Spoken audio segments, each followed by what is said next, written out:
Find my way, find my way. On my way, on my way. Dream my way, dream my way. Never a surrender. I find it never fail. I'm a contender. And try can feel.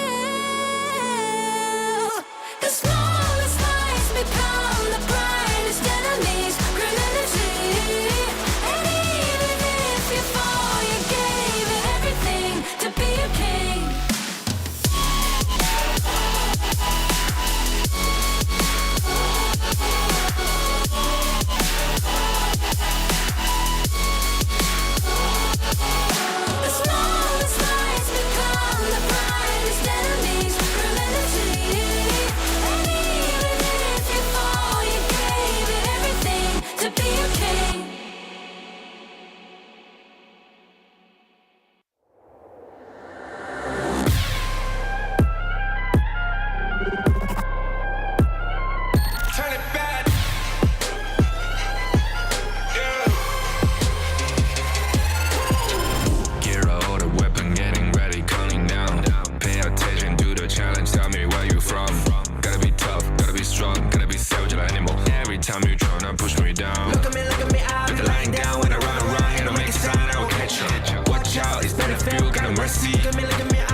Kings, it's an honor showtime.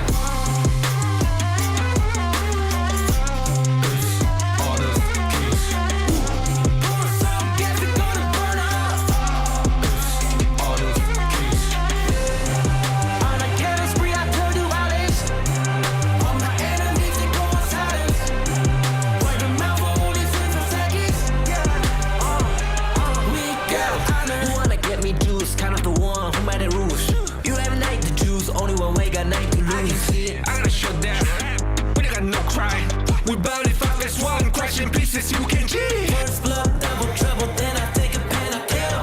All you do is sweat and look at me still victory. Say. I've triggered my soul down. For my pace. We the champions, screaming, I'm invincible. Just let them know, I can show you all the glory I own. To the drunk, go find a way to the palace, I'm waiting. Go, live from how can we go? It ain't a river, turn it back. Storm is coming, tired of your cold. It's my kingdom, fire, blow it up. We the Kings, it's an honor showtime.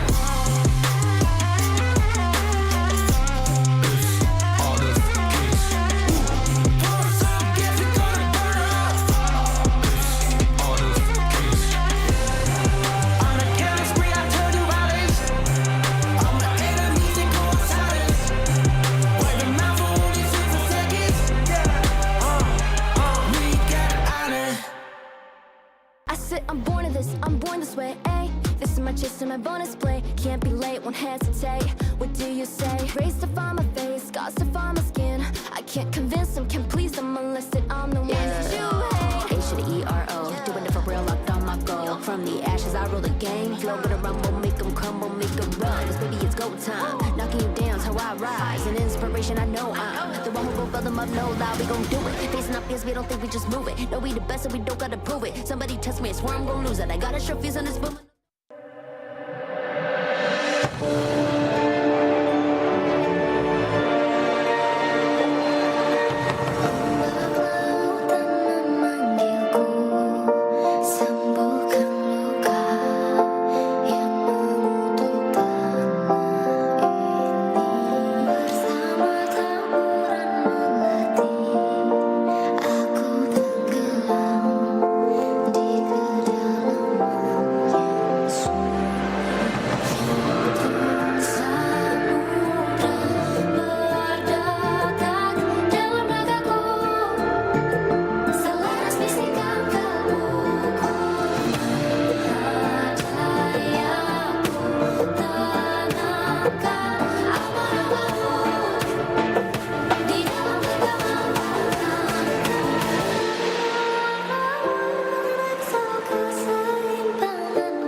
Flow Spriteling is here. At the start of each match, players choose one of 3 Spritelings to fight alongside them. Summon your Spriteling to gain a corresponding new skill. Let's take a look at what they can do. Super Flow Spriteling Skill 1.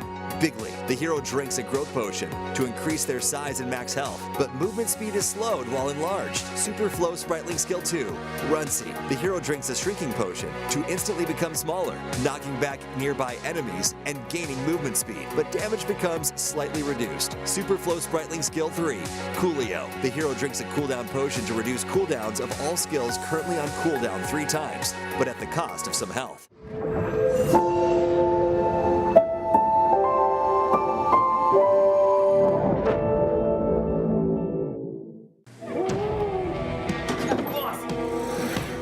I think we got the wrong guy.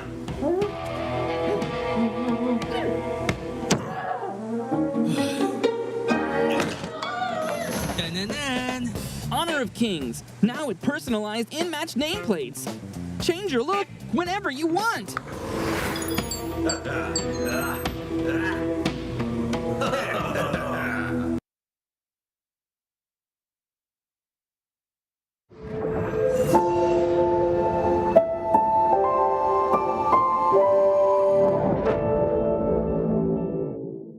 The flow.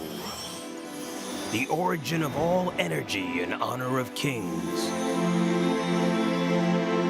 It shapes all life within the gorge and gives rise to countless skills and abilities. Some have learned how to harness the flow, transforming it into abilities uniquely their own.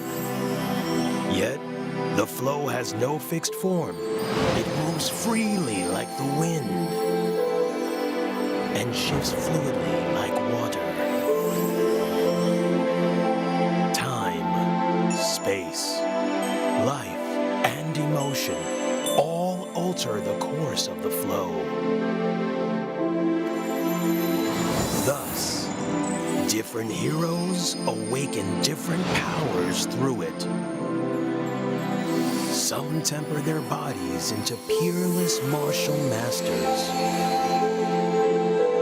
Others delve into arcane arts, wielding overwhelming power that can rewrite the course of a battle.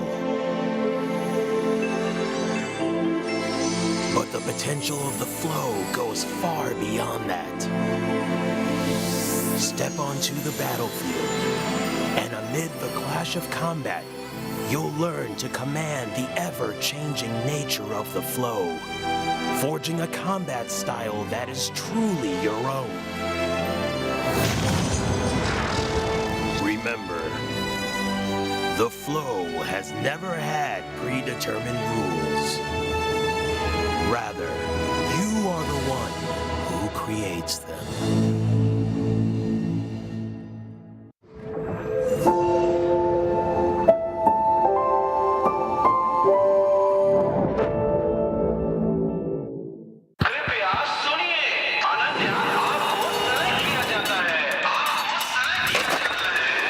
घर जल्दी आ जाना, okay? Okay, it's okay.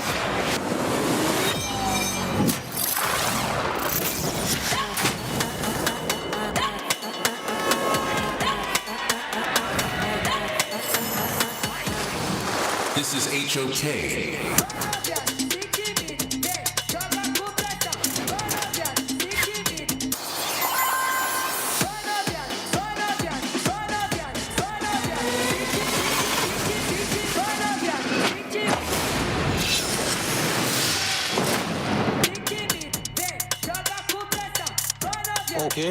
It's okay. तो इसमें काफी time से mobile games खेल रहा हूँ और इस जॉनर में सबसे टॉप पे आता है वो है ऑनर ऑफ किंग्स और ये ऑफिशियल इंडिया आ रहा है.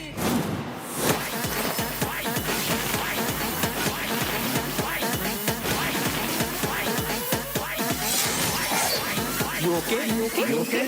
It's okay. It's okay. It's okay. It's okay.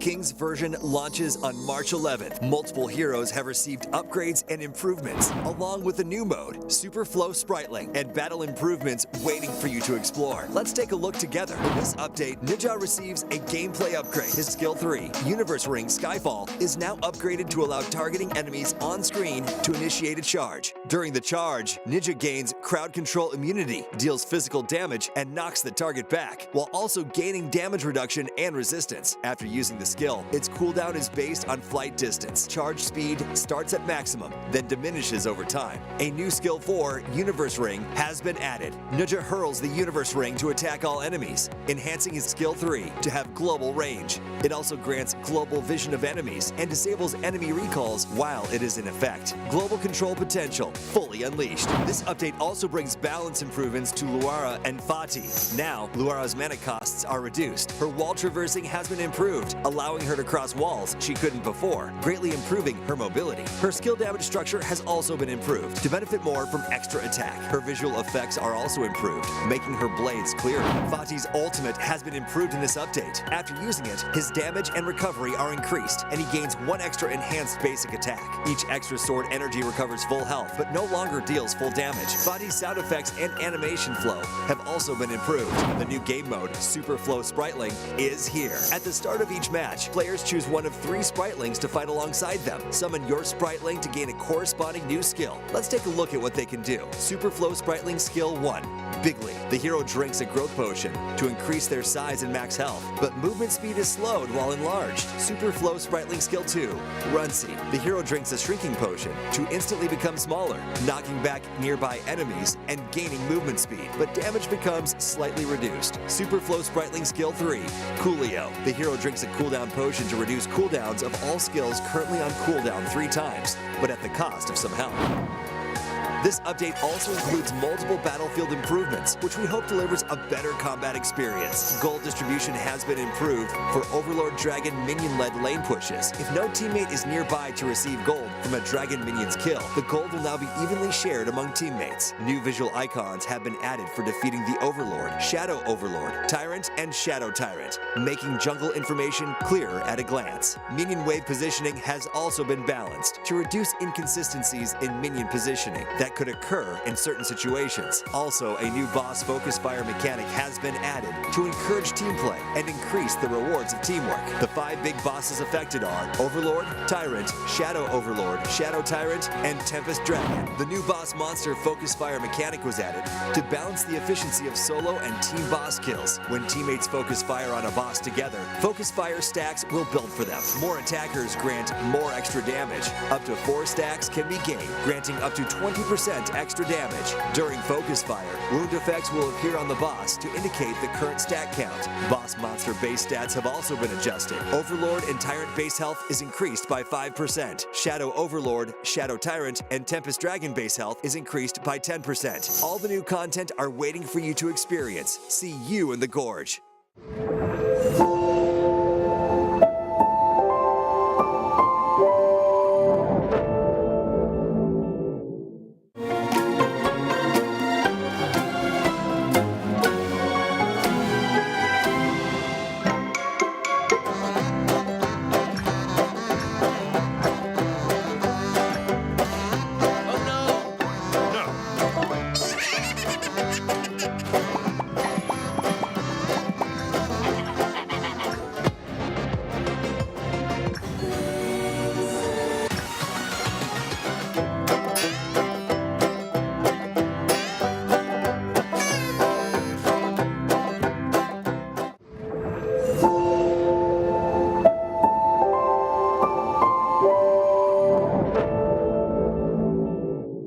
Season 14 is officially here. The new version brings a bunch of exciting improvements, so let's take a look. A new hero, Yango, is coming soon. Attack enemies and collect hero shards. Once you gather enough, you can summon an enemy hero puppet to fight alongside you. Control both Yango's main body and the puppet. Chain your skills together and outplay everyone in style. With puppets that are nearly indistinguishable from the real thing, can you spot who is real?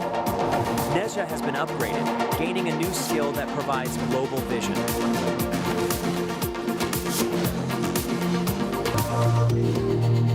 Fujiwara has received gameplay experience improvements with increased damage and kiting ability. Body has also been improved, making skill chaining into enhanced basic attacks much smoother. Spritlings arrive in style, bringing 3 special potions with them. A growth potion made for fighting and soaking damage. A shrinking potion, perfect for escaping and getting around quickly. And a cooldown potion, which speeds up skill cooldowns. Of course, each benefit comes at a cost. The shrinking potion reduces your damage, the growth potion slows your movement speed, and the cooldown potion consumes a portion of your health.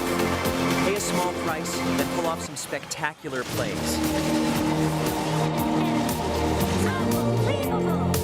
The new mode Superflow Brawl arrives with a bang. Faster farming, faster pacing, and more exciting combat. Players can choose one of 3 talents to enhance themselves, gain more talents as they level up, and stack powerful effects. Complete missions to unlock even more random talents. Freely combine them to create powerful talent paths and discover your own unique strategy. From March 6th to 16th, participate in the event and collect keys and chests to redeem up to 5,000 limited time tokens. Get a minimum of 888 limited time tokens guaranteed. Starting March 11th, experience the new version and get a Ramadan-themed Spritling costume. From March 14th to April 12th, participate in the partner event to get a permanent minion, legend skin, and 1,500 limited time tokens. From March 14th to 15th, log into the game to get 10 free draws in Point Draw and a brand new Flowborn outfit. From March 20th to 22nd, participate in the event and snatch green packets. A large number of tokens, limited time tokens, and other rewards await you. You can get up to 10,000 tokens. From March 14th to 15th, all heroes and skins are free to try for a limited time. Grab your friends and play together. The player info card on the loading screen has been fully upgraded. Come customize your exclusive appearance. You can now customize the lobby background music on the main interface. Switch tracks and set the mood however you like. Quality of life improvements are here too. Resources are now automatically streamlined based on device model, so unnecessary files won't download unless you choose to, making the game much smoother. Finally, more perks and surprises await you in Season 14.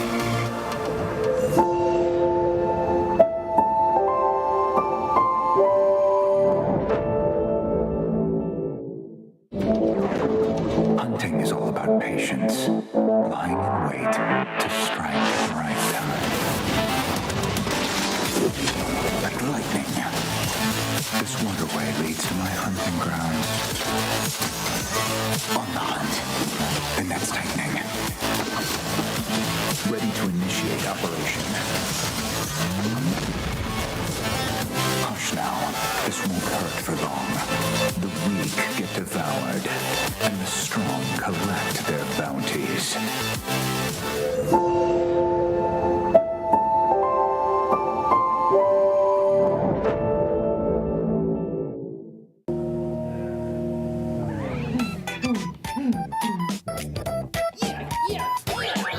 What's going on with this music? Honor of Kings. Now with lobby background music customization. Switch up the vibes anytime you want.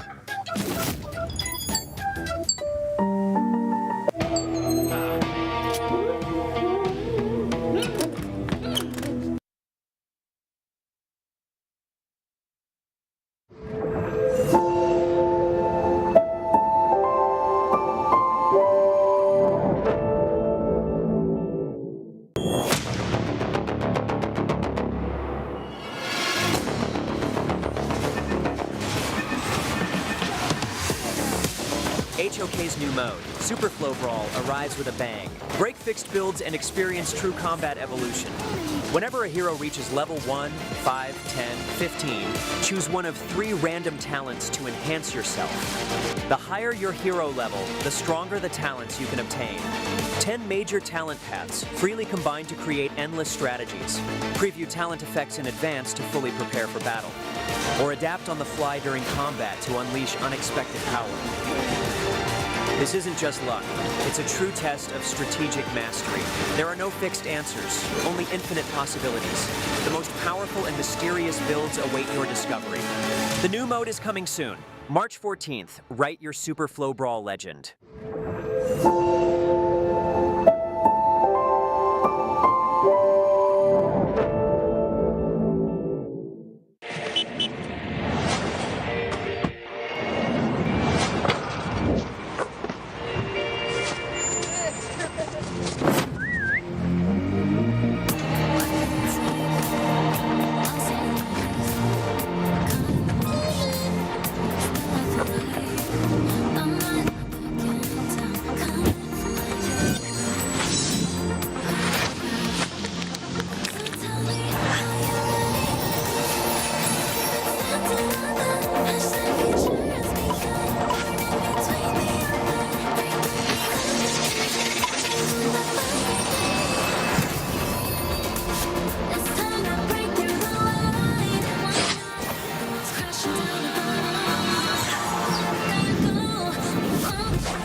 The true me. Even I can't tell for sure.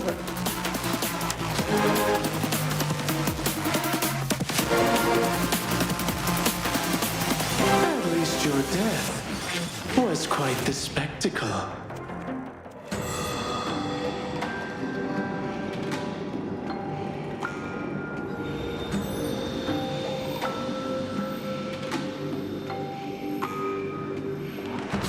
Yango creates a puppet that can replicate enemy abilities and fight using the 9 occult arts. This is his core mechanic. Attacks from either Yango or the puppet grant hero shards and recovers health. When 50 shards are accumulated, Yango can summon a puppet of the corresponding enemy hero to fight alongside him. While controlling Yango's main body, he can use 4 occult arts: Umbra, Jichu Luan, Shadow Crucifixion, and Dispersal. Umbra throws the puppet, dealing damage and launching enemies in its path before allowing Yango to control it in combat. Jichu Luan is Yango's main damage output method, where he tosses hidden weapons to deal damage to enemies in his path. Shadow Crucifixion can be used flexibly to allow Yango to engage or disengage freely. Controlling the 2 strings to intersect deals damage to the target and slows them. Dispersal is mainly used to avoid damage or crowd control. During the skill, Yango cannot be hit and all control effects are removed. When controlling the puppet, Yango uses 4 occult arts: Return, Substitution, Binding, and Breakout. Occult Arts Return immediately retrieves the puppet and launches enemies in its path. Occult Arts Substitution swaps Yango's location with the puppet, dealing damage to enemies in their path. Occult Arts Binding is used to bind enemies. Using it the first time deals damage and slows nearby enemies. Using it the second time continuously stuns and damages enemies. Occult Arts Breakout causes the puppet to dash in the target direction and pull Yango to itself, dealing damage to enemies in its path.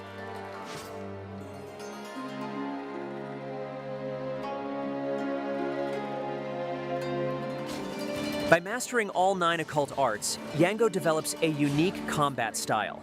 After ensuring his own safety, he first summons the puppet with Skill 1, and uses hero shards to transform into a key enemy hero to assist teammates. Tapping the hero shards again reverts the puppet. And then he can follow up by chaining skill 3 twice to crowd control enemies. While enemies are bound, he uses skill 2 to summon his main body, then follows up with skill 2 and skill 3 to deal maximum damage.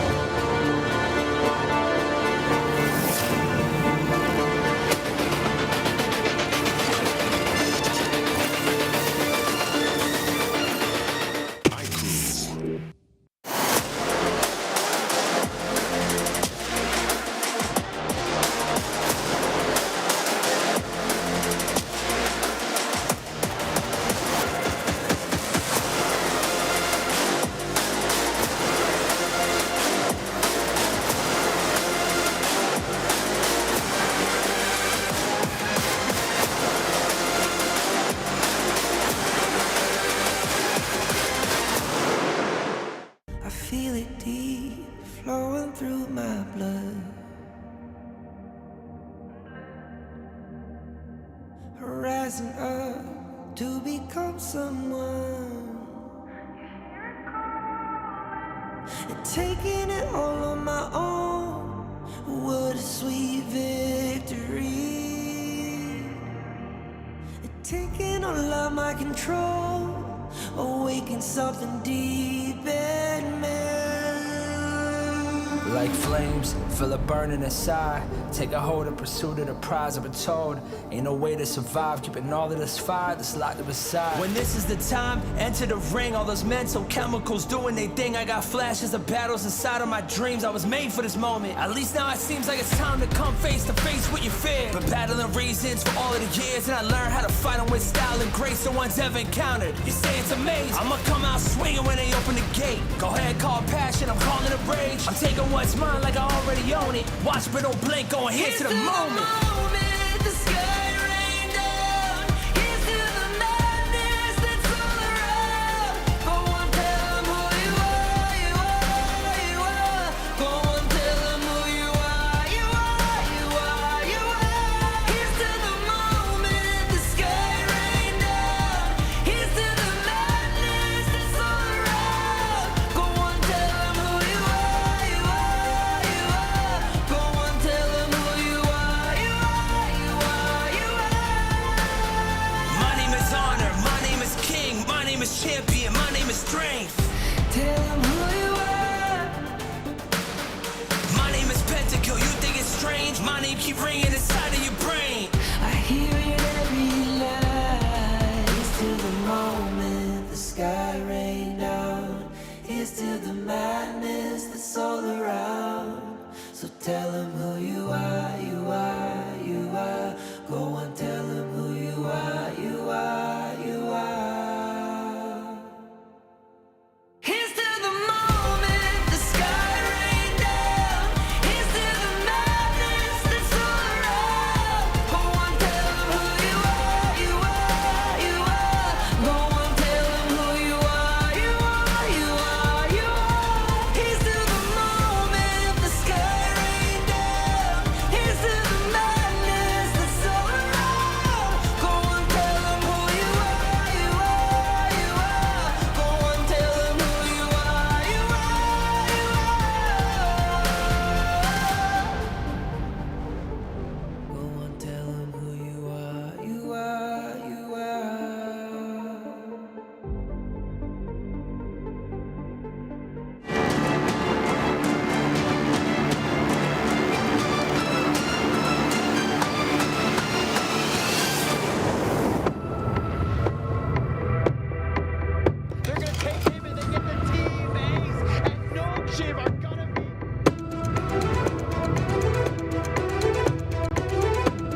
Hello, good morning. Welcome to the Honor of Kings Major League Spring 2026. My name is Misagi, and with me is Holler. And today we will be bringing you the playoffs to decide who out of all these 4 teams will be qualifying to that EWC spot.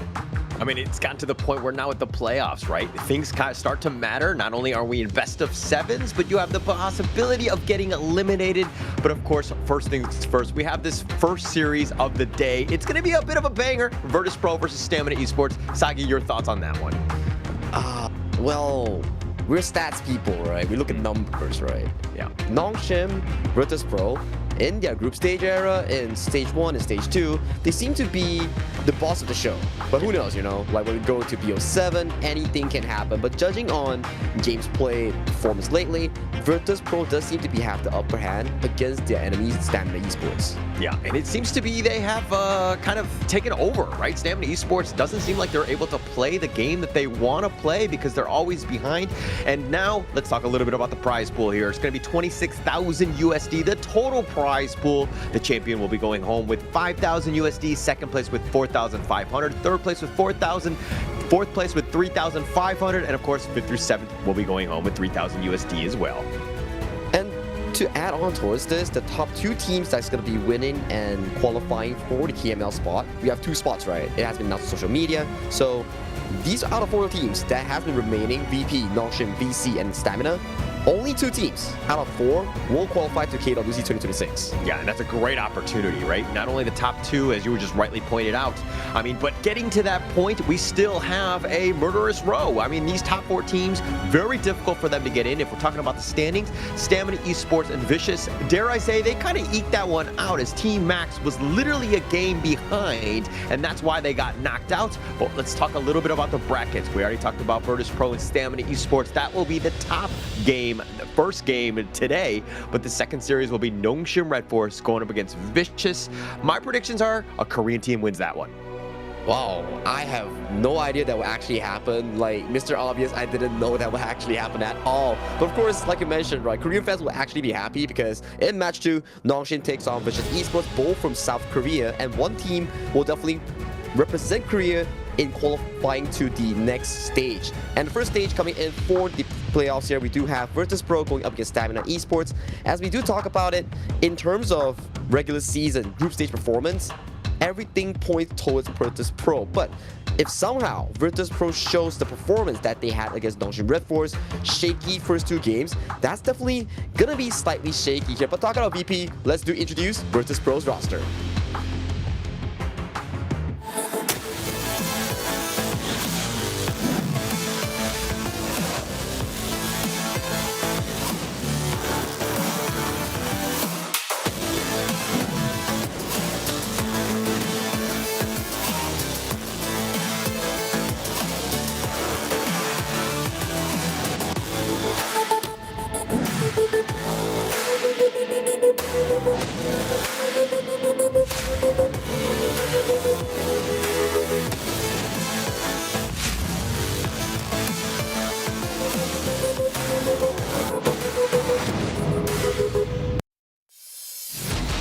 Virtus Pro, this is a team that has kind of hit the ground running, and they're going to be made up of Nighty, Hylong, Clue, Rock, and of course, the latest addition. We didn't know what to expect, but T-Gold comes in and he actually solidifies this roster. They've done quite well, and as you were rightly pointing out, Sagi, with the fact that they've only lost to Nongshim Redforce, this is a roster that, you know, looks high and mighty as they're sitting on top of the leaderboards here.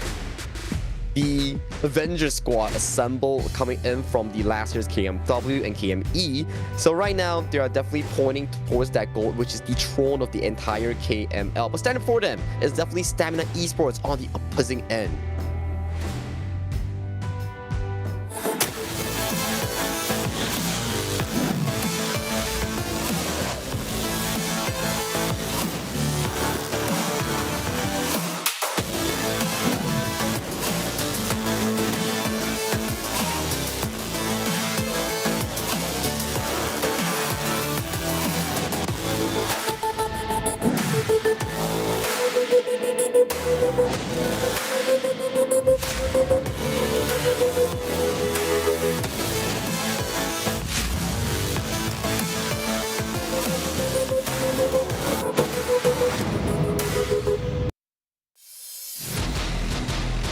This is Stamina Esports, all the way coming in from the LAN qualifiers here. Clash lane with Death, farm lane Fade, mid PHY, Zing, and RVX comprising of the roam and jungle role. Surprisingly, this is one of the teams that has shown the largest signs of growth throughout the stage 1 and stage 2 of our group stage thus far. Yeah, definitely so. I mean, this is a team that's really starting to hit their stride as well. There have been moments where they kind of struggle against Virtus Pro, but against all of the other teams, they are a formidable one, right? I mean, you're kind of looking at that mid lane to kind of start things off. PHY, previously from Alpha Gaming, you see this, how he solidified that mid lane, made things very difficult for them to go in, and then the rise of Enervex. This guy has been on another level, especially in that jungle role. Yeah, talk about this mid-jungle duo, right? Mid lane, I remember the series that they played against Team Max on the elimination, the most important one. My goodness, Stamina was just doing like crazy stuff with the Fade, stealing away Tempest Dragons, and Max, the mid lane, they were fighting 50-50, but PHY comes with the gun and Mo steals everything. But let's talk about the head-to-head player here. Both the farm lanes, T-Gold from BP, and Fade from Stamina. I gotta say, they have very distinct play styles coming in towards the series. Definitely so. And I mean, I think the biggest piece, if we're looking at the kill participation, 58%, you're thinking, oh, why is Virtus Pro like that? Is because the rest of the roster is just literally pushing, creating that space for T-Gold to farm. He will join the fights when he needs to, and that's why his average KDA pretty high, because when he does go in, he's starting to rack up all those kills. So understanding how T-Gold likes to play, Virtus Pro has done a great job of ensuring that they're putting themselves in a great position. And to top on towards that, you can see the average damage to the heroes does favor more towards Fade, same as the average damage taken. Why is that? Because the games in general for Stamina has been consistently going to Tempest Dragons, and they somehow find those miracle teamfight comebacks to put themselves back into a series. Yeah, everybody wants to see Tempest Dragons. I mean, that's when the late game is there, and it's very tense, and that one final kill, or whatever it is, in terms of that dragon, secure, you're going to have a great time. So Stamina Esports, this is one where, again, they want to go to the late game. They haven't found that moment against Virtus Pro because their early to mid game has been so strong whenever they play. And a common ground between these Tempest Dragon fights, both junglers, Rock, and also the side of the Stamina Esports lineup, which is our Enervex, they both had a Tempest Dragon steal during the series in the final days of group stages. So it's between Smite and Smite. Whose Smite is better? Whose Smite can actually secure themselves into a better playoff run? Yeah, actually, that's the biggest piece, right? Where Rock's been able to steal things left and right. I mean, he does it right under the noses. Everyone knows is coming, but he's still able to do it. So Rock is the guy to really watch out for as he's kind of jubilant. You're seeing him on screen right now.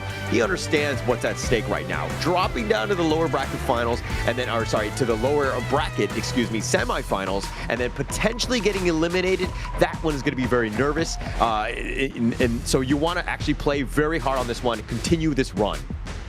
Yeah, and especially to think that if, let's say, after one of these two series, you have to immediately play one more if you lose. So, like, you have to go play, like, the lower bracket series off stream after everything is done on stream. So definitely that's going to be taking you on a much more of a physical and mental toll. So none of the teams wants that here. They want to make sure that they win this BO7, get themselves into a comfortable position into that semifinals, and in that semifinals, it differs you from one win. One more win, then you will be seeing Saudi Arabia, Riyadh, EWC in August. Yeah, and that's the dream, right? Just continuing on, just rolling through these other teams. But of course, they have a formidable opponent, Stamina Esports, going in, finally, making their way into the Final Four to get themselves into the playoffs, into this situation. So I expect Stamina Esports to come out firing. They need a good game one to really set the tone in this series. And to talk about this entire series, right, we're actually not playing on the previous patch anymore. Currently, in the tournament server, they are utilizing the live server here. So hero revamps like Kaiser, Nutza, all these are up and available, and also new sprite link system. All of it is included in this current series here. So it's very different compared to the patch that they had played weeks before during the group stage. Yeah, and actually it's going to be very different in that sense, right? And to have it ready on the playoffs, I mean, yeah, they've been playing their game, so they should have definitely have that experience. It shouldn't be completely catch them off guard, but now we go into game one draft, starting it very strong from Stamina side with Byron, but then the Pei and the Lapu Lapu going to be picked up by VP. Yeah, it's very consistent picks so far coming in for the side of Virtus Pro. You see the Byron, you immediately take away what's good around it, which is another solid early game. Surprisingly enough, Stamina doesn't go for the Ukyo Tachibana to match Rock in the jungle in that early tempo here. So they definitely have to think how to suppress Rock in that early stage. Yeah, definitely setting, like locking him down as much as possible. I mean, the counter to Pei, at least from the Virtus Pro side, in terms of drafting, what we've seen is they tend to go a late game, right? Mid to late game hero, like an Augurin, to kind of just slow the game down, make sure you have wave clear so that you can see the mid to late game, and then you're going to kind of, again, you will be able to accelerate past because you hit that mark. It's all about the clear speed, right? Like, you need to match the clear speed, match the mobility, make sure that Pei doesn't outpace you in terms of that farming, steal some camps away from you, then through those camps, start pulling the gold gap between the two teams. So that's something that Stamina needs to be figuring out coming into the second stage. But judging from the bans here, we see more on the direct lane counters. For example, the Lubu being removed away because Byron, that's a lot of shields. You don't want true damage to be piercing through shields. Yeah, they've got a ton. I mean, a lot of sustain as well. Wave clear, not the highest as of now, so Stamina's probably want to pick up something to kind of help out with that. I mean, the Arlie and Byron are decent, but I think that you can do a little bit better, especially in that mid lane, right? That's kind of where you want to kind of dictate the pace of this game and ensuring that you get there. But Jia Qiao will be picked up by VP. This is going to be a great one to counter out that Arlie. Yeah, it's a worrying factor for Stamina Esports right now. You have the Arlie as your core carry, but there's just too many counters coming from Virtus Pro to suppress Fate in that farm lane. In terms of laning phase, Channel's definitely doing the best out of the best in terms of that 1v1, but we can't expect a certain lane swap covering for Stamina. And I was thinking like, hey, Stamina, you don't really have late game, you don't really have enough firepower here. They think of it the same way, they're like, bet. Let's slap in the Kongming, let's introduce that firepower. But the problem is right now, how do they play that early game to fight off against Rock? That's a good answer here. Augurin, one of the best 50-50 junglers into any single matchup. Yeah, actually, when they were highlighting over the Kongmin, I was like, this might not be it. It's one of those things where it's like a high tempo one. Are you able to kind of keep on pace with the Pei? And you know the Pei is going to be targeting you, and you're incredibly squishy. I like the pivot. This is a much better draft going up against the VP lineup, and they're going to finalize this draft with the Mayin to deal with the Byron, and you know that this is going to be a bit of a nighty game here. Yeah, if 90 gets himself in towards that backline, finds the Garuda, finds the Arlie coming in with Stamina Esports, that's definitely going to be a tough one coming in from the blue team here. And there is also a worry. Stamina, they don't have late game. Every single one of these picks are early to mid-centric. If they lose their early game skirmishes, this game might not look good for them at all. Yeah, they're going to have a tough time. So they need to just finalize, again, just go very, very strong. Invade the enemy jungle, do whatever you can. Use that early game advantage that you have to ensure that you don't actually see a mid to late game. Virtus Pro right now, this is one where there's a potential gaps, right? This could potentially blow up in their faces. Yeah, in terms of like winning conditions, right? Like let's say Stamina. Yes, you have a very strong early to mid game. So it comes from the jungle and clash lane combination here. The Byron and Augurin, these are very strong early game picks that could potentially start their own tempo. If they can start something from there, then maybe they can suppress Virtus Pro's draft in trying to reach for that ultra late game where the channel actually starts coming online. So if we look at that, maybe start with something like a lane swap. Put the Arlie in the mid lane, allow the Byron to bully the Mayin. Maybe something that will allow Versata Stamina Esports to get some of the winning cookies. Yeah, but now that we know the draft, we know what's going in, where the players are going to be. Saki, who are you giving the edge to? Like, let's just talk just in generalities. Not even look at the players, but look at just the drafts. Who do you give the edge to, Saki? I think it got to be Virtus Pro, right? They have a much more solid draft, and they have everything that you need to counter out the Arlie, which is the main winning condition of Stamina Esports. So that's definitely going to be a worrying part here for Stamina Esports, especially it's about EWC. It's the world's best that comes together and rise above. Both these teams will definitely want to qualify for that this summer. Riyadh becomes the center of esports. So get your tickets now, scan the QR code, and make sure to see you there. Yeah, and winning this first series would really set the tone. Again, you were talking about the fact that two of these teams from the KML will be going to the KWC, and this is, of course, the first big step there. But now Rock looking to find with death. He's already taken a decent amount of damage. He's only level 2. He's trying to fight this. He flashes over the wall. He will be chased, and he will give up first blood. Hailang slices him down. Wow, very specific one coming in for the side of Virtus Pro here. Highland also pre-buffered his spell one with the flash to catch the side of Stamina's Clash Lane off guard. Very ideal start coming in for side of Virtus Pro, countering a buff already coming in from NRVX's jungle. This will definitely put it behind, especially as Ogre. You need so much farm to be that mid-game raid boss. Yeah, and actually Stamina, they were trying to do something a little bit different. They wanted to be aggressive, but they paid with their lives. Unfortunately for Virtus Pro, they sensed something was there. They had that vision, and they ensured that they defended their jungle. That's going to be key for them, especially, again, it's about setting the tone within early game. I think it's more than also that they overstayed their welcome because they wanted to suppress 90, but the immediate runzy coming in from the top side, though, you do see with that. Oh, he's getting forced down, and Rock is just going to run him down. That's a free meal, and they're going to take the space sprite as well. Things are looking very good for Virtus Pro. Yeah, With Death is definitely not feeling good. It's just like his name, With Death itself. So right now, 0-2 star as a Byron that's supposed to control the early game.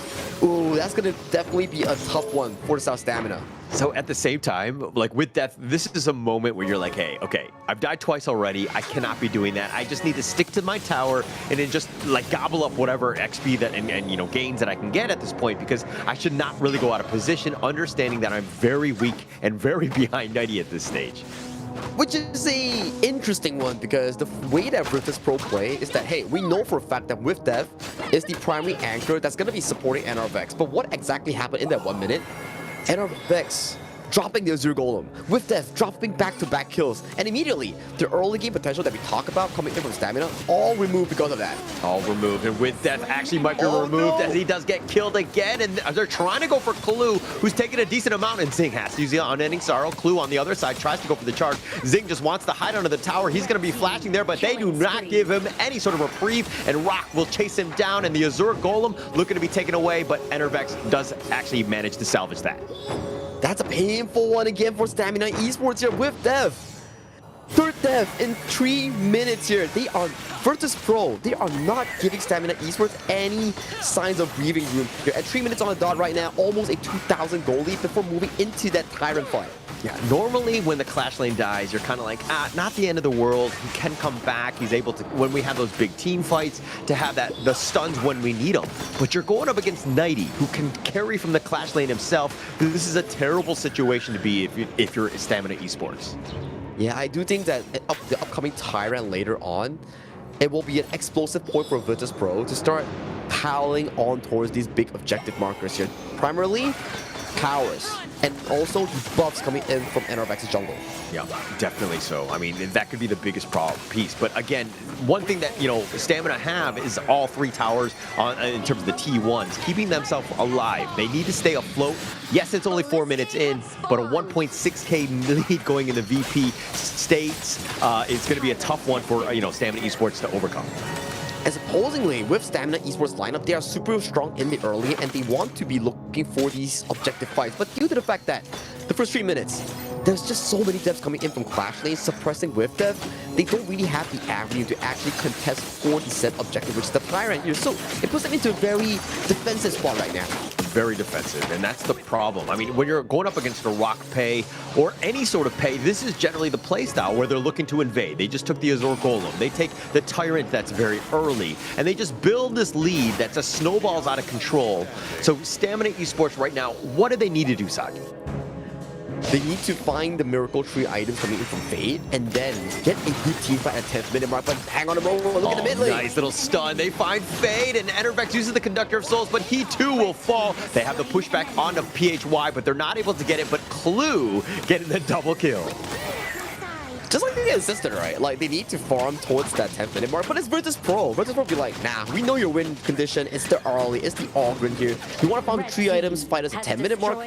Highlight's like, nope, not happening. Immediately flashes in for the Blossoming Fan, and my, oh my, more kills happening across the gorge. I mean, Rock just saw 2 members, PHY and Zing, sticking together, but they were both out of position, especially against Rock at this stage. He will easily gobble up that double kill. Rock making everything go their way right now. I think everything in terms of drafting, in terms of early game, VP definitely outshines Stamina in this game 1. They found the weak points coming from Stamina, making sure that with Death NRVX doesn't get a small ball in, doesn't get to be that that beefy front line for Fade. And check it out, they're still going. Oh, the Conductor of Souls is going to do 9-0 at this point as Enervex get picked off PHY with the Wings of Judgment, but he's not able to find anything. This is a disaster of a game for Stamina Esports thus far. It's an onslaught that's happening for the setup versus Pro, and Knight is just casually going in for this they one. go for the flank, but it looks like Hylon getting a little bit low, needs to be careful. They find Fade, and it looks like they're going to kick him aside. Zing, that is, with Death is going to be picked off, and VP taking out everyone except for Enervex, who just respawned, but they still get credit for the ace. Yeah, ace so far, 6 minutes on the dot right now with 10 seconds remaining coming in for the remaining players here. This might be our fastest game ever in the playoffs. Yeah, it looks like that. They're going to take game number 1 in a bit of a hurry. It was sub 7 minutes. If there was a team that you're like, hey, they're looking to play right now, they're not messing around, Virtus Pro seemed to be that team. 6 minutes, 35 seconds, not suffering any single death. They just definitely deathball their way since that level 1 in towards the top side. Everything was like a escalating point, right? Where we saw in the mid lane, Hylon got the initial push and then found that kill in towards that top side on towards with death, and then they just kept repeating. And once the death ball is sizable enough, all the team fights just went easily in favor for the side of VP. The net worth lead is so huge, right? There's no way Stamina Esports could be trying to take any sort of fight. We were talking about, like, okay, what are the comeback mechanisms? How did they get back in? And you're like, okay, Fade needs to get some items. I don't really even know if he got a single item on that one, a big one, right, for this one, because they were so far behind. It just seemed like Virtus Pro had all of the answers, all gas, no breaks that game. Yeah, it was just... Well, like, imagine you are Stamina Esports and you're driving a car, which is Virtus Pro. You're trying to jam that brake, but it's, like I mentioned, it's actually jammed. You can't press on towards that and you're just sliding and crashing in towards, like, terrain or something. Yeah, you actually got to get that checked out, okay? It's a safety hazard at this point. Make sure that your brakes do work. You do not want to be in that situation. But in this situation, Virtus Pro, again, incredibly strong. That was an impressive one, and they saved that one for, of course, the day 1 of the playoffs to pull a sub 7 minute game on you. Whew, that's a crazy one. That's going to be a tough cookie to swallow if you're on the side of Stamina Esports here. So, if you're on the coaching staff for Stamina, what will you be telling to your players here after such a devastating defeat? I mean, it starts from the top, right? I think that the biggest piece, once with that died, he needs to understand that, hey, you can't play aggressive. I understand that you're Byron, you have that, you know, the lane advantage, but when you're going up against 1 versus 2, you have 0 advantage, especially when you're going to give up first blood. But checking out some of these KDAs, look at my man, Clue with 3-0-6, but Rock, of course, he's going to be the player of the game, I would assume, with his 7-0-4 stat line. He was everywhere in this game itself, and bear you in mind, this one was a 6 minute 35 seconds game, and Rock already done like what, 43,000 damage in total. You can know for a fact that there is no downtime. They just go.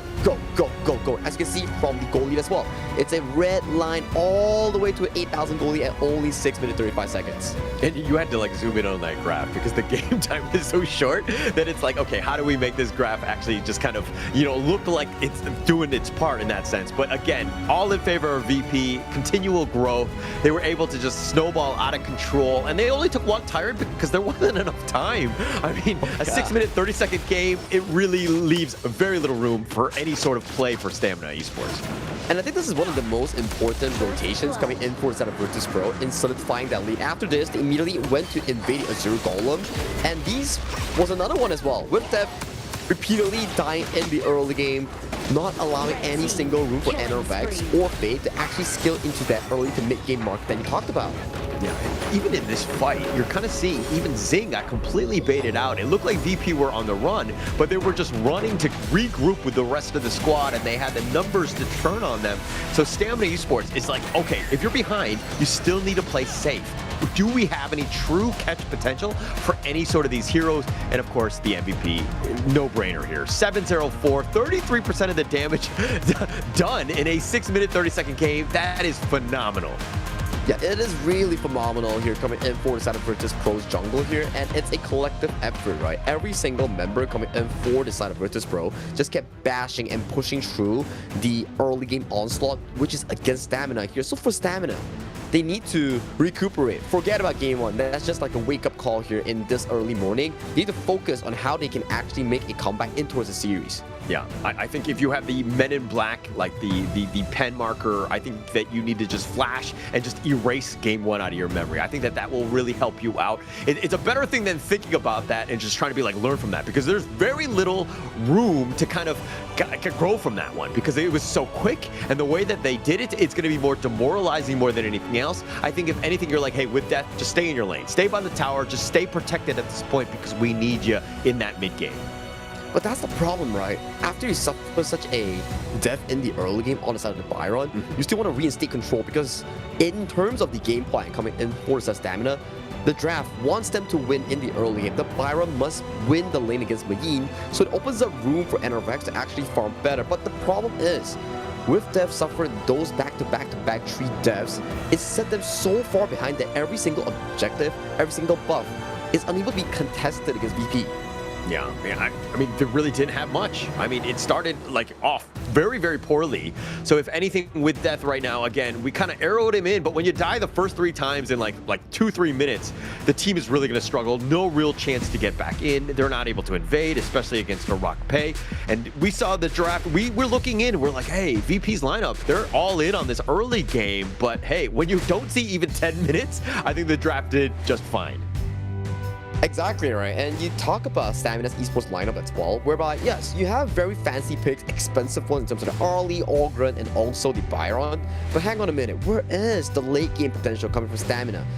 Where is the reassurance that they need? Because for VP, even if they lose the early game, it's fine. They still have T-Go on the channel to potentially scale in towards that late game here. So for Stamina coming in towards the second game, I want to see a much well-rounded draft to give them a bit of a reassurance going to that late game.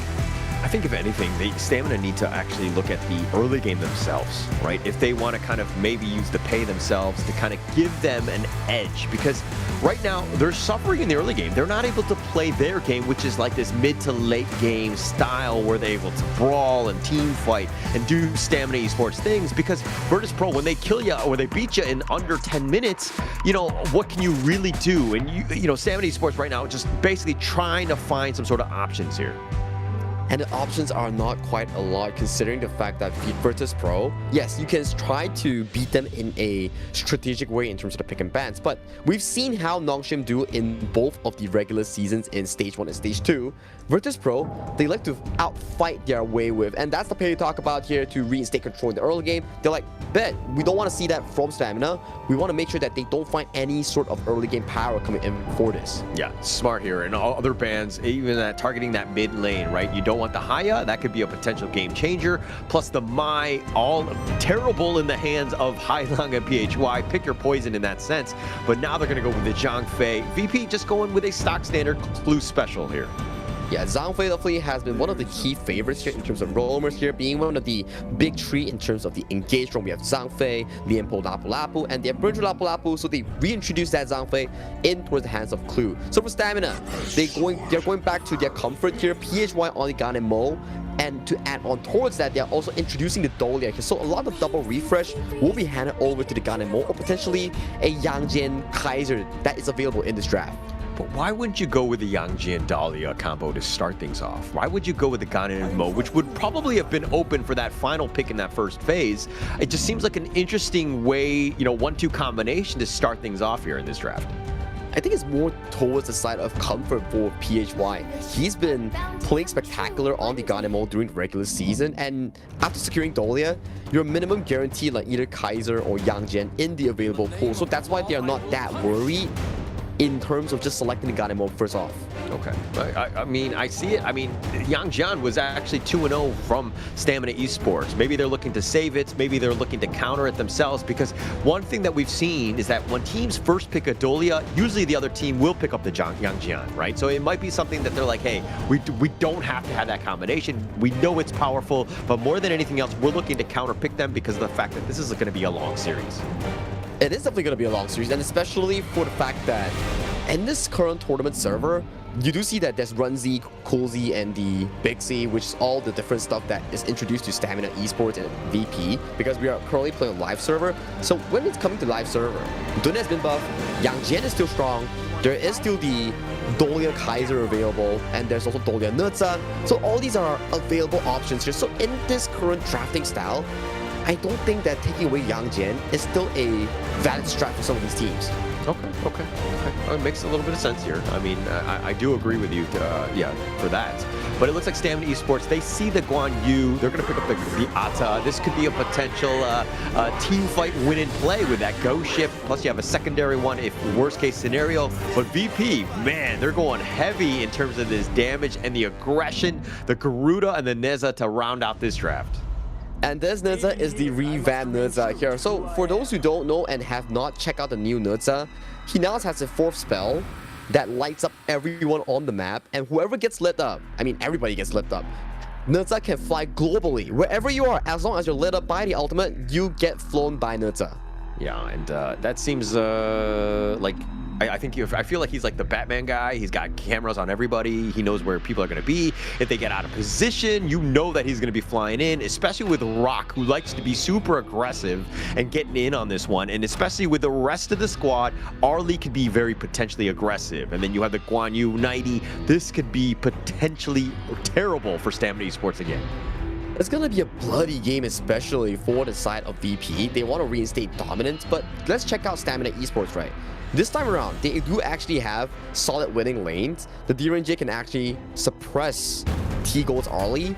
And then you take a look towards the mid lane here. Super decent pushing style coming in from PHY. So this allows NRVX to win on the early jungle match because Nurza, yes, post level 4, great. Global presence, can fly anywhere on towards the map, true damage, very good. But NRVX's early on the Ata is just way better in this case. So they need to capitalize on the first 4 levels of Rock. Agreed. And I really like the NRVX Ata pick. I think that this is going to be a game changer. It could really set things up in terms of those team fights. But are they going to see that mid game when the team fights are actually going to be happening? I think if anything, Stamina Esports on this one need to take a play out of the Virtus Pro playbook in the sense of just focusing on one player. They did a great job of stymieing the growth of With Death, and they kind of snowballed off of that. Stamina Esports need to find someone from VP to do the same. I think in the early game as well, we did see Hyalan steal away a wild boar under the hands of NRVX, so that's gonna be a painful one for NRVX going into that early jungle game here. So far, Rock is unattended by the side of Stamina. He's just having a very easy early jungle clear. And you're seeing exactly what they're doing, even not only taking the boars on that one, but they're also taking the other piece, the other jungle camp right below With Death on this one. And With Death right now playing very defensively, as he should. He's kind of just staying within the tower. And Nighty doing a great job clearing the wave and then putting pressure on the other lanes as well. Yeah, Nighty just doing what he has to do right now, right? Utilizing the mobility coming in from the Guan Yu and trying to look for some of these big plays in towards the side lane here. For bottom side, this is exactly how it looks here. It's not going to be the easiest of the lanes for T-Gold. DRNJ is one of the staple counters into the early matchup. Yeah, it's going to have a much better time, hopefully, in this game. This one, I mean, it's a 2v2 right now, but I do think that Fade, again, going up against T-Gold, he needs to really limit into what T-Gold is bringing. I feel like if you, like, Virtus Pro right now, they protect T-Gold as much as possible by creating space elsewhere. If T-Gold is put under pressure, he might start to stumble. And the top side, though, we do see With Death trying to go for an engage here, 90. Going dangerously low, though, but he does jump himself out of danger. This first Skyfall is going to be revealed on this one. Rock trying to do some damage onto NRVX. He actually gets Ghost Shipped on the right side of this one as they want to go for the Pheasant here, but it looks like NRVX might have taken that away. I'm not entirely sure. That was very close. That was indeed really close here, but judging from the smite available from Rock, I do believe that it has gone into the hands of Rock on the Nurza. So that's a small win so far for the side of Virtus Pro Jungle in this early game. And the goalie-wise, it's still looking pretty decent for both of these teams. It's not as crazy compared to the previous game. Yeah, not as much. I mean, it's definitely playing much better. Stamina Esports right now, they're getting gone on by Hailang, who's chasing after them. And this is the piece where Stamina Esports are like, hey, okay, first game, disaster. Let's shake that one off. Let's just kind of breathe a bit. Let's calm down. Let's play our game. Virtus Pro are a monster, but it's a monster that we can tame at the end of the day. Oh, Frenzy popped here coming in from T-Gold to reinstate some control in the laning phase here. So that's going to be a 90-second cooldown that won't be seen coming in for the objective here. But Rock, what's he doing here? Yeah, he's actually looking to invade. This is the way you want to play. Virtus Pro, I think that you exert as much pressure as possible. Make Stamina Esports react to you. And this is very frustrating for Stamina. Not only do you have to contest, you're out of the lane, but you might lose some of that farm and you fall behind. But with that actually flashing away, he's going to be chased by 90. But here comes the Skyfall. They don't don't care, and they're going to take first blood. 90 going the distance. That's a super far engager coming in from the side of Rock here, lifting up everyone on the map with the Universe Ring spell 4, and then Skyfall comes in and immediately dives on with that with an easy kill. And right now towards the mid lane, we do see 90 casually stomping on this PHY. You can see PHY has an 0 gold that he was forced to secure under the hands of NRVEC during that invade. Yeah, and this 90 Rock lineup has just really gelled so well together in the KML. That the way that they've been able to play off of each other, understanding that, hey, like a lot of the space is going to be created by 90, but Rock is there to help clean up. This has been a 1-2 tandem that has just really made a Virtus Pro one of the top teams at the KML. And this is also why, on the side of PHY, they did secure that early first pick on the Gan and Mo. He single-handedly out-sniped Hailang with the flash and secured that team the first Tyrant of the series. Yeah, and it's going to start with that, right? Getting those objectives is definitely going to be key. Because, again, PHY, a lot of the space and the way Stamina Esports are able to kind of weather the early game storm is off of his play. Once you have those blades from the Gan and Mo, you're going to have a much better game this one. Yeah, PHY definitely doing a heck of a job here, casually leading almost about 500-600 gold against his mid lane opponent here. So he's definitely going to be a strong factor coming in for this one here. And towards the top side though, we do see a bit of aggression coming in for VP, trying to see whatever they can get. Does get hit by the golden token here. That rep buff is sticking on towards these double tanks. Look at how Fade is protecting his own jungle. He's not even in the lane because they've taken the bottom T1. So again, it's just trying to take your own farm and to take it away from VP because they're looking to steal everything. Yeah, they're just reinstating so much control coming in towards the jungle here. But this is a much better game coming in from Stamina here. They're also leading in terms of the gold. Just barely, but it's still, compared to game 1, a much better outlook. Definitely a better outlook. The play style, this is a much better game. Stamina Esports right now actually have a bit of a lead. I mean, it's 500 gold. It's not the biggest amount, but it's still where you want to be. I love the fact that this team has rebounded after that, again, disastrous game 1. And to talk about team compositions as well, right? Rebounding after game 1 and you look towards team composition, it's much better. You have sufficient late game to actually handle some of the key picks that VP actually is proposing. But we have to see whenever they find the big engage. With that does find it on towards Clue, but is that target you are looking for? Oh, the Umbrella Outburst on 2 with the Razor Cavalry. He comes in at the right moment. 90 with a heroic play. He sends him back, and Enervex is on the wrong side. The Ghost Shift is just panically used. He tries to charge the safety, but Clue will take him down, and VP just blink, and you've gotten 2 kills. 90. Good night. He finds back-to-back pushbacks on PHY and NRVEX, setting the pace for this team. But we're talking about how PHY was just providing so much value on those ultimates, on those spears. But that's the moment that Hailang gets caught out here. But he does flash out the way to safety. Wow, oh, Hailang. Oh, the speed with death. Almost, he threw everything in the kitchen sink, and Hailang shrugs it off. Yes, he's got a sliver of life, but he will survive. It goes back to our point, right? Like, yes, it's a very good catch coming in from Whiff Death, but it was so close. Hailang still managed to get away. And with the fight in mid lane that went super duper well for VP, you gotta give it to 90. He found PHY first and then set up NRVEX into the mouths of VP as a free kill. And right now, as you look towards the itemization here, it's starting to look even better for the side of VP as they got back control in this game too. And VP, that was the biggest piece, is that they lulled them to sleep, right? They were like totally forgot that 90's there. They finding Fade once again. They're trying to charge him, but the blades are doing a decent amount in terms of PHY's damage. And 90, oh, he just barely dashes away. He does get back to safety, but Hailang looking on, he's on the prowl, tries to just slice and dice on a Zing, but he's not going to follow up with anything else. That was so much damage, burst potential coming in for the side of PHY. With this is on the backline though, he does force out the Unbridled Outburst coming in from Clue. So that's going to be a key spell removed from the side of VP for the next 60 seconds perhaps. Yeah, that's a pretty feels bad man from Clue. I mean, yeah, you push them, you get this nice little combo, but there's no follow-up. You push them even further. The team fight wasn't really going to happen. And now that it's on, a big ult is on cooldown, this is a problem because you can't, I mean, now you're looking to go in. Skyfall, here we go. Rock does not really care. Ults or no ults, it doesn't really matter. But Enervex, he's taking most of the damage as he's going to be focused, and Rock will pick out Enervex once again. The Razor Cavalry even finding Zing, but he's under tower. They get what they want, which is, of course, the Crimson Golem. Nice Purify coming in from Zing to actually disable the push coming in from 90. But that's the thing, right? This Nudza pick actually works wonders, right? You want to cut down the healing coming in from NRVX Aka. What better way of doing it than to pick the Nudza? Innate healing reduction, perfect thing that they're looking for. They also got the Crimson Golem, force out the flash coming in from Fate. Things are looking really good for VP to get even more control coming in for the next set of buffs that's potentially going to be coming right before the Shadow objectives. Yeah, just a great counter draft, I would say. I mean, the Guan Yu, you're seeing so much value, as Nighty will always get value out of that hero.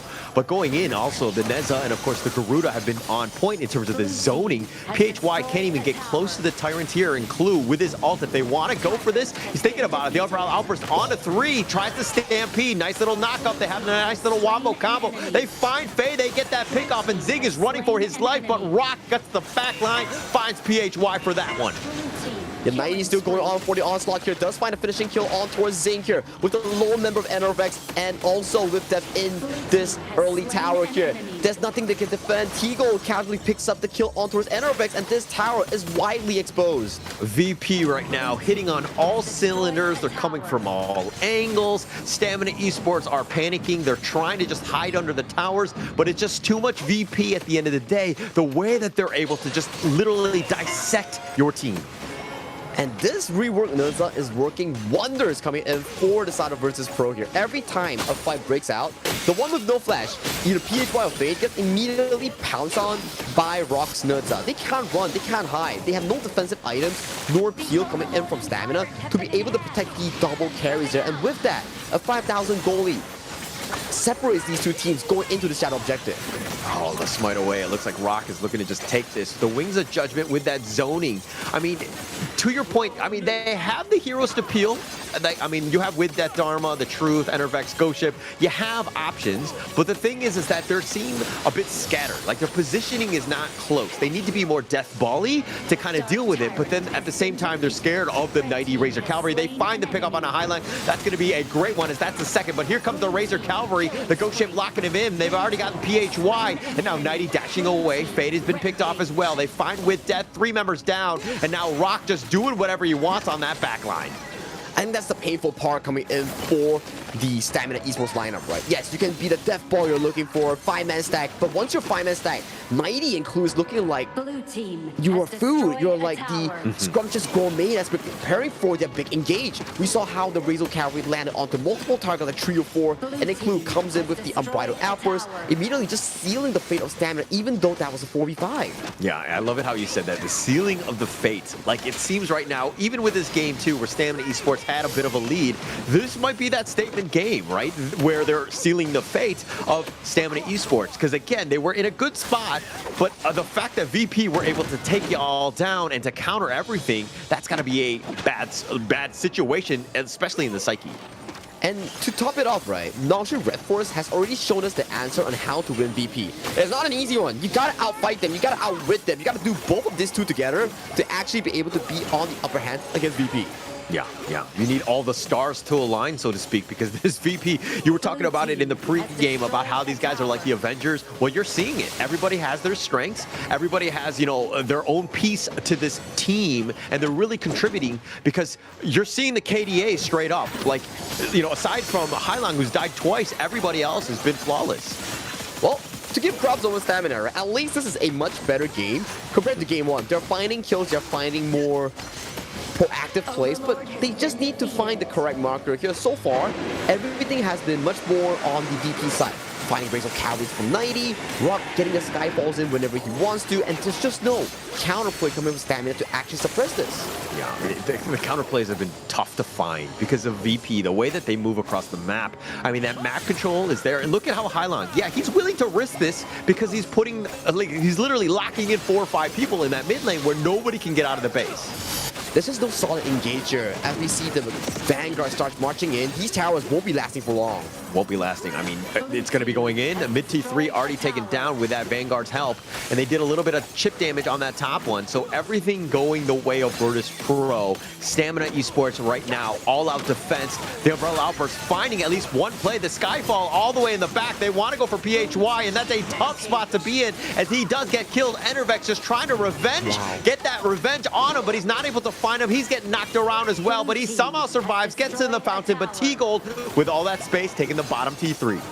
He did have to go 1v1 against With Death here, and With Death taking a large chunk of health bar coming with T-Gold, but the final minions are marching in towards this tower here. We do see Hylang being the first casualty to fall alongside T-Gold here, so that's a good defense, but towers don't respond. Hylang and T-Gold, however, they do respond in the next 30 seconds. I mean, both of them are down, but if anything, they've taken all of the towers, so Stamina Esports, now with the Baron base, somehow need to use this power play that they have, this man advantage to constantly push to get a little bit of pressure on some of those towers.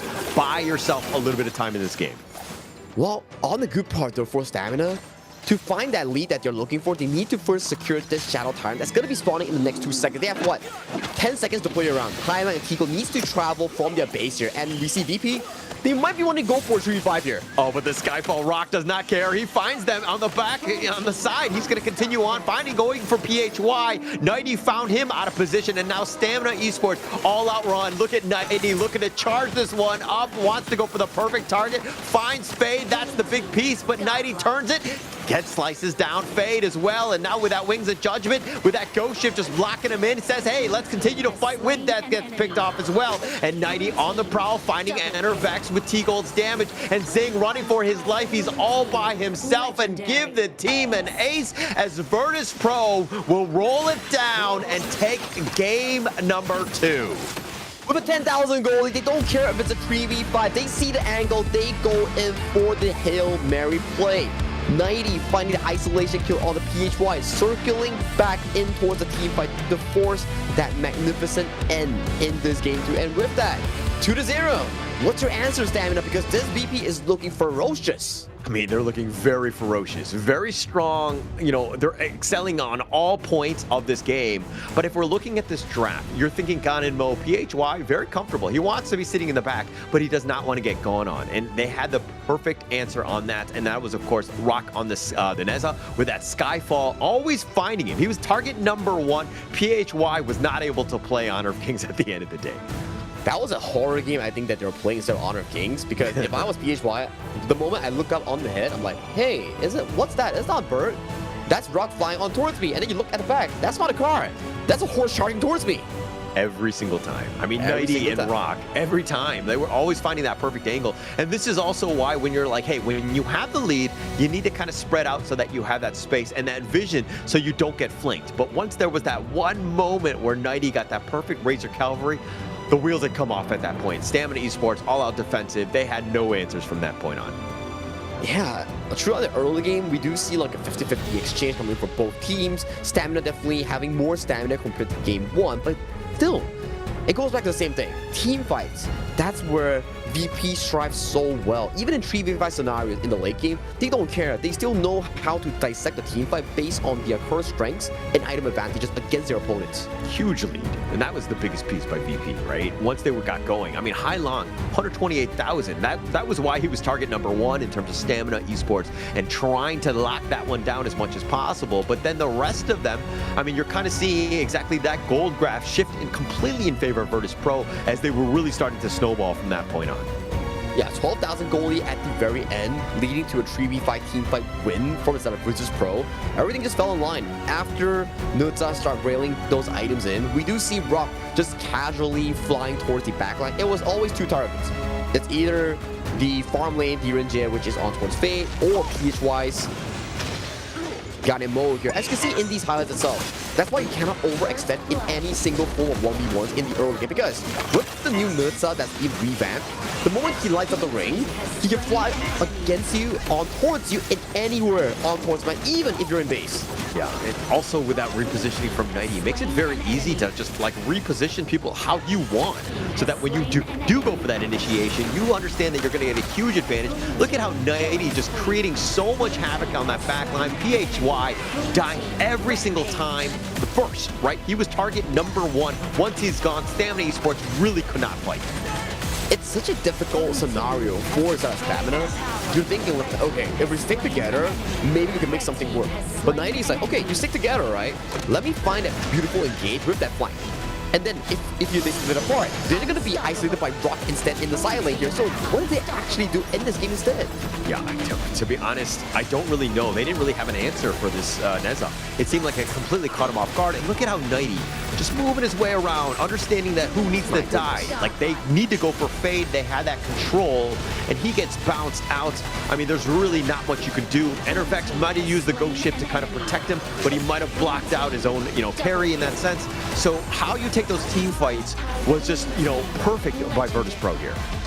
And for the side of Stamina, they just had no answers for 90 in this game. Look at his KDA, 7-0 and 6. Although damage done and damage taken was at a 15%, but every single fight, he was the man to start it all off. It's either isolating PHY in the backline, solo killing him, or finding PHY, pushing him back into the team of VP, or finding those multi-man Razor carries. He does it all, man. He does it all, and he does it on so many different heroes. 90 is so good for this team in terms of, Virtus.pro's success and the way that they're able to kind of use his skills to ensure that those team fights, those initiations are always on point and repositioning people. That's exactly what you want from a Clash laner. How much impact he had was just, you saw in that game, quite immense.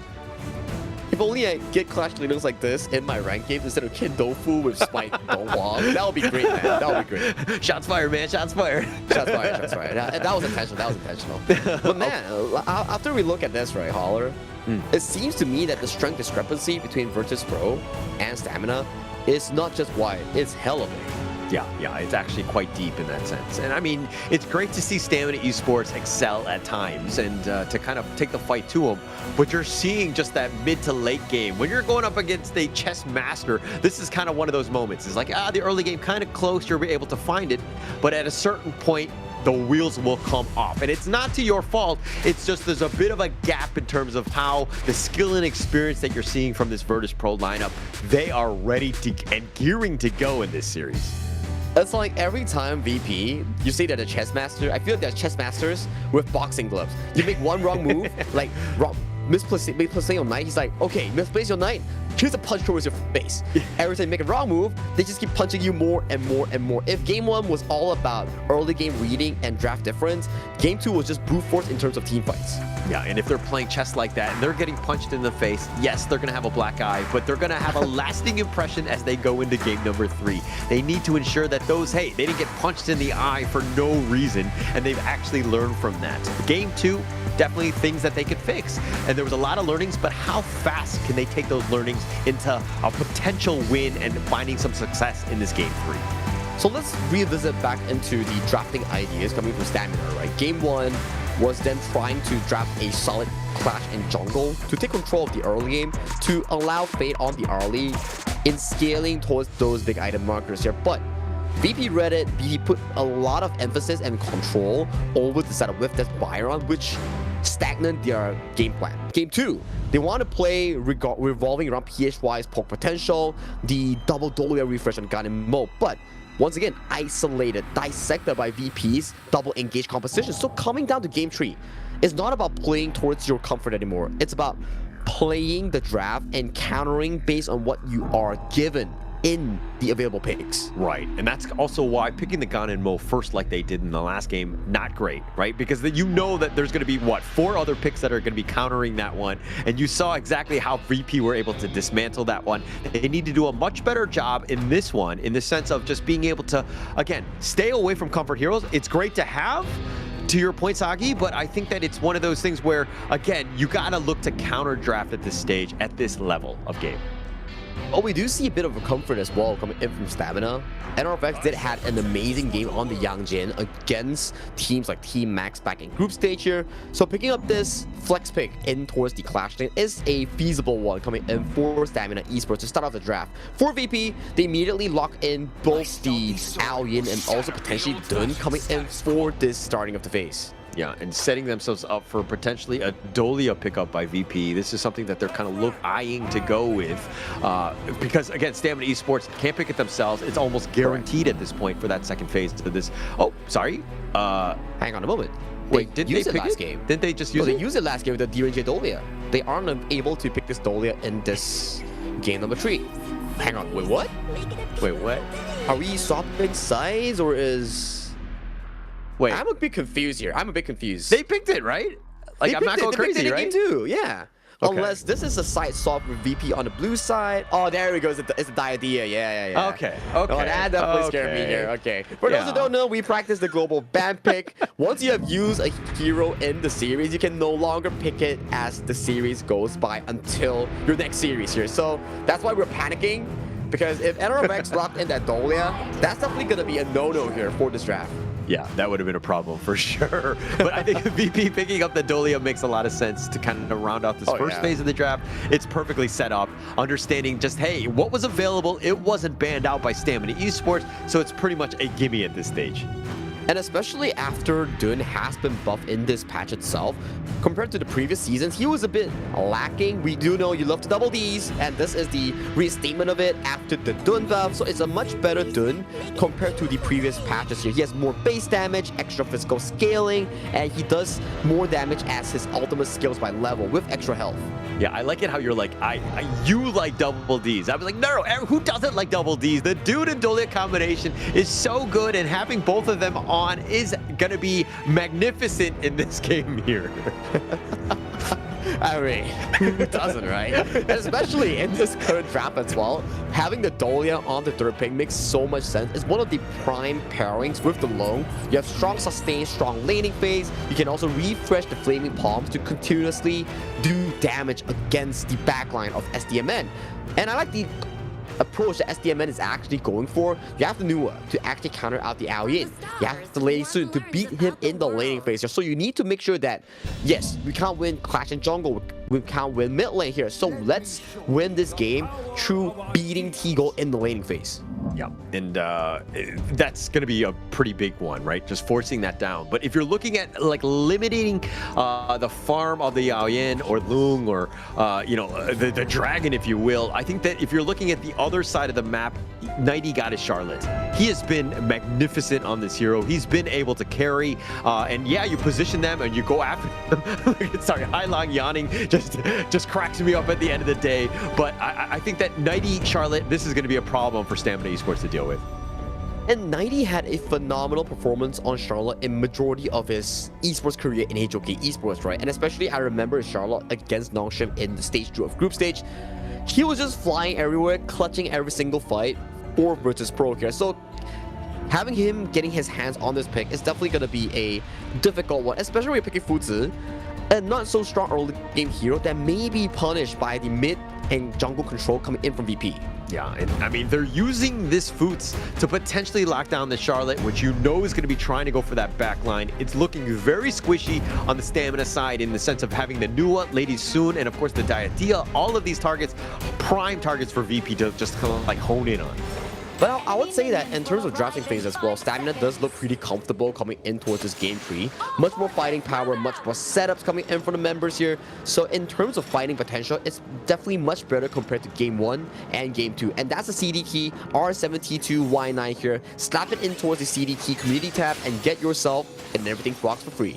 Yeah, take that one. I mean, that's going to be a huge one. Just rewarding you, all the viewers at home, to ensure that you're just tuning in, you're getting free stuff, and to see exactly if Stamina Esports can somehow bounce back, finding ways to solve the Rubik's Cube that is this Virtus Pro lineup.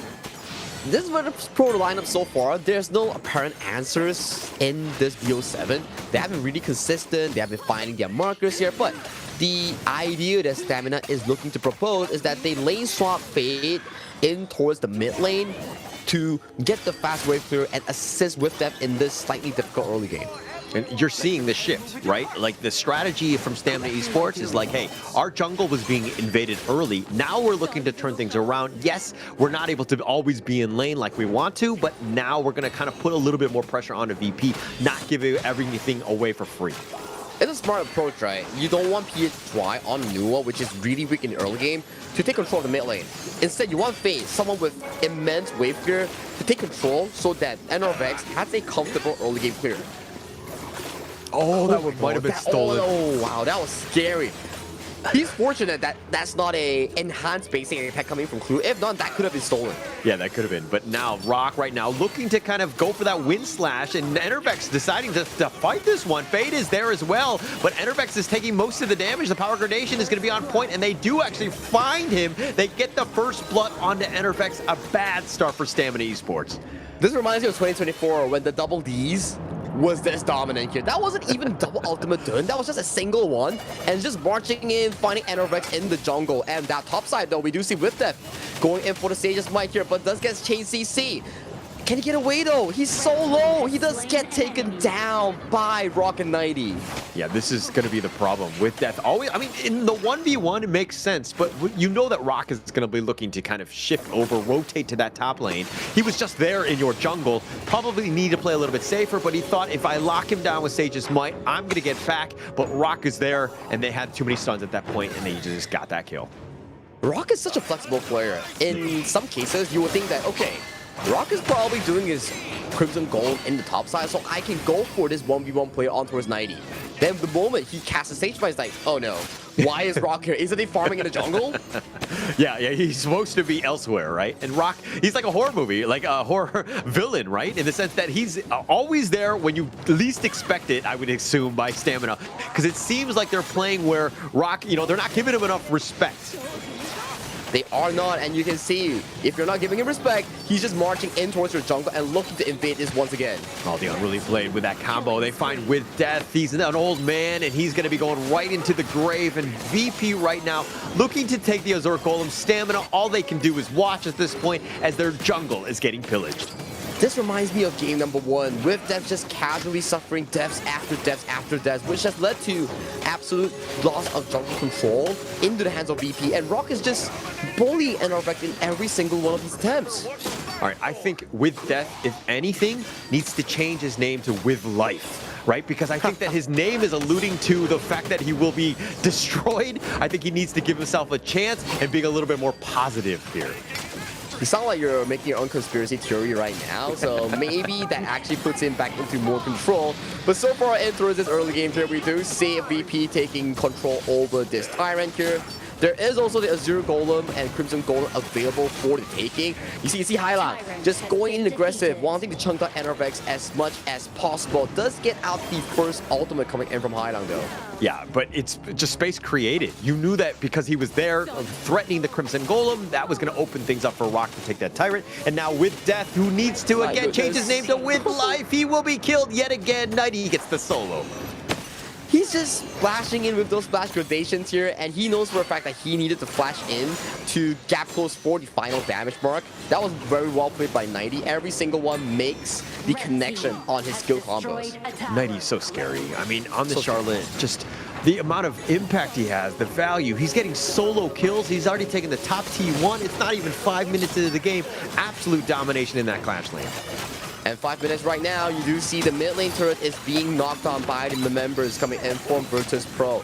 It's trying to look a bit of the VP coming in from Game 1, but can they break the Game 1 record? I don't know, because right now they're holding a 2.3 thousand gold lead and continuously pushing against Stamina Esports to restrict their farming space. I don't think that they're going to beat 6 minutes and 30 seconds, but I think this is not something where you're like, hey, I'm trying to PR them and just like kill them as fast as possible. We still just want to play our game. And VP's lineup, they're looking, I mean, if you're looking at like a Charlotte and you have a Loom, you have ways that are late game, right? So I think that they're going to continue to play with their style, which has been this choking out style of just play where they, you know, control the map. I think VP are still in a great spot. That was 3 people against 1, and Rock just casually run towards him and put in so much control. He's unruly blinged in, going for the crowd control here. Has the second one to decide whether he wants to go in or go out. Yeah, I mean, Rock going out on this one, going back and just defending, and now they're going to put pressure on this bottom T2. VP doing everything correct. With Death, picks up the Sparkforge Dagger to kind of help with the push, get him a little bit of that XP because he is so far behind. Yeah, super far behind right now. Unless this game stalls into like a 12 to 15 minute mark with a minimum 3,000 gold deficit for Stamina. If not, I don't see them happening. I don't see them getting any advantage in these team fights here, because take a look at that draft, right? You have the Fuzi, you have the Nuwa and the Lady Sun. They need so much items to get themselves going.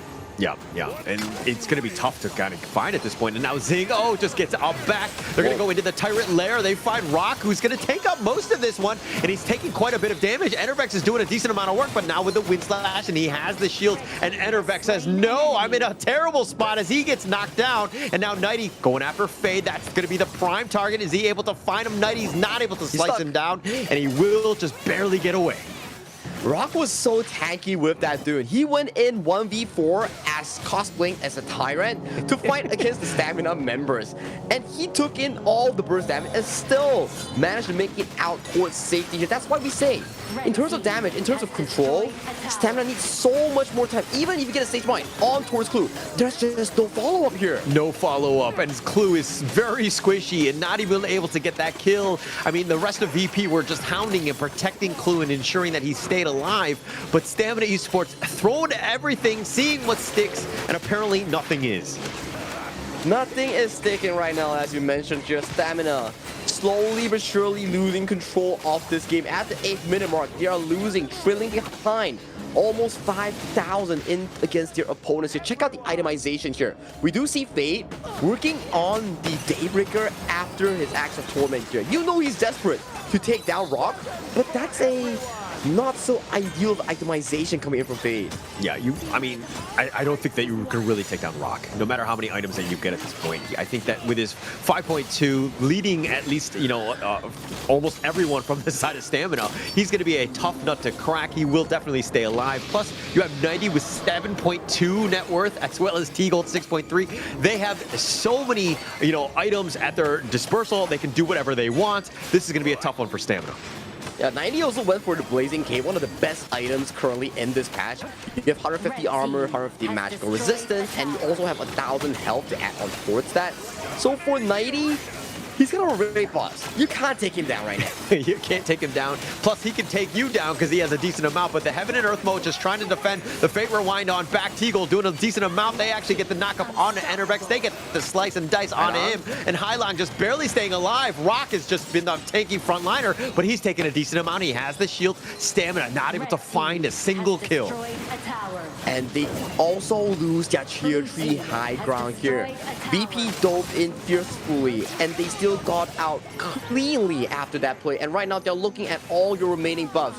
Azure, Crimson, everything going into the pockets of Virtus Pro. They're trying to cement their goalie going into that 10th minute mark. If Stamina isn't able to put on any sort of defense, this game might just end after the shadow objectives. You might. I mean, it's looking that way, right? I mean, they're taking the Crimson Golem, as you rightly pointed out. I mean, they've taken all the buffs away. Stamina Esports just fighting for scraps. Who's going to be taking it, right? Because they need Enervex, they need PHY and Fade to have some sort of that net worth to kind of fight with them, because they don't have enough damage to really crack into the armor that is this Virtus Pro lineup. They're just pulling the food right now. They're just waiting for the objective to spawn, potentially get a double objective, double whammy, and go for the potential game-winning pusher. We do see Stamina forcing themselves to actually clear out these minion waves, so they can't really move themselves into a potential contest here. They don't have the goal, they don't have the positioning here. It's difficult for them right now. And also the lanes are not in their favor as well. They're so far behind that they have to fix all the lanes, and then maybe even then just get to the river, right? That's the space that they're looking for. And Nighty already looking to split push all by himself in the bottom lane. You see Hylong in the top lane. So again, just more pressure, and the way that they're doing this, Virtus Pro, oh my gosh, the map control is amazing. And the ideal situation for Stamina right now is to maintain both high grounds if available and sustain the fights. Pick off some of these key shutdowns, potentially from 90 or T-Gold. If that happens, then the ultra late game potential may happen coming in from Stamina here. Nice creation blocks here to protect the game, and Hylong gets taken out. That's the situation we're looking for Stamina. Yeah, Hylong, that's a little bit of a misplay. He thought he was going to be fine. Actually expends the flash as well. But look at 90 just diving in 1v5. Does not care. He's actually turning this around, but he too will be shut down. And I think that he's like, hey, Virtus Pro guys, settle down. Hylong was down. 90, no reason to go in. But again, they're doing a decent amount. amount. They actually find with that a little bit on the low side, but Enervex is going to be the target. They take him down. Infinite Fastest T-Gold will get on back to safety, but they've taken the bottom T3 and rock the wind slash on to 2. They don't care how many members down they are. They're going to continue to fight. They're actually forcing it down on the Crystal. They take down Fade. They will take down With Death as well with this double kill from Rock, and Zing is just all by himself, and Rock does not care. They just don't have the minions, and now PHY is back up. They have a decent amount to kind of continue to fight with the Rock. The Crystal doing the damage, but now with that Crystal exposed, how much can they go? The emergence on Ford. PHY just trying to clear the waves. If anything, the Crystal at half-life. Clue and T-Gold are doing the work. The backdoor protection is now going to be used, and Clue will fall as well. Enervex gets him down as well. I believe that entire fight, Rock was just sitting there bathing under the damage of the Crystal for at least 30 seconds here. I lost count how many Unruly Blades were casted in that one exchange. There were too many at this point. I mean, Too he was many, man. somehow staying live. But I mean, the Crystal, at the end of the day, that's one way of dealing with a raid boss that's in your base. So they do have a small breath, just keeping themselves alive, at least for now. But Stamina Esports, with this Overlord potentially getting taken here, this could be a tough one. Man, Stamina just trying to hold on and to clear these waves. And these are baby breaths that we're talking about right now. We do see Rock entering in with the Unruly Blade, finding on towards With Death. Yeah, the Wind Slash and With Death is getting focused. Yeah, he's tanky, and he will get back to safety. VP throwing everything at him, not able to take down the old man, and now they turn their attention on this Overlord. You do see the Fuzu starting to rack up some tankiness here. Tons of cooldown reduction, tons of damage reduction coming in from the spell to intuition here. So these are good markers for Stamina.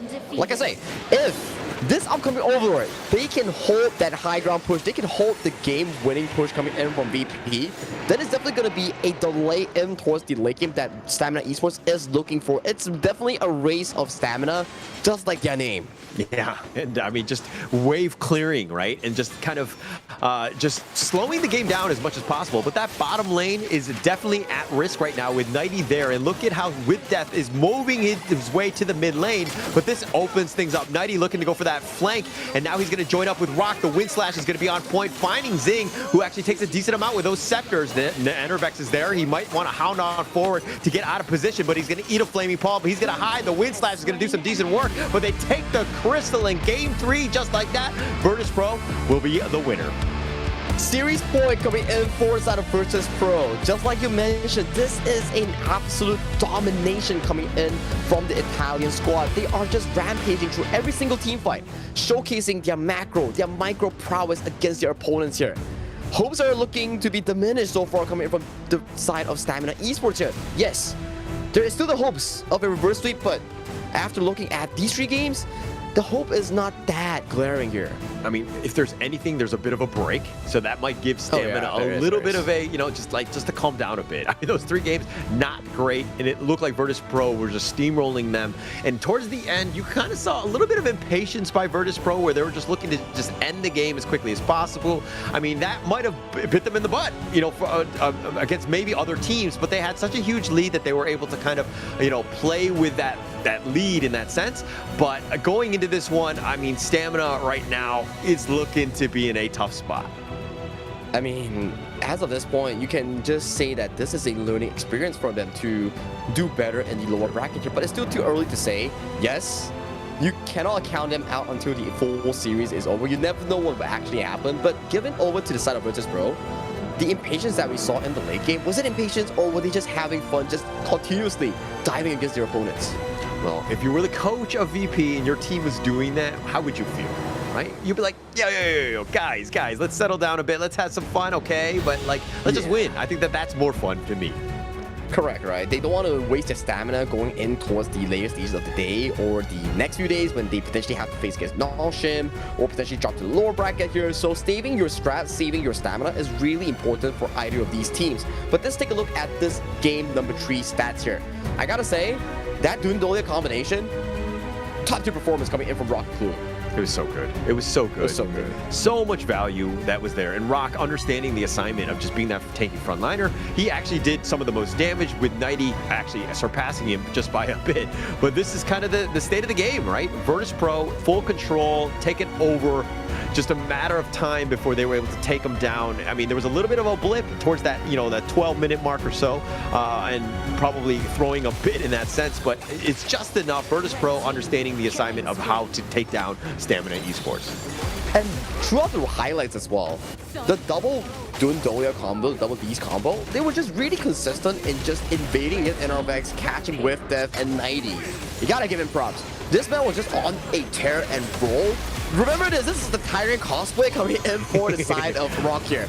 Just casually diving in against 1v4, sustaining so much damage. It's not because it's a good decision, it's because he knows the goal discrepancy between these two teams. Yeah.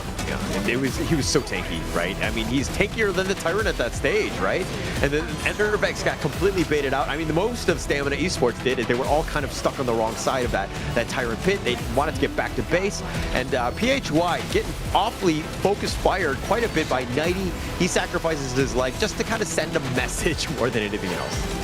I mean, he saw for the fact that, oh, Highland got bursted down, I gotta put in some fun on towards this. Let me get in for that 1v5. Taking him down. I mean, when 90 was so far ahead, he was like the carry in this game. He's so good on this Charlotte, and Stamina Esports not able to find the farm, not to get to the same level. And you're seeing, look at this chaos. This is right in front of your fountain. That is disrespectful as it gets right on the doorstep, so to speak, and being able to take that game 3 in a bit of a hurry. And your MVP will be Rock here, 4-1-5. Just too much doing in the end. 25% damage dealt, 31% damage taken with only a total of 10,000. He's milking every single stats coming in for this play. He's using the least amount of gold to produce the highest amount of stats in this game. Number 3 hero. Damn. You gotta give props towards the side of Virtus Pro here. When they fight, they really fight. Yeah, they understand when to fight, right? That's the biggest piece. And when somebody makes the call to fight, everybody shows up. And they come from all angles. They go from the back line, understanding who needs to die. Very impressive win by Virtus Pro. They're up 3-0. They have a monstrous lead. They have the series point going up. But first, let's take a little bit of a break. I said I'm born of this, I'm born this way, ayy. This is my chest and my bonus play. Can't be late, won't hesitate. What do you say? Race to find my face, scars to find my skin. I can't convince them, can't please them unless that I'm the one that you hate. A to the E-R-O, doing it for real, locked on my goal. From the ashes, I roll the game. Flow with a rumble, make them crumble, make them run. Cause baby, it's go time. Knocking you down's how I rise. An inspiration, I know I'm the one who will fill them up, no lie, we gon' do it. Facing up fears, we don't think we just move it. No, we the best, and we don't gotta prove it. Somebody test me, I swear I'm gon' lose it. I got a sure fuse on this boom and illuminate. The truth within, another day, another win. You got the power to turn around. Inside a champion, to be found. It's my war cry, oh, calling out for the game. There's no time to hide, oh, won't you yell out my name when I sing on top of our lungs, wherever lost. It's my ride or die, oh, won't you yell out my let us begin. Crush the foe, look at me now, ready to go. Power within, we're standing tall. Fight for your name, ready to give it all. It's prime time, gather round for everyone to see. On my grind, in disguise we bring you to your knees. We kick it, smashing down the walls of enemies. Hit it with the boom, then we get him with the beat. Punch it with the power, then we serve him with defeat. I ain't never missing a day, missing a night. I'm on my way, I'm holding my pride. Throw up the game, top of the show, we're not the same. Flaming the blame, same on the aim. When you reminisce on this battlefield, it's on my silhouette that you see. We gon' do it, facing up fears, we don't think we just move it. No, we the best, and we don't gotta prove it. Somebody test me, I swear I'm gon' lose it. I got a sure fuse on this boom and illuminate. The truth within, another day, another win. You got the power to turn around. Inside a champion, to be found. It's my time to fight, oh, calling out for the game. There's no time to hide, oh, won't you yell out my name when I sing on top of our lungs, wherever lost. It's my ride or die, oh, won't you yell out my let us begin. Crush the foe, look at me now, ready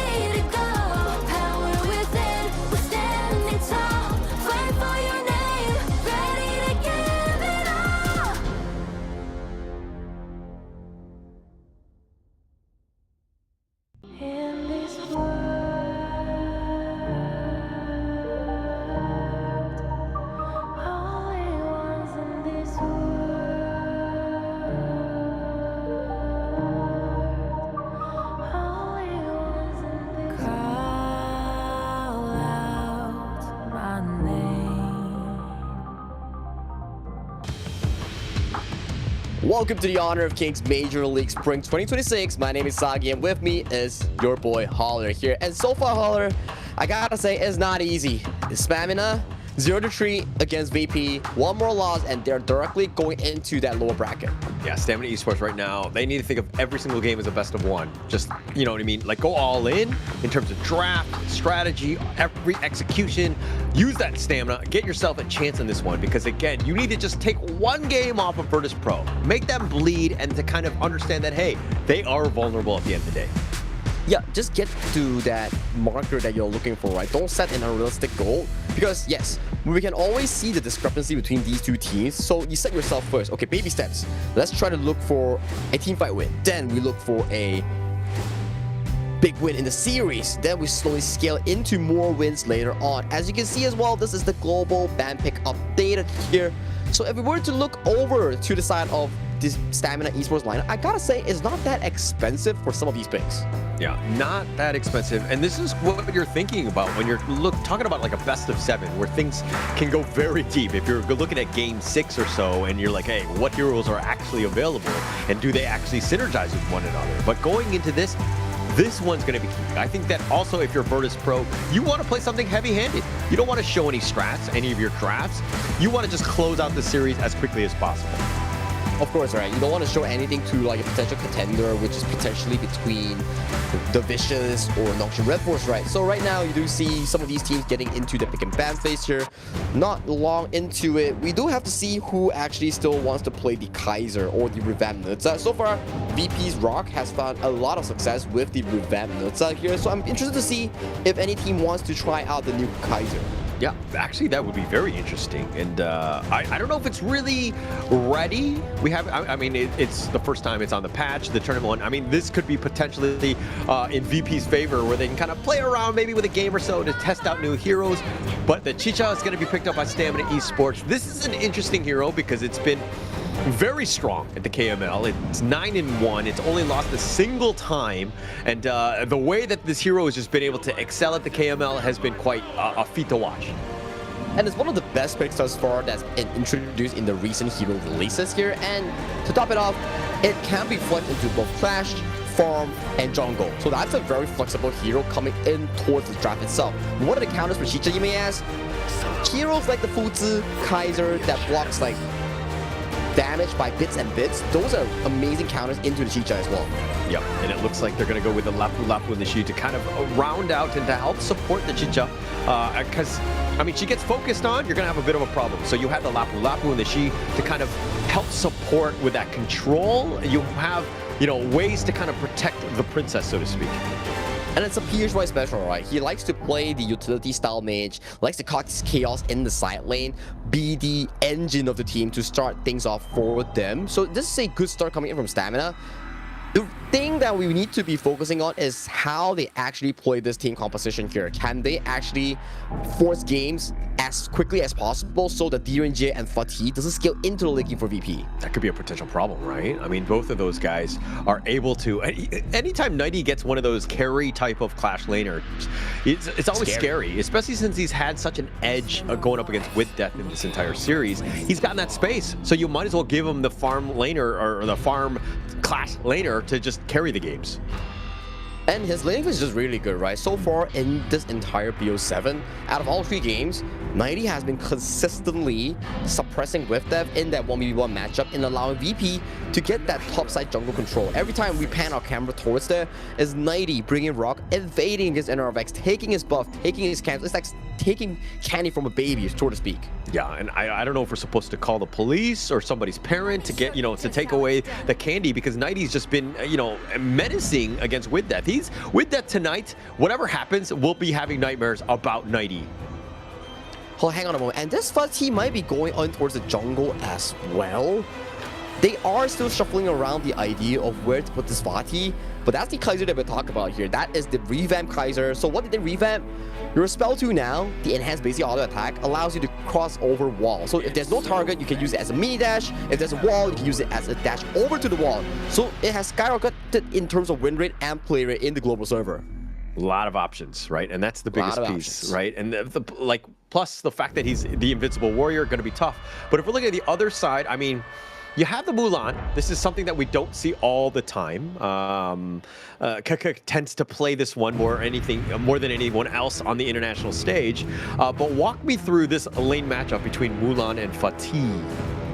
I think both are pretty 50-50 in the laning phase itself. It depends who gets the first initial jump on first.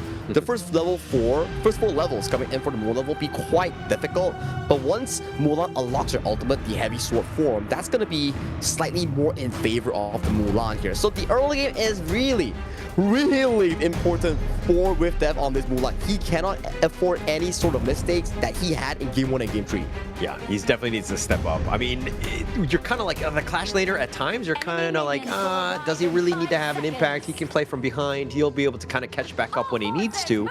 But generally speaking, what we've seen from this series is that Nighty totally takes advantage of that, and then he ends up carrying the games. So you really need to ensure that WithDev has a decent game where he's not like throwing some of those deaths away. It's like what we say, right? The gap in experience here. Nighty has been such a consistent performer in the international stage of HOK Esports, so he's like the teacher right now for WithDev, coming in as a rookie Clash laner in his first season. Oh, he's a teacher. I didn't know that. I need to get some lessons from Nighty because I need all the help I can get as I try to learn the Clash lane. And Nighty is the guy, right? He has been one of those guys from the KML that is just really taking the Clash lane to the next level. Oh, good secure as well coming in from Hylong here. But of course, 90 classes that you want to see, check out the VODs. He's really good at these clutch moments, especially on the Guan Yu here. It reminds me of 2025 where he got the MVP after the game here. But nice pull here coming from PSY, but he did take a lot of damage here. Hylong going dangerously low. Oh, he's got the passive. He flashes away. Oh, it might have been a little bit of an outplay. He gets the taking liberties just for one last piece of damage, and Hylong just barely surviving. That was a 2v3 initiated by the side of VP here, and only Hylong had to burn the flash and passive. I gotta say, that's a small win here coming in for the side of Virtus Pro. They stalled so many resources coming in by stamina. And look at Nighty fighting 1 versus 2, not even scared whatsoever. They've actually made the rotation where with that Fade and Zing are going to be in the top lane to deal with Nighty, but now with Rock showing up and Enervex is there as well, this is a bit of a 3-on-3, especially early. Yeah, he's taking a lot of chunk damage here on towards Rock here, but they do get the initial push here, so Rock does get the teleportation strike all the way to the farm lane here. And we failed to identify one thing as well. As a lane swap coming in for Sada Stamina, Chicha is going up against the 90 Fatih, and then WithDev is playing on the defensive role here, but nice board here catches on towards the side of Enervex. Oh, they find Enervex. He got stuck on the wrong side of town, if you will. He's going to give up first blood. The Silk Imprint on to point, though, finding Rock, but he's not able to get the damage enough to take him down. That was a nice mini board coming in from Hylong. It's not about the size. It's about how you use it. And Hylong definitely locked him in super duper well with that board as my board. Okay, all right. You could have gone multiple ways with that one. I think we'll just let it go. You know, I think in terms of the size of the board, I think that it was just enough at the end of the day. I think Hylong is...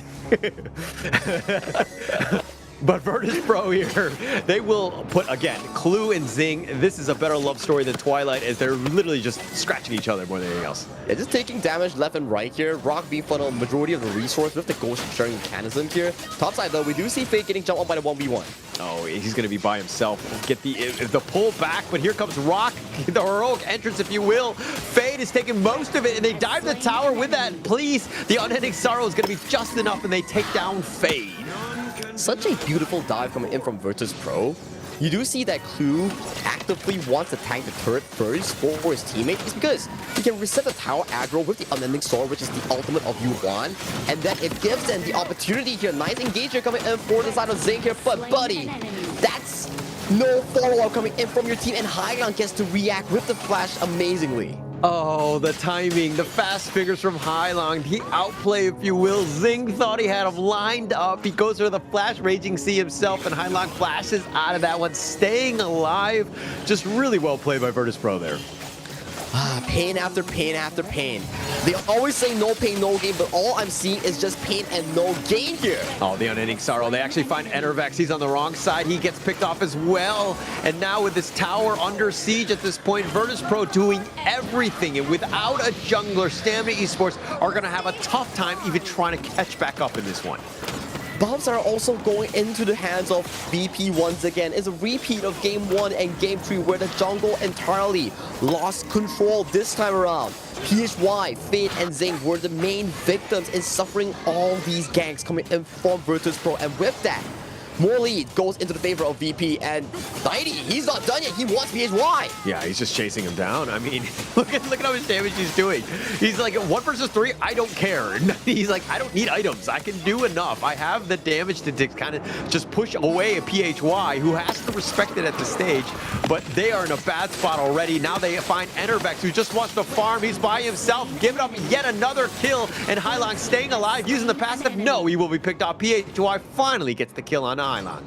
But it's just a Yixing mid. As long as he does his job, gets the kill on through Enervex and Assassin jungle. Assassin jungle needs so much farm to be relevant in this game, but they have been getting every single buff, every single kill since the start of the game against Enervex. And take a look at the goal discrepancy right now. 2.9, 0.30 on the Fade. Meanwhile, take a look at Rock here. He's, what, 4,000 already with 2-0-3 scoring. He's having a perfect game on the Kaiser. Perfect game. Enervex right now, absolutely panic mode, right? He's just trying to get his own some sort of farm, but there's no space. Everything's been taken away by VP because they understand what a lead that they have, and they're going to even take with death in the top lane. T-Gold getting the solo, and these things are looking very dire for Stamina as they find 90. He gets under the tower, so he's going to be picked off, but now the tower's been killed. Fade is all by himself, and VP, like a bunch of hounds, they hound in and they take down Fade. A 4 versus 1 and an easy one for them. Yeah, and the buff is up once again, but it has been successfully secured by the hands of Enervex. That's a bit of good news here coming in for the side of the Stamina squad. But towers, though, look at those golden tokens just landing repeatedly on that bottom tier 2. It will be going down in the favor of VP. Taking everything. Everything is in their favor, so to speak. PHY taking a decent amount. Rock is going to use the Invincible Warrior, and they're finding the nice little knockup with that, taking liberties. They find Zing, and it looks like that's going to be enough. This imprint just pulls them back. The tower will do the damage. PHY has been really consistent thus far with those Silky imprints here, getting multiple kills for the team. We do see here Fade jump in with the H here on towards back. Oh, Hailong finally gets picked off. Fade with that damage on him, and they actually get T-Gold as well, so Stamina with a nice 2 kills to kind of get themselves back, but now 90 is showing up. He finds Enervex on the ledge. The slashes go through. They'll take him down. They're having so much fun right now for both of these two teams. They're just going at it with fights after fights after fights, but props to Stamina as well. PHY with the consistent pulls on towards the majority members of VP. 90 here, caught in a 1v2 here. He does want to look for the potential fight here. Make it a 1v2, 2v3 however. Oh, he's buying time for Clue to show up, and 90 gets pulled in. No, he flashes forward, decides to go for it, but Faye does get killed. Clue will clean him out, and it looks like the other 2 members of Stamina don't want any of this roam action with Clue, and they let him go. Every time the camera pans over 90, he's just going in. He's not stopping. He's continuously jumping in and relentlessly against his opponents. No, he can sense that the spotlight is on him, and he's like, okay, now I know it's time to go in. But the Heart and Jade Seal will secure the Crimson. That's a good find for Enervex. But now that they have to just back off, find other avenues of attack in terms of just getting this farm. And talking about farm, it's a good recovery period coming in from Enervex, and with that, after a really difficult early game, they've been racking up some farm, racking up some gold here, but with that here, caught by the golden token. Yeah, he's actually going to be focused down. Clue with that mini stun, and now the Raging Sea just barely keeping him alive. Zing with the save. Rock just trying to navigate his around them. Finds it. PHY, though, is going to be back to safety. Rock is not able to find the target. Zing will dash over, and he will stay alive as well.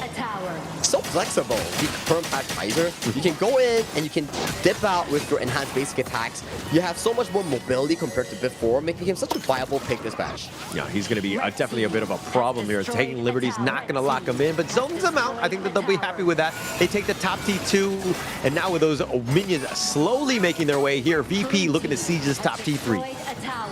Yeah, they are looking until the minion waves actually start to go in, but with that has a heavy sword form here. The defense should be pretty easy coming in for Stamina here, so that's the aggression being halted for the side of Virtus Pro. But when will be the next attacking point commencing for the side of VP here? Yeah, they've salvaged the game a bit, right? And just protecting that top T3. If they lost that one, especially in the 9-minute mark, that would have been a huge disaster. But Zing looking to zone, has that vision, but he's been taken out as well. Yeah, the vision line is not looking too great for Stamina. Every time you walk up, it's either you get caught by a golden token, it's either you get isolated. But 90 here taking too much damage for his comfort. Oh, he took quite a bit. I mean, there were 3 members on him, but now they're looking to turn. Here come the reinforcements, and they find Zing, and they'll run it down. T-Gold with his damage, taking him down. And Stamina, it's like, oh, you think you got 90. You think you got him on the ropes, and it's all a bit of a bait.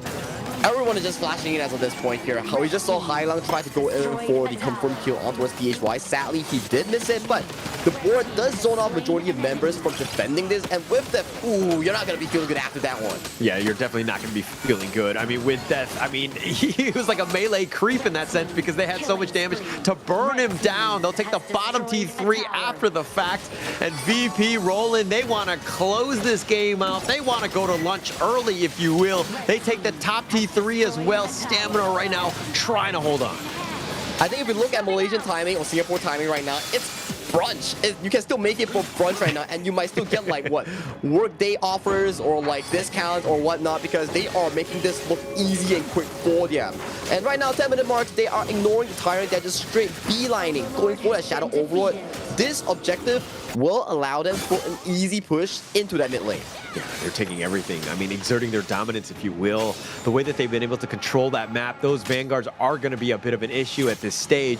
Stamina right now just trying to, again, find something, right? Somebody gets picked off. Clue might be that front liner, but he gets spotted out. With that, this is actually going to go reverse. The board is now set up, and they actually locked in PHY. It looks like he's going to be a freebie, but they turn their attention on the juicier targets. They find PHY, they go for Zing, and they take him down. With that, somehow, no, he's going to be picked off. Rock chasing him down. They'll take the final T3, but this Crystal is again wide open. Fade flashing away, gets under the fountain. He will be healed up, and it looks like Virtus Pro will eventually pad the stats, and they'll take the Crystal. They'll take this series.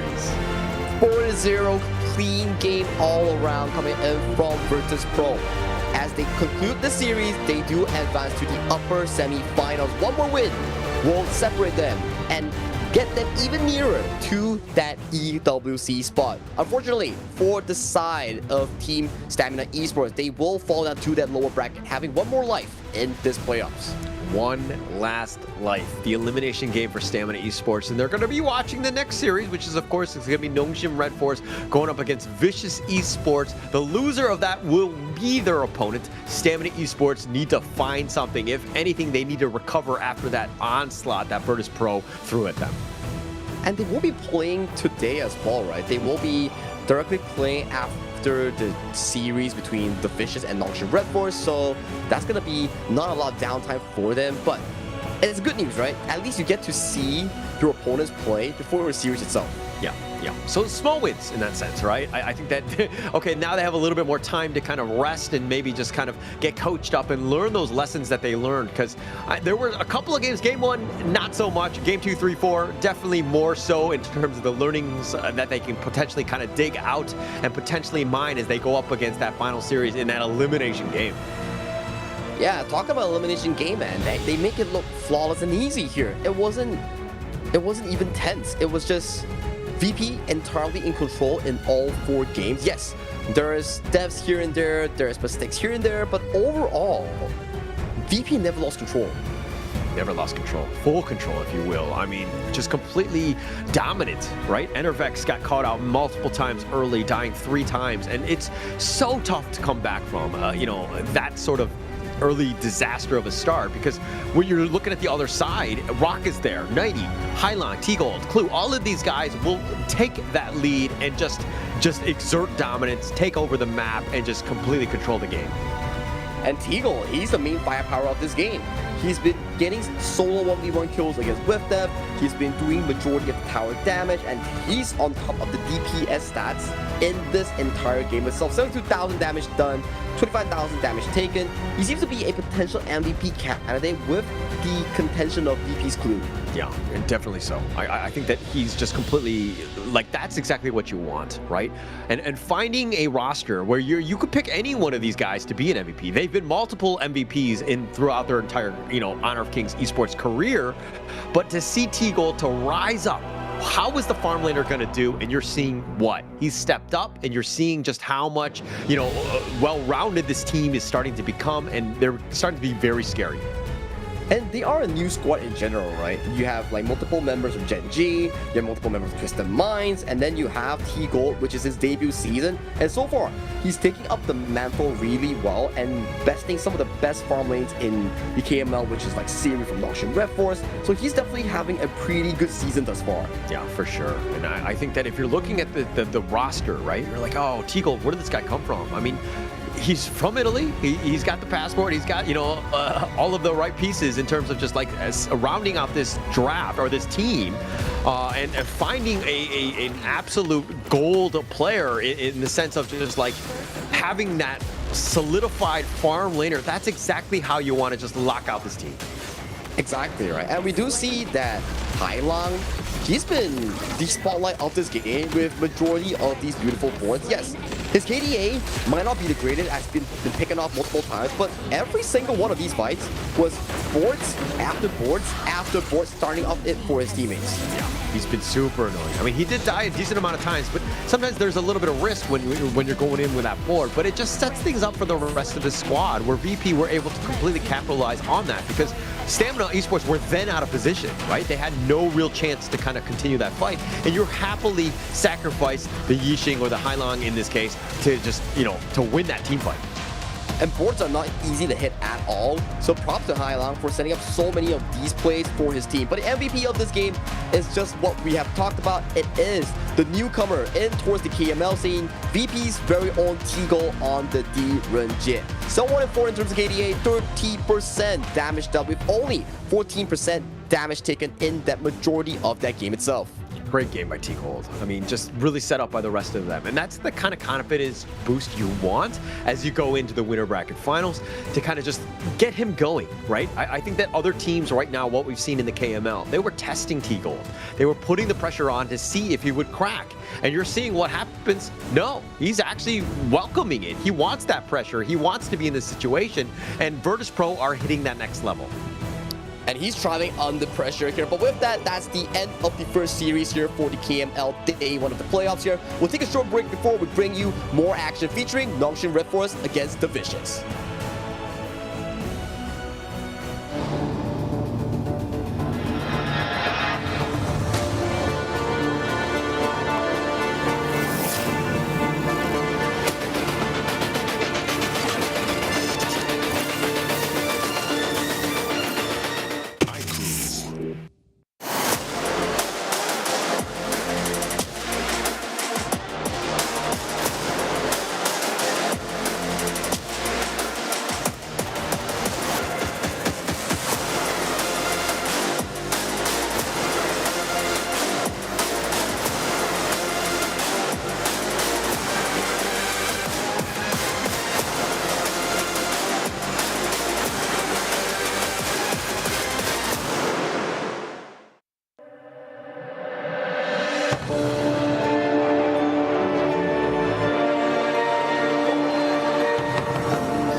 Superflow Spriteling is here. At the start of each match, players choose one of 3 Spritelings to fight alongside them. Summon your Spriteling to gain a corresponding new skill. Let's take a look at what they can do. Superflow Spriteling Skill 1. Bigly. The hero drinks a growth potion to increase their size and max health, but movement speed is slowed while enlarged. Superflow Spriteling Skill 2. Runcy. The hero drinks a shrinking potion to instantly become smaller, knocking back nearby enemies and gaining movement speed, but damage becomes slightly reduced. Superflow Spriteling Skill 3. Coolio. The hero drinks a cooldown potion to reduce cooldowns of all skills currently on cooldown 3 times, but at the cost of some health.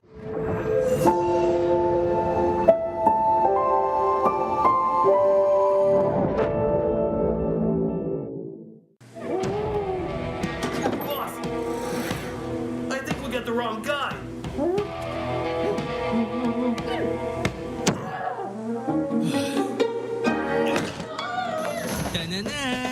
Honor of Kings, now with personalized in-match nameplates. Change your look whenever you want.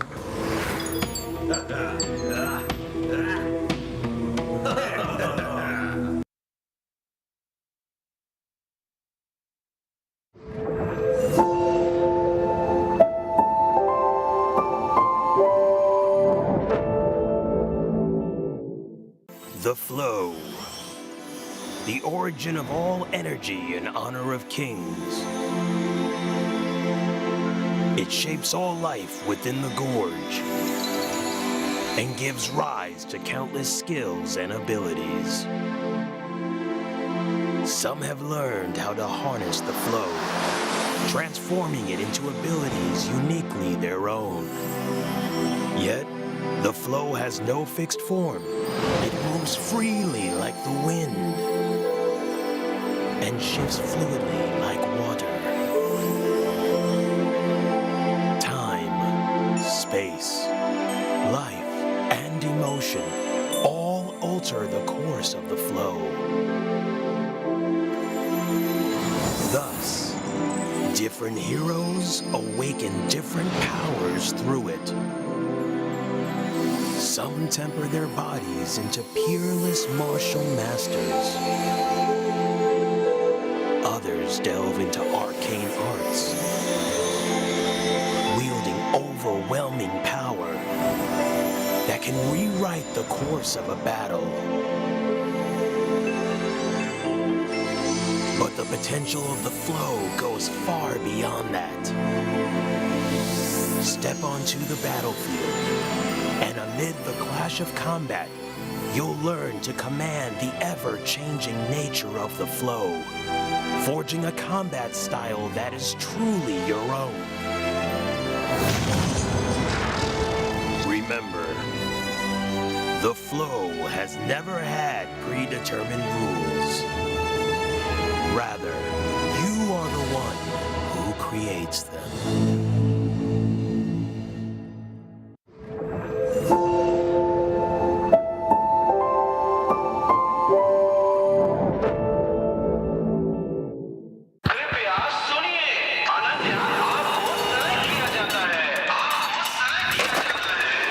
घर जल्दी आ जाना, okay? Okay, it's okay.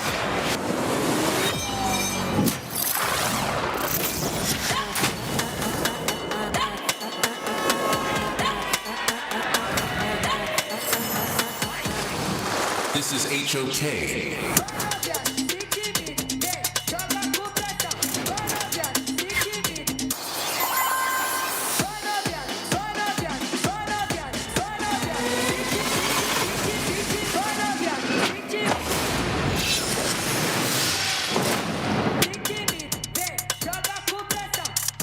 Okay. It's okay.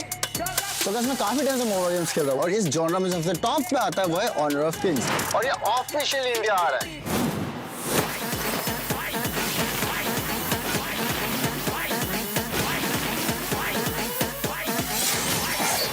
You okay? You okay? You okay? It's okay. It's okay. It's okay. It's okay.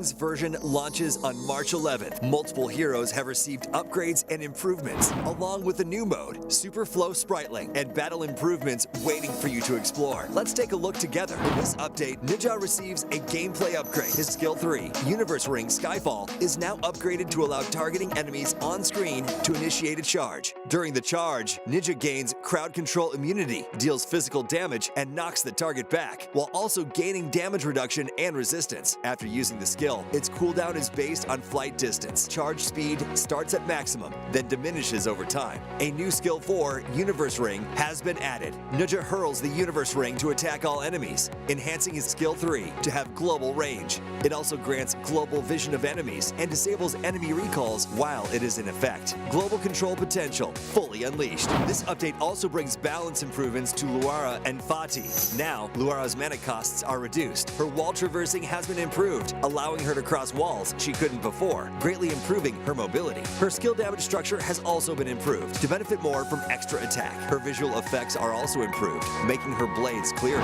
Fatih's ultimate has been improved in this update. After using it, his damage and recovery are increased, and he gains 1 extra enhanced basic attack. Each extra sword energy recovers full health, but no longer deals full damage. Fatih's sound effects and animation flow have also been improved. The new game mode, Super Flow Spritling, is here. At the start of each match, players choose one of 3 Spritlings to fight alongside them. Summon your Spritling to gain a corresponding new skill. Let's take a look at what they can do. Super Flow Spritling Skill 1, Bigly. The hero drinks a growth potion to increase their size and max health, but movement speed is slowed while enlarged. Super Flow Spritling Skill 2, Runcy. The hero drinks a shrinking potion to instantly become smaller, knocking back nearby enemies and gaining movement speed, but damage becomes slightly reduced. Super Flow Spritling Skill 3, Coolio. The hero drinks a cooldown potion to reduce cooldowns of all skills currently on cooldown 3 times, but at the cost of some health.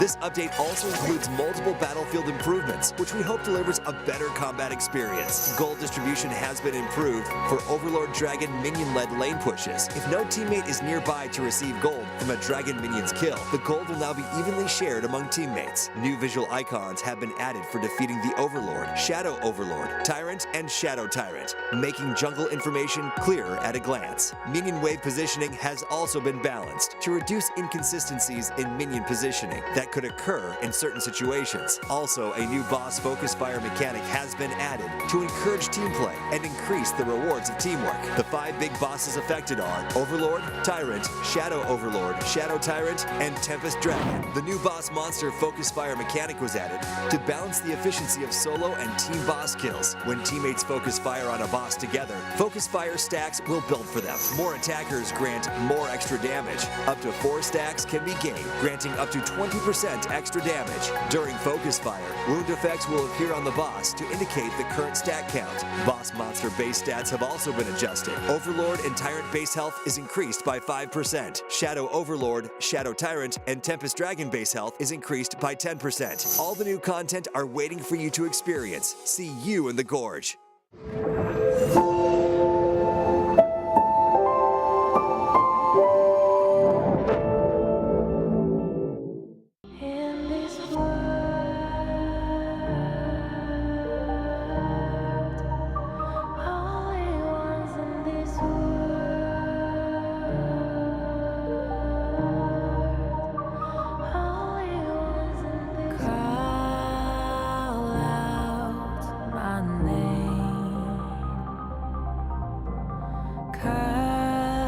The sound of the rain. No matter how I feed the flame, you know I feel the darkness and the pain.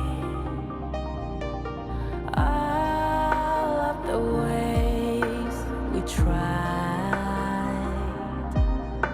to break free from the night, you know we made it out, we found the light. I fly so high, light up the skyline. Let's do it this time, like it's a whole new vibe.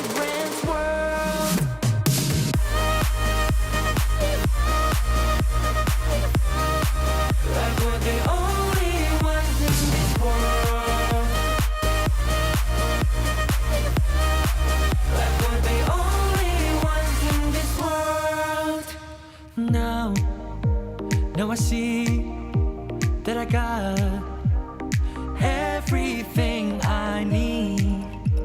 It's alright, I'm on fire, I'm alive. Welcome back to the Honor of Kings Major League Spring 2026 Playoffs Day 1. My name is Sagi and with me is Holler here. Holler, we had a quick BO7 series finish coming in from Virtus Pro going up against Stamina Esports. With that, VP has qualified themselves into the upper bracket semifinals. So for this series coming in, we do have two Korean teams, which is the Vicious going up against Nongshim Redforce. Yeah, actually, both of these squads right now, I think there's a little bit of bad blood. I mean, I don't want to instill drama into this one, but when you get kicked out, Kyung9 and Faye that are now on Vicious Esports, they were former members of Nongshim Redforce. You know that this is a little personal, right? You know that this is a team that wants to really take it to them and to kind of, you know, make them feel a little bit bad for, dare I say, kicking them out.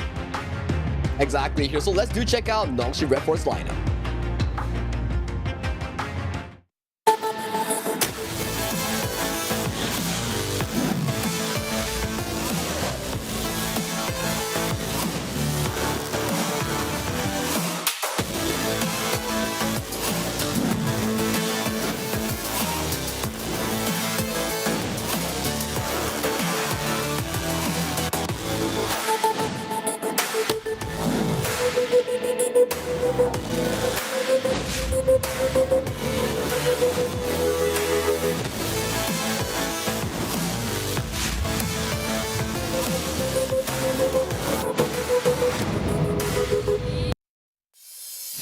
The ultimate red Nongshim Redforce, they're going to be made up of by Illusion, Haku, and of course Siri. And the newcomers are going to be Namu3 in the Roam, Rattel in the Clash lane. This has been a roster that we had some questions going into KIS. They showed up, they got second place, and now they're looking to be one of the favorites into the KML here. It's a Cinderella story, right, that we saw them back in KIS for Indonesia, where they lost every single game in group stage, but they made it all the way from top 8 to top 2, only losing to Nova Esports in a PO7 settings here. So they are definitely well geared up in challenging the entire KML for that trophy. Yeah, there's a lot at stake on this one. I mean, I think that going in, there were some questions again, continuing on, like how would Vicious Esports respond? Would they be able to kind of, you know, they look poorly in the sense of like they wanted to be where Nongshim Redforce were, right? And going into this is a very personal one. You want to represent Korea as being the best, not only in Korea, because that will open up the doors of being the best in the world. So you got to take one step at a time. Nongshim Redforce are that squad, but let's look at the other side. Let's look at the Vicious Esports lineup.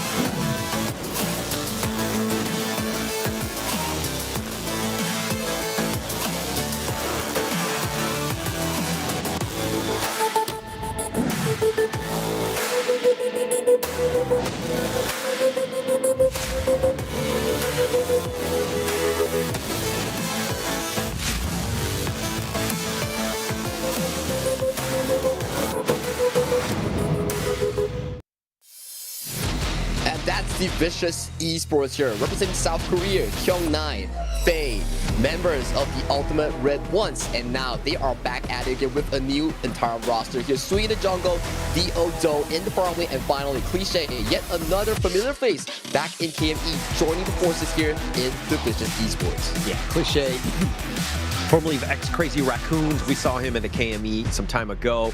And this roster is, again, it's an all-Korean lineup. And you're seeing just kind of the rise of them and getting themselves into the top 4. Huge win for them, but they want more, of course. Getting one of those final 2 slots and securing themselves a spot into the KWC. And it's kind of been on the back of Sui and Do. And of course, you had Faye and Kyung9 that were already there.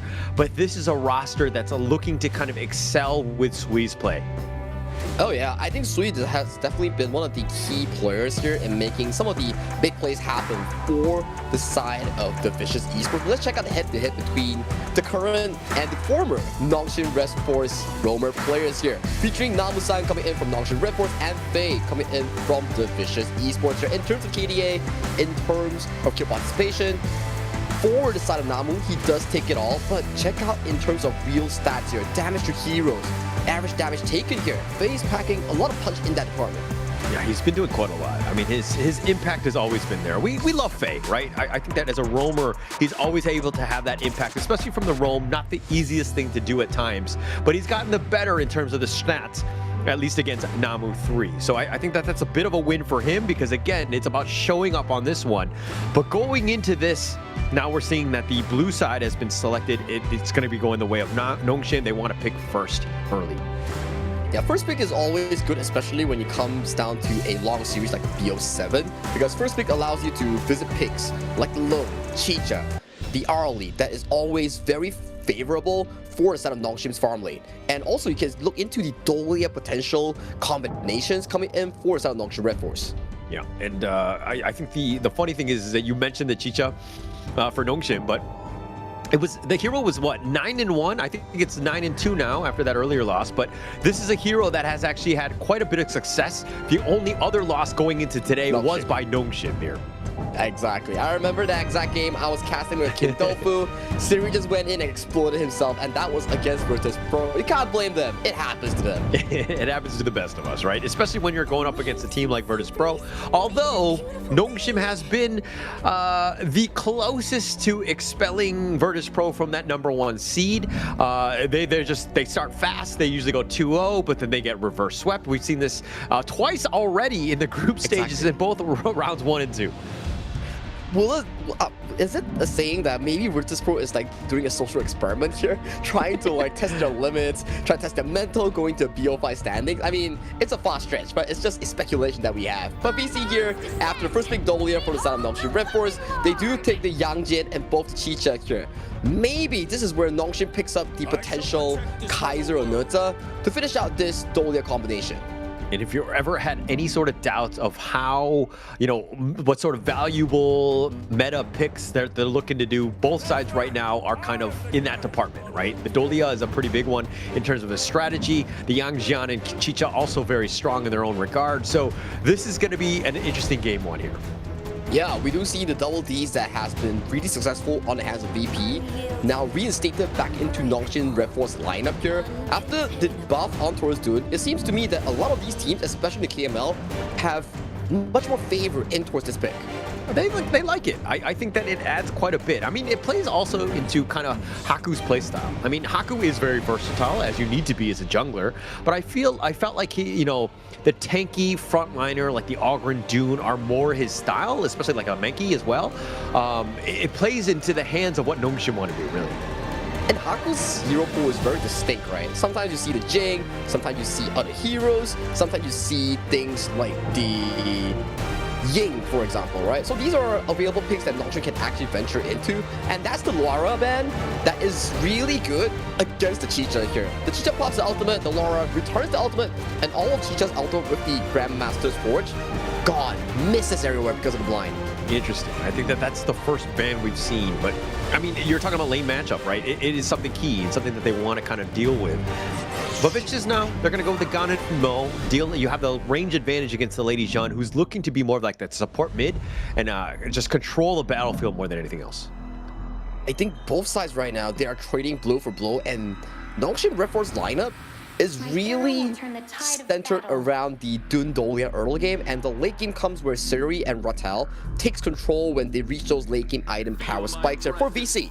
It's simple. You want to play a strong team fight with Zhang Fei, Chicha, Yang Jian to dive deep, find the floorboard, find the laser, and that's how they actually win team fights. Yeah, and actually somewhat, in the way that Vicious, as you rightly pointed out, is kind of with that Death Ball lineup, now you've got the pay to kind of add a tremendous amount more in terms of the damage department. But the Nongshim side also very similar in that sense. They want a Death Ball, they have the Dune, that's good, that's going to be up front. Now you have the Flowborn and Petit adding some more damage to kind of help out. They don't have as much control, I mean, you do with Dune and Lady Jeanne, but it's definitely going to be a huge team fight that happens. Oh yeah, and the majority of the early game coming in from the Vicious Esports, we'll have to put our eyes on Sui, because the pay is one of the fastest farmers in the game, so if Sui can get a good tempo on the pay and start snowballing on top of Haku's head, that's going to be a very good news coming in for VC, at the very least in the first 4-minute mark. This is a great draft by Vicious, right? Not only do you pick the Chicha, which is tremendous value, it's been quite strong in the KML, but you've also got the Pei, Yang Jian. You're setting yourself up for a great game one. This is great in terms of the sense when you have guys that are not as experienced as Nongshim are. I mean, this is a team, Nongshim, they strive in best of sevens. So taking game one, getting that momentum and building a little bit of confidence will be huge in a longer series. My only concern here is Holler. The draft, yes, very good for the Vicious Esports, but it's really expensive here. If they lose this game, that's going to be a lot of picks discarded in a long BO7 format. So they have to definitely tread the needle and find their first win in this opening game. Yeah, I was trying to be positive about it, but you're absolutely right? Because if they lose this one, an absolute disaster. But of course, these teams are vying for the final 2 slots at the KWC. Only one stage brings together the greatest players on Earth. The Esports World Cup, rise above. Get your tickets at esportsworldcup.com/tickets. Yeah, scan the QR code right now and make sure to see you there, because maybe we, us two casters, we can be there as well. We were there last year, maybe this year as well, we get to visit Saudi Arabia once again. Hopefully. I mean, there's only 2 slots in the KML. I mean, no, I'm just kidding. We'll have to see. We're in a different ball game in that sense. But going into this draft, like, which of the teams, Sagi, do you give an edge to?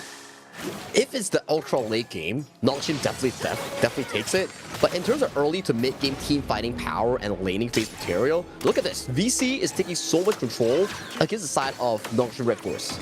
Okay. But I mean, the space, like a little bit of space created by Nongshim, that's the biggest piece.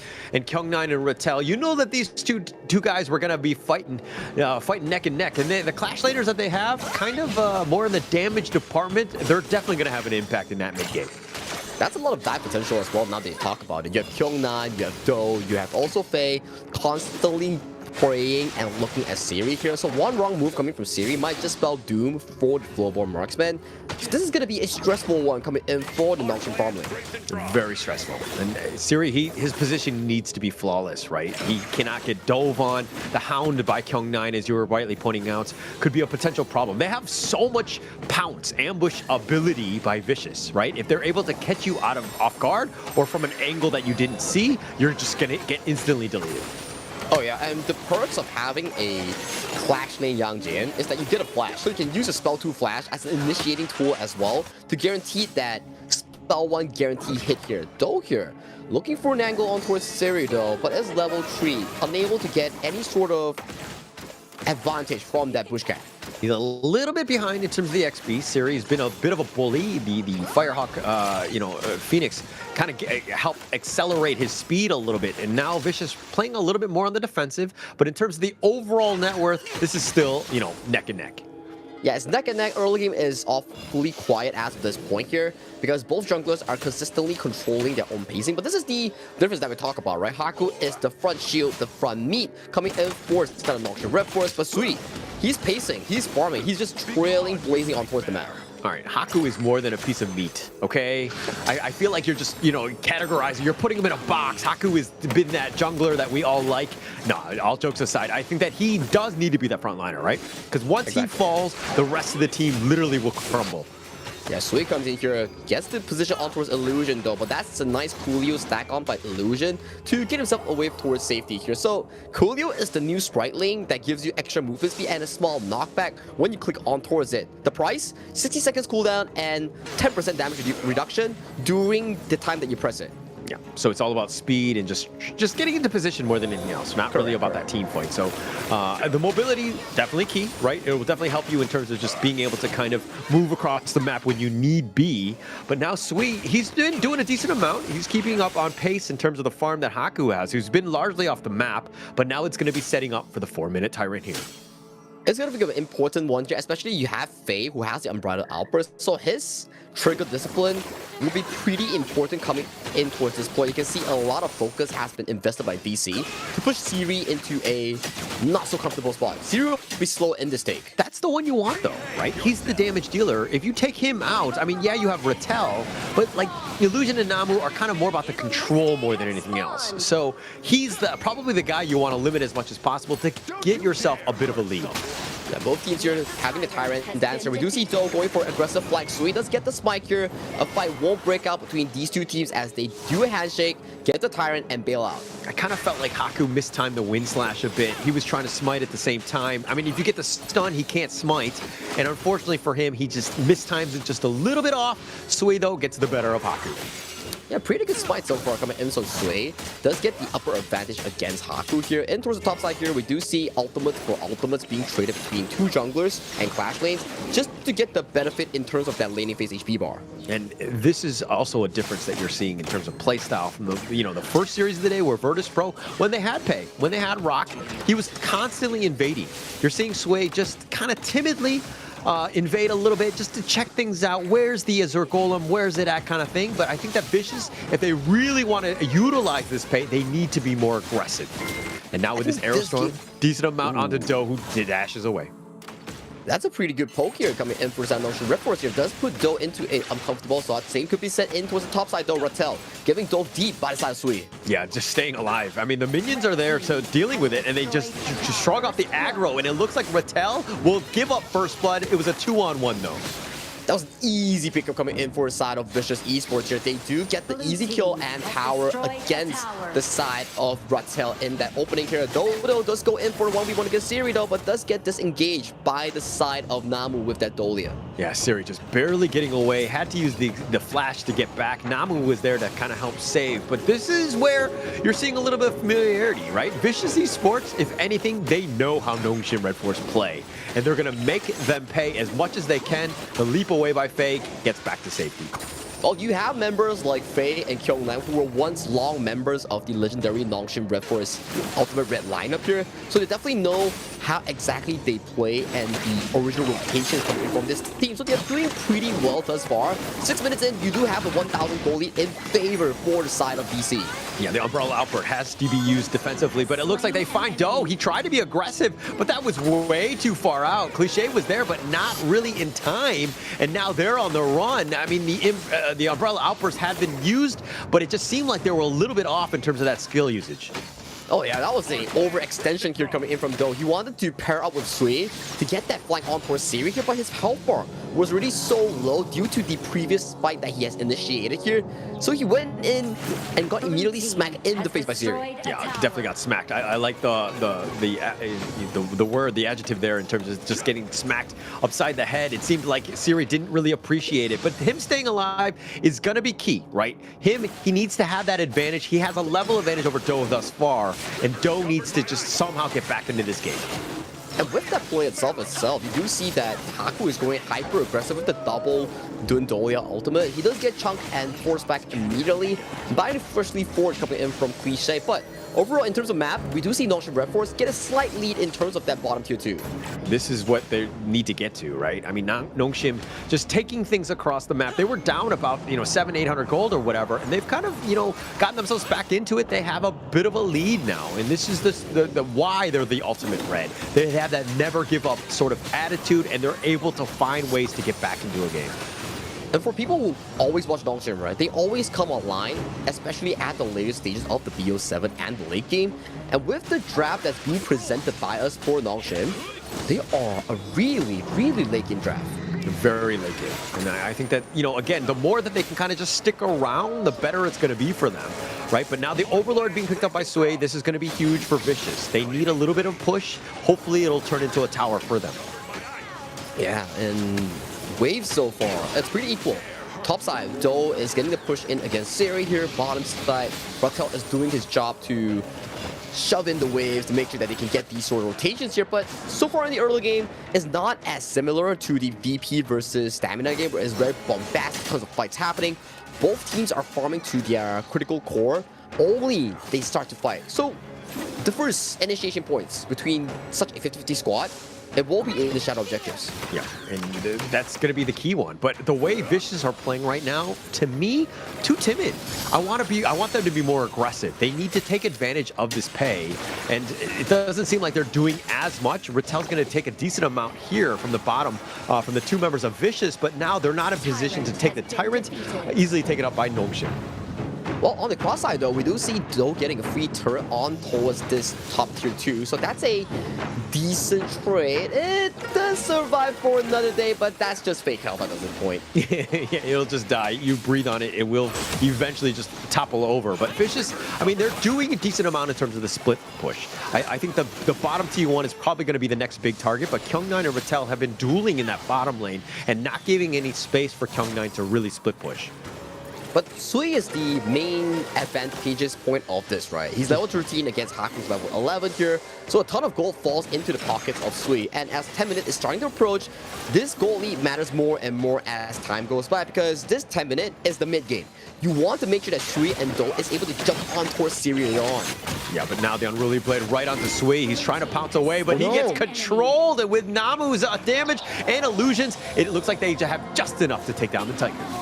That was a beautiful CC chain coming in for that Nongshim Redforce, giving zero chance of Sui to even perform in this 10th minute mark. And that is a crucial timer that Sui actually faltered here. This objective goes uncontested, and control falls over to the far superior laning composition of Nongshim Redforce. Oh, that Crimson Golem was under threat, but Faye just barely taking it, slipping it under their noses, if you will. I mean, with Sway down, you had to have taken it in some fashion, and they will. But this is one where now we're looking at the Vicious lineup. You had the pay, now towers are getting pushed on you. Have you done enough as, of course, the pay? I think no. You have so much gold, but you're unable to convert that gold into good team fights, good flanks. And so far, you are starting to trail behind against your opponents here. You had a 2-level lead as Sui versus Haku, but this is a jungle versus assassin matchup here. Right now, Haku is neck and neck in that level department. He completely lost it. I mean, he had a 2-level advantage, as you rightly pointed out, but now Sui, like, he didn't take advantage of it. He got killed, and Haku is back into it. They're tied right now at level 13. So all of your lead, everything that you've built up, has just kind of put you on the bad spot. So you're kind of thinking, what could Sui have done better? And it looks like the flash forward will end up killing Rattel, though. Rattel is giving a lot of screen time, but great time as well. He's been shown dead on towards screen. He's been shown with death timers here. 2 out of 2 deaths currently, 4 out of Vicious Esports, which is all towards Rattel. Yeah, Rattel's just like, I'll be the team player. I will be the one that will sacrifice my life for the greater good every single time. I mean, 2 times already. Not great, honestly, if you're Rattel. But sometimes you get caught out. As the class laner, you get kind of forced on this one. But it looks like it's the Vanguard in the top lane. That's just a bit of a worry at this point. Taken down eventually, but Vicious here looking to kind of maybe start the Tyrant. They're a bit unconfirming on what they want to do here. That was a 4v5 in favor of Vicious Esports. They could have got this Shadow Tyrant if they were more active enough, but no. They gave over control, and control has been relinquished back into the hands of Nongshim Redforce for the Shadow Tyrant. And this is kind of what I was talking about earlier. Vicious right now, it seems like they're playing a little bit timid. Now going for the Umbrella Outburst, decides to go on this one if he wants to go for the smite, but no, Haku with the fast fingers ensures that Faye doesn't get it, and now they've got the Wind Slash, and Faye will be killed. Oh no, Yang Jin wasn't there. Kyung9 wasn't ready for that fight.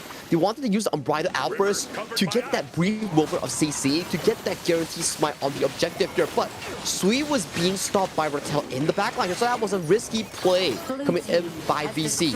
And VC, they're losing slowly but surely here. There's no fight back. Goalie is at a minimum, but there is just no form of engage coming in from VC. But you can't. I mean, Faye's down for 10 seconds, plus he doesn't even have the ult. So Nongshim understanding that with this power play, they have a huge man advantage, and the space and the time, and it looks like they're just gonna roll it down, take all the towers in the mid lane, and just get away scot-free. Very clean stuff coming in for Sam Nongshim Redforce here. Only taking pickoffs that they believe that they can actually win over, not taking any major fights. And with that, they are currently trailing with a almost 2,000 gold lead, and this team composition coming in from Nongshim Redforce, they scale way better than VC. They're going to have a great time. I think that they're setting themselves up. I mean, they've got a lead. I mean, I think they've already hit that tipping point of just being able to kind of overcome the slight edge early game advantage that Vicious had. And now Vicious right now on the back foot, they need to figure out a way to get back into this. And it's a bit worrying because out of the last 14 minutes, hang on a moment though, we do see a 1v1 in towards the bottom side here. Kyung9 forces to use the Coolio here to run away. He's going to run for his life, but Kyung9, he tends to play this macro style, but I mean, they're going to focus all in on this one. Nongshim understanding that if Kyung9 goes down, their split push is way gone, and he'll just try to burn a little bit more time. And the Heaven and Earth mode is going to be used, but Kyung9, he will finally turn around and decide to take it, but it looks like the steal happened elsewhere. It was all a little bit of a bait in that sense, but Haku with the smite takes out that Overlord. That's a painful loss coming in force out of Vicious Esports here. They already decided to sacrifice Kyung9, have the numbers advantage in the top side to secure the Overlord, but Haku outsmites Sui, and with this is a 4v5 in favor of Nongshim Redforce for the next 20 seconds or so. I mean, they're looking to just maybe end this game. Sui's all the way in the back, but now he gets gone. Oh, he's been controlled. The shields are just barely enough. He gets the safety, but he pounces, and they lose the bottom T3, and it doesn't look like they want to give him up. Rattel was trying to take him down, but now Do just looking to defend. They have the crystal, and Haku doesn't care about that crystal. He's gonna die, but they don't have the minions, and Nongshim, we're gonna have to hold their horses, play a little bit more in terms of the patience game. They're gonna take the top 3 T3 instead.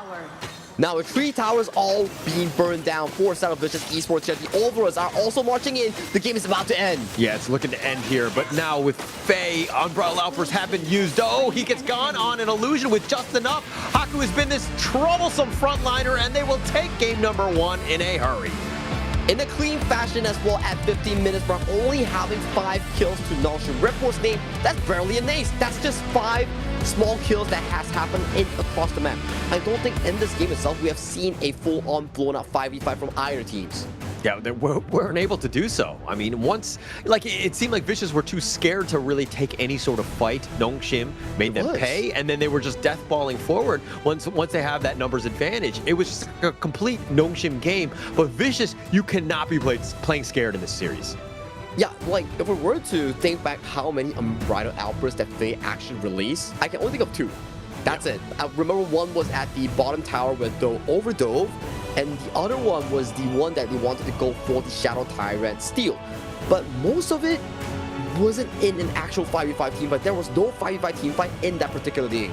Yeah, I mean, he casted a number of them, but there was no value. The stuns, maybe one guy got clipped, but there was no team to follow up in terms of the damage to get those kills and the pickoffs. So it's one of those things where it's like a huge ult cooldown. You got to get some sort of value. You got to get a kill.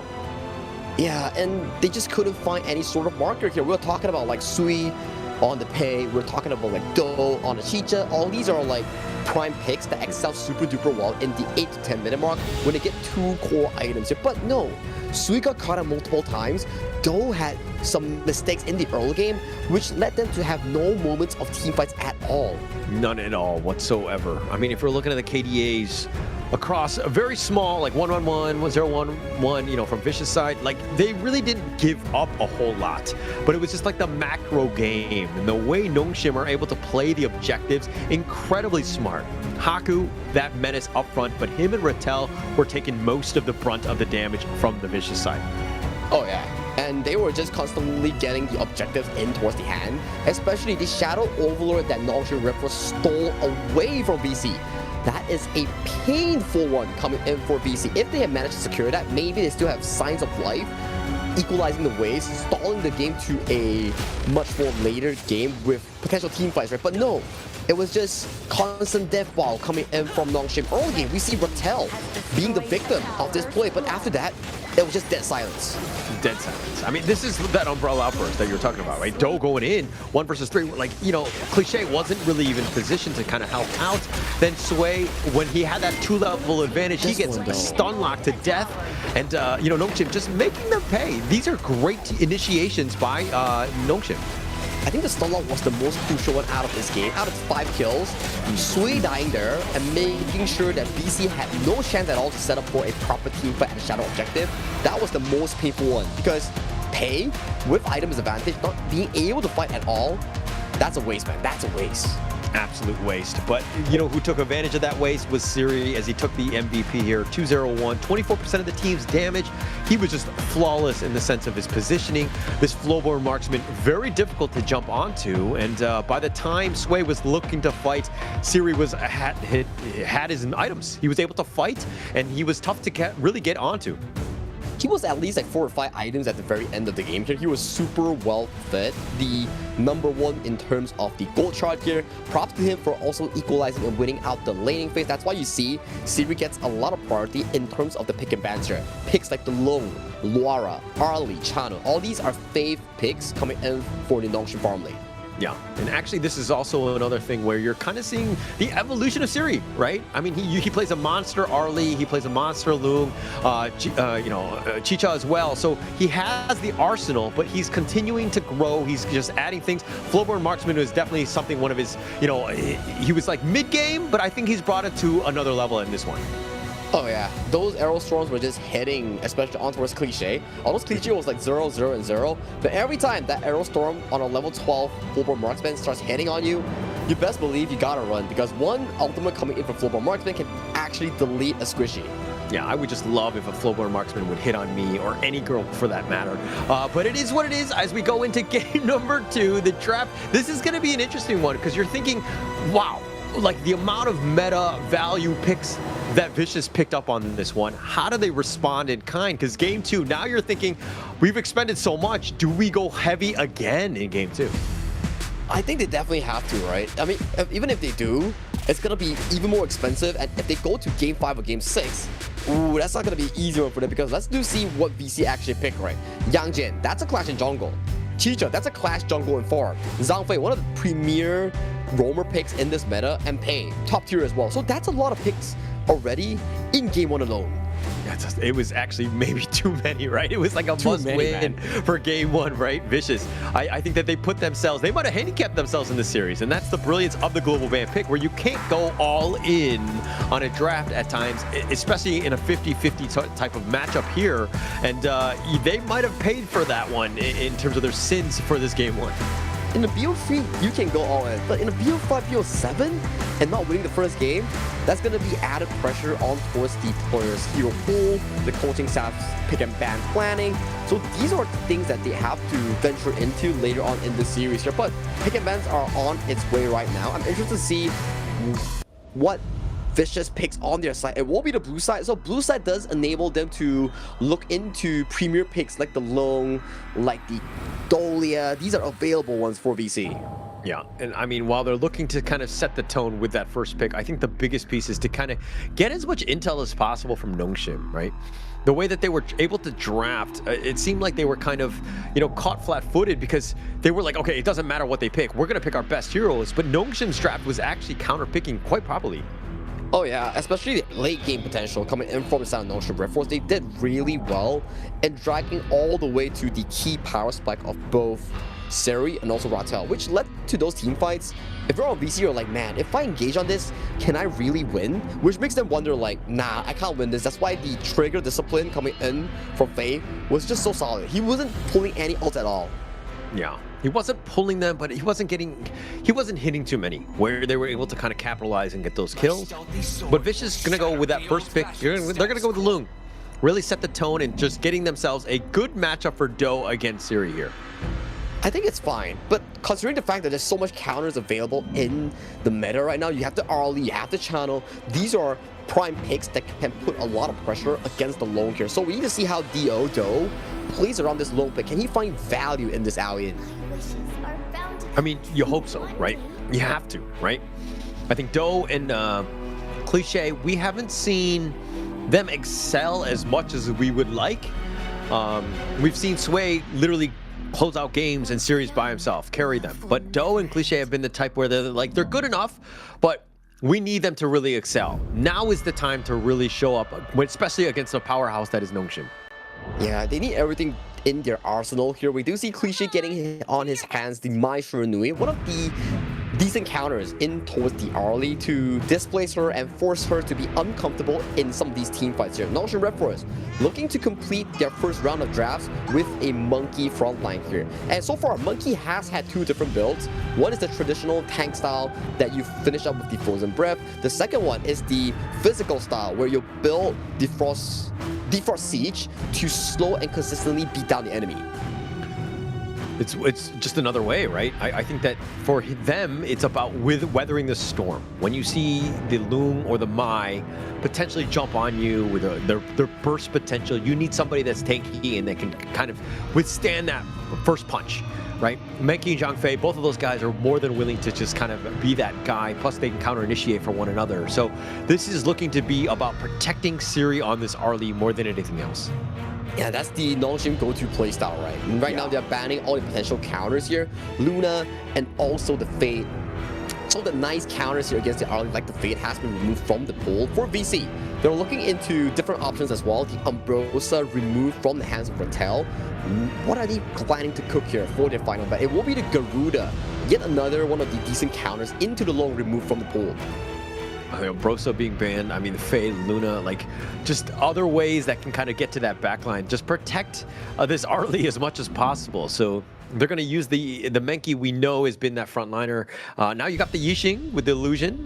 Just more control, protecting them, but you need some damage. Probably looking for the Clash Lane to kind of round out this draft. Potentially some of the late game Clash Lanes that's still available, maybe the Charlotte, since he has already expended the things like the Fatih here, so that's not a lot of options left available for the side of Nongshim's Clash Lane. And you can see they pre-picked the Fatih, which is a good matchup into the Charlotte here. So Nongshim, are you going to be inviting this exact pick here in this P5? And they've also picked up the Jing as well. So they're like, hey, you're going to take away the Fade, you're going to take away the Luna. Both ways that are looking to jump the back line, but the Jing will sneak through. Sui will play that one, try to get to Arlie as quickly as possible, as well as Yixing. But now you've got the Dharma, a little bit more crowd control. If anything, Nongshim are looking to just kind of create this death ball wombo combo style lineup. That's a lot of counters directly in towards specifically Siri alone. You have the Fatih, Jing, and Maestro Nui. These are prime counters to displace Siri and make him uncomfortable here. That's triple assassin playstyle. The moment Siri shows, Cliché, Sui, and Kyung9, they're going to be pouncing on this farm laner. Yeah, and at the last minute, Nongshim are like, haha, actually, Siri will be playing the Menki. No, I'm just kidding. Let's change things up. But, I mean, there's going to be a lot of eyes on Siri, of course, on that Arlie. Is he able to get going? Because you have a lot of crowd control, but there's one pretty much damage dealer. I mean, Haku will probably go more like a damage style to kind of just round out some of the shore up some of the weaknesses of this lineup. But most of it is going to be on Siri's shoulders. Absolutely agreed, right? So Siri is the primary damage dealer coming in for the Nongshim Redforce lineup. And then you are countered by the VC lineup here. If VC gets Siri, it's practically game over. Where's the damage coming from Nongshim Redforce? Yixing is a one-time. Monkey is a one-time engage. Dharma is one-time damage as well. So the only consistent DPS coming out from Nongshim Redforce is Arlie. Siri falls, it's JJ. Yeah, but are they able to do it? Is the Jing enough? Is Sui gonna find ways to get to that backline? Find Siri. You have Do and Cliché that can potentially jump in as well, but it's all about that front line from Nongshim. It's like the protect the president style lineup that they got. If Siri is hiding in the wings, they might have a tough time. But if Siri gets caught out or in a bad spot, again, this lineup is just gonna crumble. We'll have to see how the execution actually unfolds here coming in for the side of VC here. Like you mentioned, if he gets jumped on, that could spell practically doom for Nongshim Redforce, but this is the team composition that they have picked themselves into here. We need to see how they actually escalated here. With the rotation so far, Siri does give himself a free Spiketail Beast from the hands of Ratel and Kyung9. So if you're in the shoes of Siri and this team drafts everything around protecting you, like, walk me through the mind, you know, the mental state for you. Is it more pressure for you? Are you able to kind of, you know, is it something that you like? Like, walk me through that. I think in terms of pressure, it's definitely very alarming because you know for a fact that the moment you die, this game is pretty much over, even a single time. Yeah. Because Arlie is such a tempo hero. Back then, it's like premier prime picks, but ever since the release of like Fade, of like channel. Arlie has really lowered in terms of play rate and also first pick priority. So this is the same that applies. If Siri falls behind in the early game, it's super difficult for him to control the game pace. All right, interesting. I like the insights that you provide on that one because, again, you would be the guy where, you know, being able to kind of tell us normies what it would be like to be in that situation, right? Because for me, I would be overwhelmed, right? And be like, oh crap, if I die. And then I would play timid. I would be aggressive looking for plays, which Siri needs to be doing as he goes aggressive now, finding Kyung9 a little out of spots, but it looks like he will just step on back. Hey, pressure is what forged diamonds here, and if Siri can manage to pull this off, he's definitely going to be feeling even better going into game 3. But so far in the early game, it's a lot of goal sharing, it's a lot of resource allocation. Make sure that Siri gets majority of the farm going in towards his pockets here. We've seen him avoid the laning phase against Dill. We've seen him get the topside farm, get the teleportation shrine, get more farm in towards his own pockets. But at the same time, Nongshim right now, just like, it's using the buddy system. Everybody's like, protect the president from minute 1. We will not let Siri out of our sights. Illusion and Namu have just been circling around, ensuring that he gets as much farm as possible. And now, finally, Siri into the bottom lane for the first time, I would say. Yeah, and Cliche here already making sure that he may find an angle on towards Siri. Siri goes in.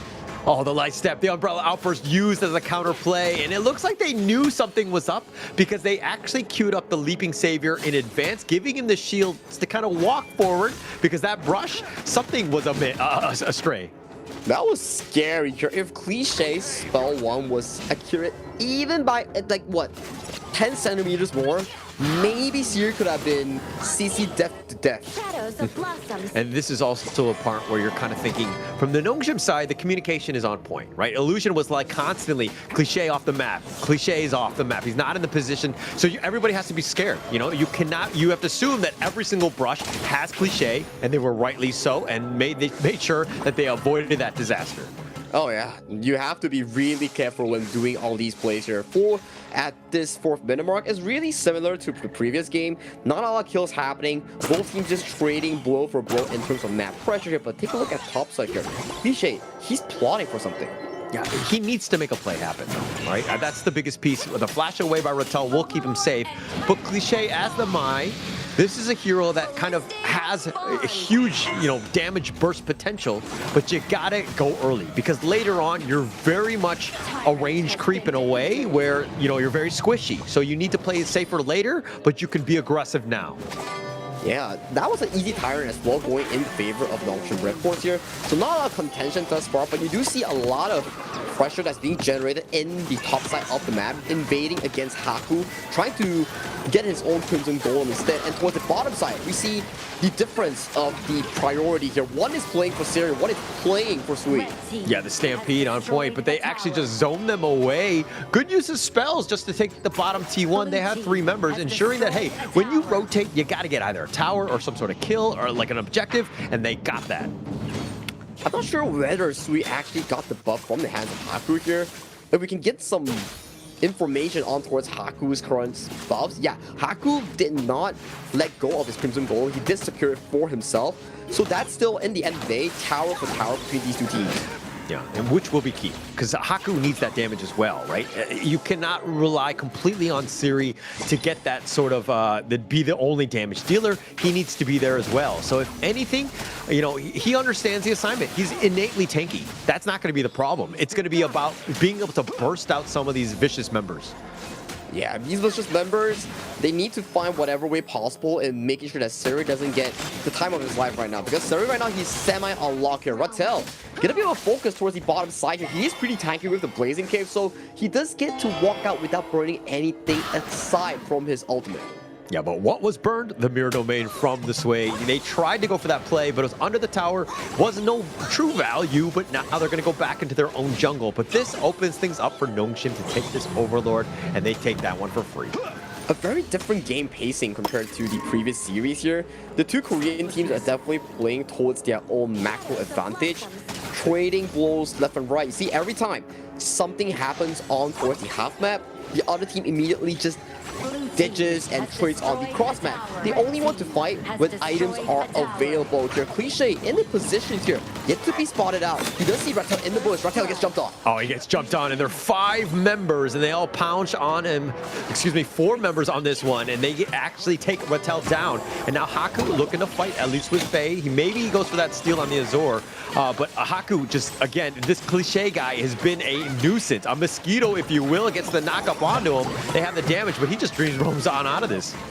And meanwhile, all this is happening though, we do see Doe getting a free turret in towards the mid lane here, and this Azure Golem might be in danger due to the death coming in from Rattel. Beautiful stuff thus far coming in from BC, getting every single objective in towards their own hands. And they disengage it essentially for free right now. It looks like they're backed up. Nongshim not able to find any sort of catch, and it looks like Nongshim are just caught left wanting more than anything else. That was a good trade coming in for side of BC here. Umbrella Alpha, this catches on to us 2 here. Siri trying to go for the mid turret here. Fight does break off. Sweet goes in, doesn't get the engage. Oh, Haku got super greedy, tried to knock out that mid T1, but he will fall. The infinite fastest. It looks like Doe is going to go aggressive. He flashes forward. He goes right to Siri. He wants him, but he does get the pick off, and they find Namu as well. He will be taken down, and now with Rattel in the top side with the boards, actually taking down Kyung9. A great trade, 3 for 1. Only consolation prize coming in for South Nongshim Redforce. VC comes out on top, though with a very daring Infinite's Vastus re-engage, finding Siri with the last critical hit on towards the early here. And with that, they get yet another turret in towards the bottom side here, pulling Goldie into almost a 3,000 comfort. There were questions as of if they were able to find Siri on the back line. And the Infinite Vastus, usually I'm like, okay, it should only be used defensively, but actually that was the perfect time to go aggressive. Find Siri on that one, able to take him out because Siri thought he was going to be safe, and Doe made him pay. Great play there.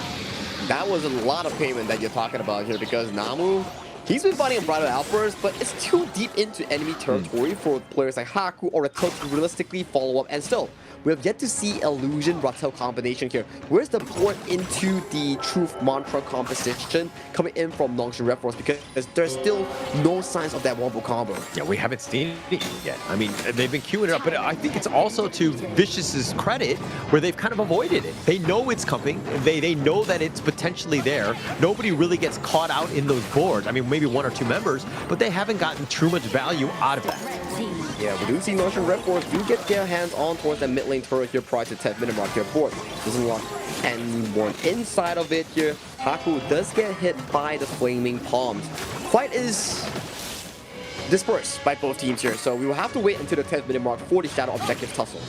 Yeah, actually, if that board gets set up, I mean, Illusion, if he gets any sort of board where there's like 2 or 3 members, like Rattel with the Truth, Namu with the Umbrella Outburst, and then you have the Dream Roam on top. Like, the Dream Wombo combo is there, but the setup hasn't been set up properly for them, and Vicious has just been spaced out perfectly where they've kind of alleviated all of those issues.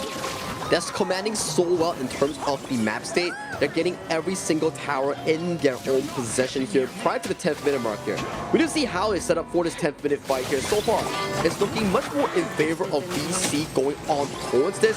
Haku pacing forward, forces position out against Faye. We do see rotations coming in from both teams, starting to pace everyone into this Shadow Tyrant pit in towards this bottom river. And going in with a 2K net worth lead, Vicious Esports really doing a great job of understanding how to take advantage of the lead that we have. As now Nongshim looking on the backside, they actually go for it. The board is going to be set up and not really catching anybody, just used in panic, I would say, just to keep Illusion alive because he saw Sway on the wings. But with that Tyrant leashing, I don't know if they're going to continue here. Kyung9, Siri, Illusion, utilizing their main cooldowns, all have been expended here. No Frenzy, no Arlie ultimate, no Illusion ultimate, no Kyung9 ultimate here. We do see Kyung9 in the mid lane though, getting chunked quite heavily by the side of Siri here. This objective in the forefront is a 4v4. Neither in favor here. Siri converts himself into the topside position, does get his hands on that Shadow overtake here. It might be a trade between these 2 teams. Yeah, they're looking to just take the Overlord instead. I mean, they're going to start this. Haku maybe go for the steal more than anything else, but they need to be a little bit careful in terms of the timing as they go in. They take the Overlord. It's going to be reset here. Haku eats a Flaming Palm, and they find Illusion. Not enough. Kyung9 gets stuck into the board. It's a baby board, if you will, and now they find Haku Do with that damage. Finally going in on this one, and the Umbrella Outburst, no real value. They've taken down Haku. What happened? Because Nongshim Redforce, they got the Shadow Overlord, but still overextended for the fight. VC, however, got the advantage, although they lost the Shadow Overlord, still managed to secure the Shadow Tyrant coming in towards this 10-minute marker. With Haku unavailable for the next 10 seconds, this is a lot of control relinquished back into the Vicious side. A lot of control, and the net worth, again, that's the biggest piece to this, right? Sway has gotten the better of Haku in terms of this jungle role matchup, and as he's up about 1.3k, I mean, Sway is a problem, right? Siri does not like having that Jing potentially diving him. He needs to stay alive. Nongshim need to do a better job of babysitting. Again, it's all about protecting Siri. One death coming in from Siri, roll spell due for Nongshim Redforce. Siri goes in for the aggressive poke here, doesn't unable to find any sort of damage here. Every time that he goes up, he suffers here, but Rattel with a nice camp managed to find Cliche in that exchange. But nice board catches on towards the side of Faye as well. Oh, they've gotten Faye locked in, but here we go. Kyung9 looking for that revenge. The Umbrella Outburst is going to be used, and now the Stampede on top. Sui, he's in a bad spot. Can he deal with 1 versus 3? And he does get killed. Illusion finds it, but Illusion, now Faye, is going to have to use that Umbrella Outburst. But Rattel with the truth, the knockback. Faye is going to be killed. Umbrella Outburst, we had just controlling him. Just a great play by Nongshim. Back-to-back beautiful truth mantras coming in for the side of Rattel, setting on the Cliche, setting on to Faye, and Sui was too deep into enemy territory for that play, which resulted into this comeback for the side of Nongshim Redforce, and that team fight. Siri wasn't even there. Yeah, he wasn't even there. That's the craziest part. I mean, they still have vulnerabilities on this Vicious lineup, right? Cliche, Do, Sui, all of these guys are still potentially like burstable. They don't need the Siri damage. I mean, obviously it helps, but you don't have to have them always there to just kill them because they are squishy enough. Oh yeah. So this is the worrying part right now for the side of BC. Although they have the lead, but the way they formulate fights, the way that they take out 5v5s isn't as experienced compared to Nongshim Redforce, which has gave Nongshim a lot of breathing room to come back in towards this game. I mean, they're back. I mean, look at the net worth, right? I mean, it's like 300 gold away. They've really chipped into it. They were down about 2k, finding ways to get back in. That team fight was absolutely monumental for them. Oh yeah, and that's without Siri as well. 4v4 in favor of Nongshim Redforce, and Brighter Outburst doesn't catch on towards Do here. That's a misspell. Sui does go in and catch on too.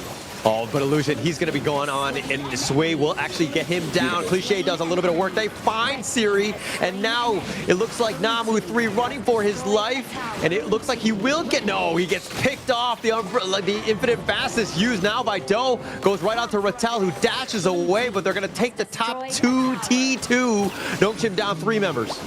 That is the difficulty of playing a protective president composition here. The moment Siri gets piled on by Kyungla and Cliche, it's over. There's no damage coming in towards that Nongshim Redforce to sustain that team fight here. Dream Roll does engage onto a sweep, but it is just for the funds. Yeah, I mean, he was just completely out of position. There's Dream Realm. It's a one-way enter, but the truth on to 3, actually pushing them away. That bought time for Siri and Illusion to respawn. And Vicious are like, actually, we can't fight. We're too low. Too low, too uncomfortable right now. Without Haku, this is a free Overlord going in favor of VC. They're in total control for the next few minutes, and after this, they can still go and revisit that Shadow Tyrant. This is a key moment for VC to end this game. Key moment indeed. I mean, taking the Overlord will definitely help, but with, you know, the Primal Bond making things a little bit tougher, they don't want to kind of risk it at this point. But Nongshim, they have a lifeline, they have a way back in if they're able to go. I mean, they're down only 3k. Not the end of the world. They still have 2 T3s. The potential for comeback is there, but Siri needs to stay alive. Oh, that's already a lot of cooldowns burning here coming in from Siri. No Frenzy, no Sun Chaser here, and that's only with Kyung9 burning his Pure Sky and Ultimate only here. This early will be less of a threat later on going into these team fights. Yeah, fixing the lanes is going to be key for Nongshim here as they look to maybe get some sort of catch, you know, for invading their jungle, taking things away. Haku right now throwing out them bubbles like they're going out of style, but he's about 2K behind in terms of the net worth against Sway, who's gotten the better of him in this game. And Sway has been really consistent on the Jing here. Really good mirror swap, really good mirror domain catches, and he's been optimizing his build for that blazing cape and Frost Scout Embrace, making it even more tanky and less of a assassination threat against the Dharma from the hands of Rattel. He's done such a great job of finding targets too, because like when you go in, the mirror domain is one thing where you're like, you know, you need fast fingers to kind of outplay him, but to get it and find the right targets, which is of course Syrian Illusion, he's done a great job. Like it seems like he's had like that homing missile to find the right target throughout all the chaos. Fully agree here. We do see a bit of a poke damage landing on Forward's face here. Minion wave marching in towards the bottom lane here. Unable to capitalize on this initial push, but there is, however, a Shadow Overlord pummeling towards that top lane march. Yeah, they don't have any minions in the bottom lane, so the top lane will be easily taken care of by Nongshim here. But if they had those minions, it would have been a much better chance for them. But Vicious playing it the right way, right? Again, putting control in terms of just like taking over the enemy jungle, let Nongshim fight for scraps. Yeah, Nongshim still has an opportunity if Siri can survive through all the chaos. And thus far, we do see Rattel putting a lot of pressure against Do here. They're all trading blow for blow. It's about one team fight, and that potential team fight might be at the Tempest Dragon, which both spawn in the next 3 minutes. Most times when you see a team winning, you're kind of like, okay, the losing team needs to win like 2 more team fights and they win, right? But I think in this one, it's still very close. So if Nongshim were to find the right like team ace, they could potentially win, right? They're not out of this one. They need to continue on thinking about just more of like this Tempest Dragon, just holding on to that moment more than anything else. Siri, light steps on back. That is one way to kind of get at least my heart rate up. Yeah, that is a very dangerous play coming in for the side of Siri, but these are the moments that you need to be finding to get that potential comeback here. He's trying to get the health bar advantage coming in from Kyung9. And to talk about that, yes, it's still possible for Nongshim to come back, given the fact that Siri doesn't falter in the late game team fights. Itemization swaps, fast fingers, these are essential elements for those late game markers. It's all about the positioning on Siri though, right? If he's able to stay alive from Sui, and then somebody like Sui accidentally goes for somebody else who's not as important in terms of like a target priority, if Siri's there to clean up Sui, they got a chance. He's like, again, the protective president on the other side. He's like the go-to. But who's going to handle Do? Do is untouched for the entire game, and Sui, he knows for a fact that if he falls, the team will fall into a very difficult situation. Hence, he went for the tank build. Nongshim here, starting off the Shadow Overlord here with waves of minions marching into their base as well. This could be a potential issue right now, but the Overlord is going to be the start on this one. Haku will take this one out. The Unbridled Outburst finds the play onto Kyung9. He's going to be the first to fall, but it looks like Sage's Sanctuary. He wants to turn this. They have enough. Siri just barely hanging on. No, he will die as well as Illusion. And now Haku with doing a little bit of work. The Infinite Fastness is right on top of this, and it looks like Namu 3 will be killed as well. Cliché doing a little bit of work, finding Rattel. Haku running for his life. He's not able to fight 1 versus 3. Maybe he gets on Sway. He's not able to do so. 4 members down from Nongshim. Rattel just looking to hang on as he does get the kill on the Cliché, but he's the last man standing. Fortunately, there is the Shadow Overlord security coming in from Nongshim Redforce, getting them another breath of life going into the upcoming Tempest Dragon. But this is the key issue here. Siri, over-aggression, yes, he does take down Kyung9, but the moment he falls, there's just no more threat that can damage Sui, Faye, or the remaining members in the VC lineup. This early is just too darn important for Nongshim Redforce. Way too important, right? They know, right? Vicious knows that Siri's the guy. They have to just focus him. And it's so tough. Sui's done a great job of ensuring that he doesn't have tunnel vision with the other players on that team. He's always going for Siri. And once Siri's down, again, as you rightly pointed out, they really struggle. They don't have enough to deal with the rest of the Vicious lineup. They don't, and Siri forced to use the Frenzy and utilize the Leaf Step to get himself out of safety here. So, bottom way, this is an interesting one because both teams are hovering away from the Tempest Dragon here. He wants to fix up the wave first prior to the objective. Yeah, you cannot be going for that Overlord with that bottom lane pushing. That would have been a GG push any other day of the week. And now Nongshim looking to clear it. They need to manage the outside lanes before they take anything. At the same time, they need to keep tabs on the Tempest Dragon. It's not soloed away by Sui, for instance. VC knows that the only way that they lose is true of backdoor, and they're doing whatever it takes to stop that from happening. You see Cliche, Do, Kyung9 just matching wave for wave, forcing the side of Siri to back off, go back and defend your base. Yeah, and he's there, right? He's been spotted out. Now those minions provide vision. And now Vicious understanding that they have a little bit of a window, at least a little bit of time. They were threatening here, but it's been spotted out by Namu as well as Haku here. Yeah, time for the Tempest Dragon Dancer, but Cliche is nowhere to be seen here, so this is going to be a difficult one. They do reset the aggro, the health bar coming in for the Tempest Dragon here. It's a slow but steady dance for VC. They are not afraid at all because that top wave is consistently pushing in their favor.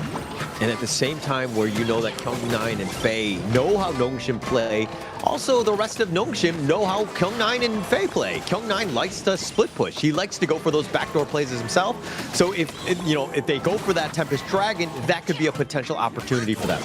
Still dancing right now, still prioritizing the waves here coming in for both squads here. This is going to be a long Tempest Dragon dance. It boils down to itemization swaps here. Siri did burn the first Sage Sanctuary, so he's down to his last charge of Sage here. One more charge of this Sage going down, he's not going to be having any charges of Resurrection for the remaining of the game.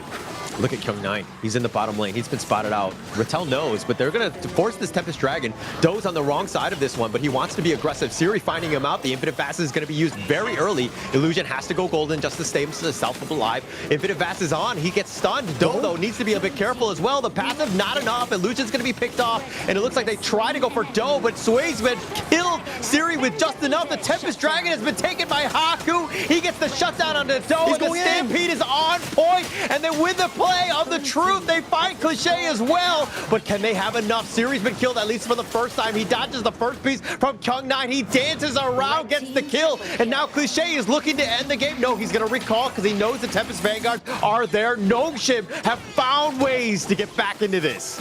They managed to find the miracle team fight and bring it to the Tempest Dragon secure. Sui is down for the next 10-15 seconds with Doe, and minions are marching towards the base. Tempest Dragon soon to send and deliver the depths of VC in this game to Cliche is down. Sui is unable to make it, and this game comes from a comeback from Nongshim Redforce. They take it 2-0.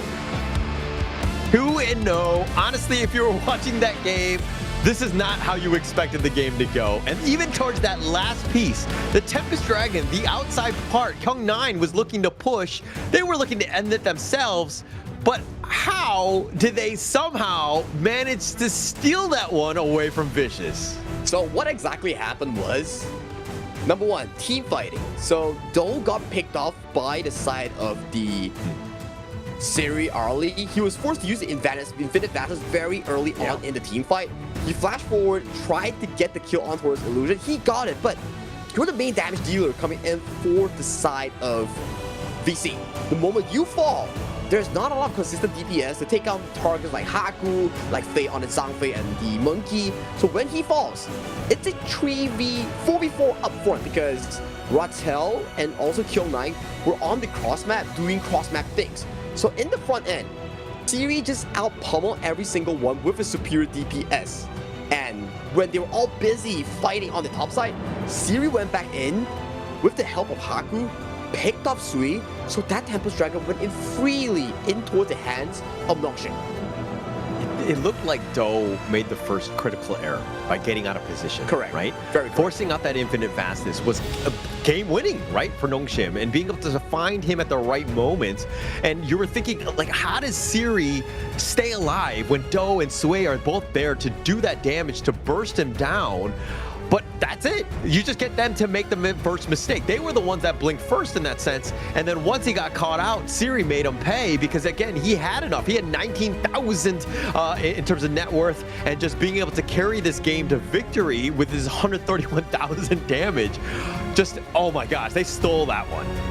Look at Doe as well. He did 160,000 damage in this game, but it was due to mispositioning error that really cost them this game. They had everything in their arsenal to win it for them, but due to the fact that he had to burn the Infinite Fastness, this was a comeback for Nongshim Redforce, securing everything that they need. 4v4 up front, initial burst wasn't enough to take down Siri, and then Siri surviving, taking down Sui, taking down the side of Kyung9, getting the free objective into the hands of Nongshim Redforce. Tempest Dragon Games, my guy. My God, going into this one, like, it looked all vicious. Everything was going their way. They were like, okay, how do we bounce back in game 2? I couldn't have drawn it up better for them. Like, this is a perfect way to find ways to finally get onto it. And they forced Siri to have not the greatest of starts, and they kind of, limited him as much as possible. But the way, the fighting spirit that you see from Nongshim of the never say die and the right moments to kind of proceed with the assault and the team fights was just, oh my gosh, this is why Nongshim are, you can't count them out. Okay, look at this. Though God Force's Infinite Vastus has to use it aggressively to re-enter. Yes, he did swap his kill on towards the side of Illusion, but when he came out, he was stalled and stampeded by Namu. He got single-handedly deleted by Namu. On towards the flip side though, yeah, Kyung9, you reach, but this is after Tempest Dragon. Everyone has a true damage zap, and Kyung9 and Cliche just isn't enough to take down the remaining members of Nongshim Redforce. And look at Siri right there. Just at that last moment, if he dies there, they don't really have a whole lot of burst. Like, they're able to melt down towers because of his extra damage. Correct. And Cliche here going for that flank, trying to go for that Vanguard just to kind of, to take away the minions, to buy time for Sui to go up and to able to defend, not able to do it. And the way that Nongshim were able to kind of navigate that last team fight, that just speaks volumes in terms of their experience. Yeah, and the MVP has to go towards Haku here. He managed to secure the final Tempest Dragon Smite to win it all for his teammate here. It's definitely a crushing defeat for the side of Vicious Esports here. You had everything, but the one last moment, you fumbled. Yeah, you had everything, but the most important thing, which is the victory, the win. Correct. Right? I think that one's going to hurt the most. I mean, just really well deserved and well played by Nongshim. Just being able to steal pull a rabbit out of a hat, so to speak. And now Vicious right now, this is where, look, my psyche's been shaken up. I can only imagine what the players are feeling right now as Vicious, because they deserve that win, but the way that things were just stolen from under them, that's gotta hurt. Yeah, no wins are truly deserved unless you claim it for yourself there. And for the side of Vicious Esports, that was a tough cookie to swallow. And in terms of global ban pick, it's not going to be going easy on them because they have invested really heavily every single game. It's a great draft, I would say, even from both sides, right? They kept it competitive. They played to the T of understanding what they needed to have done in terms of team composition. But now with a very expensive game won by Vicious, game 2 also looking very solid as well. This is tougher because now you're playing into the hands of Nongshim where things are a little bit more desperate, where you have to win, you have to, pick out some meta heroes to give yourself a chance. But at the same time, Nongshim have quite a number of options available to them. I mean, to think that as of this point, VC has already burned through so many of these key core picks, I'm kind of worried for them on how they want to actually draft coming in towards this game 3, because it's starting to pile up on towards them. A not so great of a loss in game 2, and then you have already expended so much and you were so close towards that victory. Like you mentioned, mental psyche, that's definitely going to be getting on towards them right now. Yeah, and you're kind of seeing, I mean, yes, this is a draft. They don't need to be jubilant and just happy with the situation, but that's a tough one, right? And I think that if anything, this is when you're kind of like the coach. You got to just calm the players down. You got to just hey, time out. Let's forget about that one. We had our chances, but we can't let that one carry over into game 3. We need to move on. Yeah, you need to move on. You need to make sure that this game doesn't stick on towards you, because there is still the lower bracket games if you unfortunately do fall into that category. So mental state is going to be really, really important here coming in for the side of VC. So they need to try to push over this right now. We do see the start of the pick and bans here. We do see the Agudo being locked away on the side of Nongshim Redforce, and immediately they do answer back with the Hyatt as well. All right, continuing our conversation from the last game, when I was just hey, if you're in serious position as the R lead, the only damage dealer, there was pressure, right? But now you won. How are you feeling, especially since, again, most of the win was kind of because of you, right? I mean, I wouldn't say most of the win comes from one single player. I'll just take credit. Alone. Come on, you gotta give props to everyone else, like Illusion landing the board. Bunky on the hands of Haku landing the smite. All these are important as well. But of course, like you mentioned here, out of a stressful game on the hands of Siri and still managed to find the win, it definitely is a feels good moment here. Yeah. I think that he's definitely going to be feeling great about that, right? I think that this is one where if I was even close, like I was half, or like, okay, I was 10% of Siri's play skill, right? If I was able to play like that and just kind of pull out a victory like that, I would feel amazing. Unfortunately, I'm not that good. It's okay. Let's say he's peak points 2,000. Let's say if your half of it is 1,000, so yeah, it's pretty okay. Half is good. 10% is too little. I am 10%, let's be very honest. I know where I stand, right? But it's more props to Siri. I think that he's just an amazing player, right? So getting to his level, not going to be easy. But now that we go into game 3, you're kind of seeing the Lianpo, Aaron, Dharma. They're still pretty good. I mean, they still have ways to kind of deal with them. They still have a fighting chance in this one. But Nongshim going with the Mai, that's kind of scary. Oh yeah, it's one of Illusion's key picks as well, coming all the way from Season 3 and Season 4. And coming to the second phase of the pick and bans as well, you start to see the priority in locking away some of the key counters against Kyung9. The Ambrosia locked away. If you're launching Redforce, you're probably looking into things like the jungle or the mid lane to be removing from VC's pool. Being able to take that out, yeah. You want to target him as much as possible. I think Sway has been the guy. He was definitely the difference maker in game 2, right? He was the guy on that chain. Super scary. He was really good. Really good. And that's the thing where we knew that this jungle matchup was not going to be the easiest for Haku. And you want to limit Sway as much as possible because he's literally the guy that will carry this team. And with the pick and bans that has been shown to us by the side of Nongshim Redforce, you kind of have to wonder, are they potentially going for the pay Byron as the final 2 for their 4-5? It's setting it up for it, right? I think that also they're letting it go. If it catches them out, like, okay, it looks like they're going to go with the Ata. I think that that's also a very strong pick here. Oh yeah, you can get like one more front line here, and Siri can get more room to actually play for these team fights here. So we have a Luna that's being hovered on the side of Nongshim Redforce right now. Considering the fact that once you expend this, you can still save picks going into the game 4, which is a very smart approach for that Nongshim Redforce. You don't blow all your cards in one go. Yeah.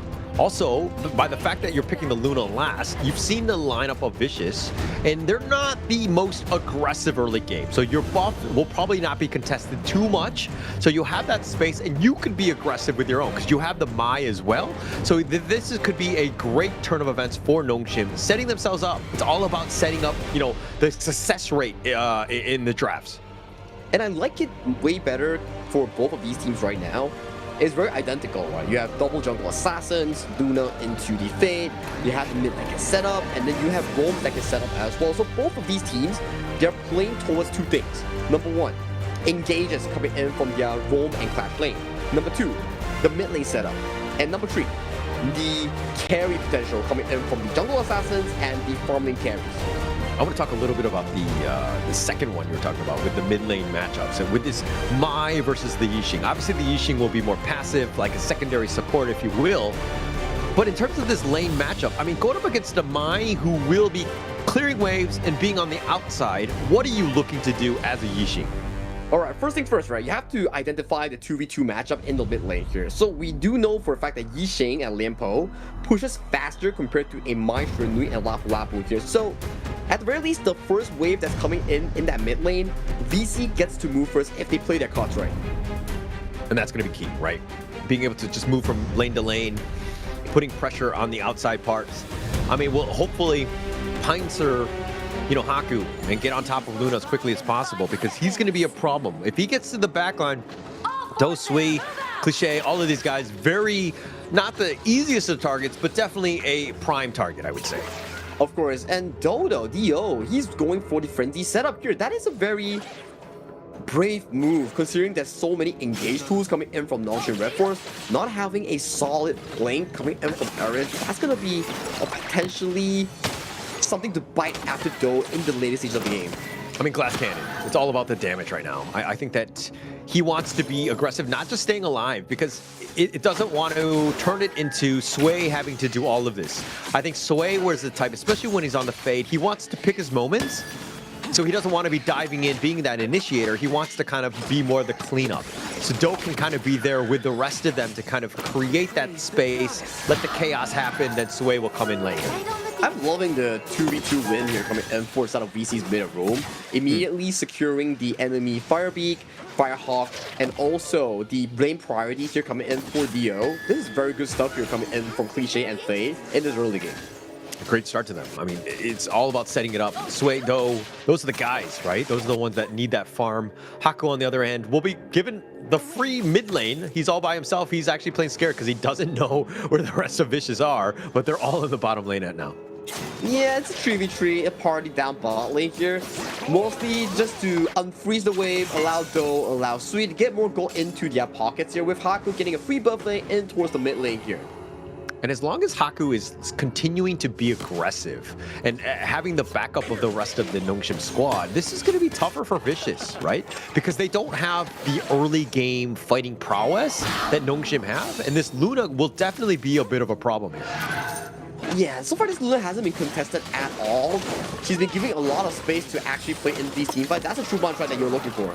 Yeah, they're going to look to set up the board, but only locking in Haku. But I don't know if they want to continue on. Haku's still a bit of a scary person to kind of deal with at this point. But now Sway threatens, and he's just going to push them away. If anything, is like, how dare you get near my Crimson Golem?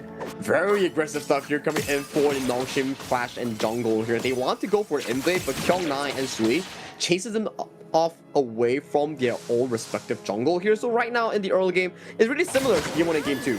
It's about very poking. Smart. Yeah, it's very smart. Poking, prodding, and just looking for the objective takes. Yeah, and I think that is great. You need to do that as Vicious. You want to kind of, again, poke and prod them out of your jungle, right? You got to protect that as much as possible. Give yourself a bit of a chance because you know, Illusion, like, he's off the map. Like, this is scary times, especially from the outer lanes. You don't know where he's going to be. And this is why Faye is so far positioned in that river. Yeah, he's just getting as much vision information as possible for Dio because Do, he doesn't have flash. The moment he gets kicked on by the Ryu engine, it's pretty much over for the Eren. Yeah, his positioning needs to be perfect, right? Do needs to ensure that he like stays alive, but does it in a safe way where, you know, he's not getting jumped on because he is a prime target. It's going to be easy pickings, if you, so to speak, because Haku and Illusion, they have so much speed to get on top of you.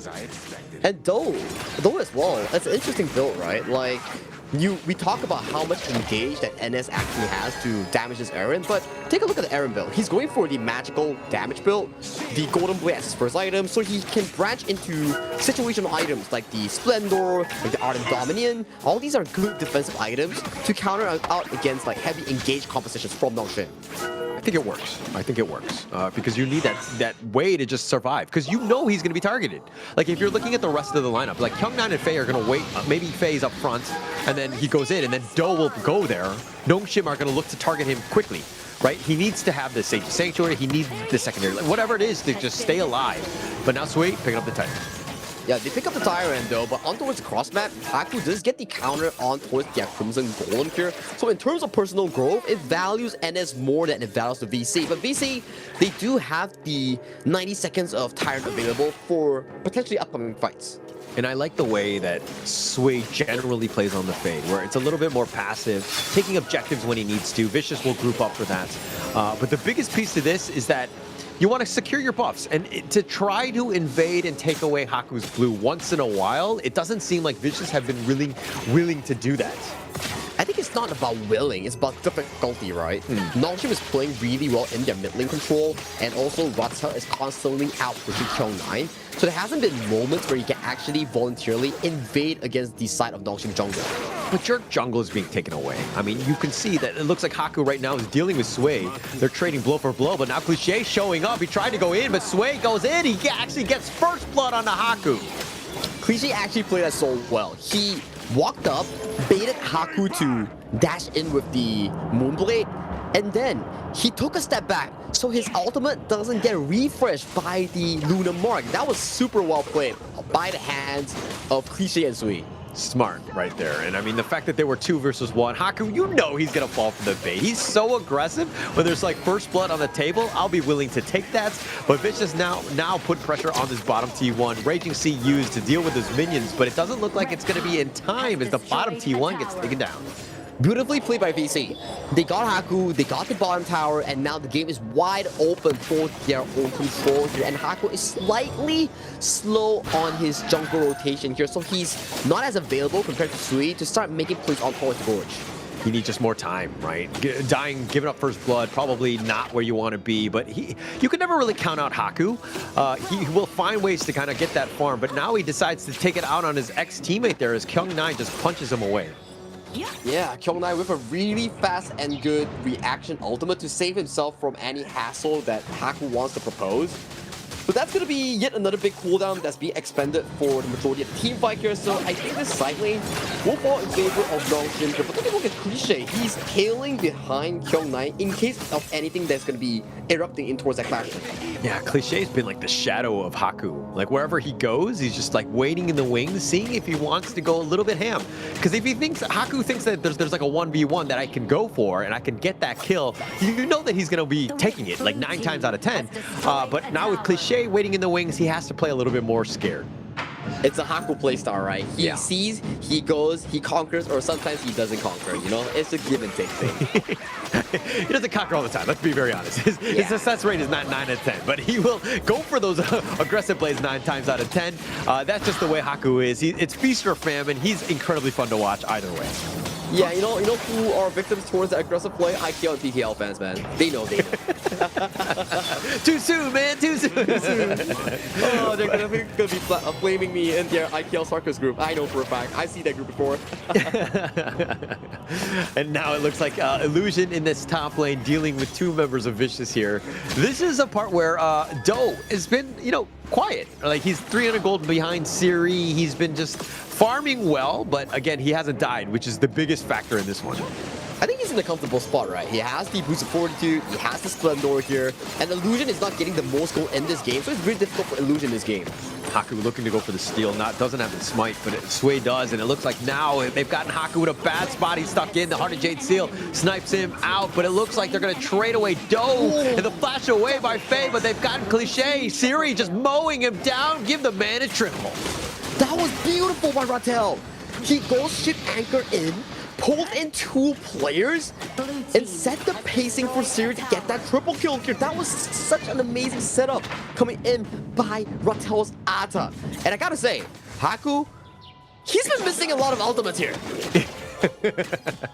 Unfortunately, yeah. Unfortunately for Haku, definitely he hasn't been on point with them. But when the rest of the team is kind of hitting their stride, I don't think that you will have to have full Haku right now hitting all of his ults, because they would have been completely dominating. But Haku a little out of position on that one, but just kind of space created for the Siri to really take down that triple kill.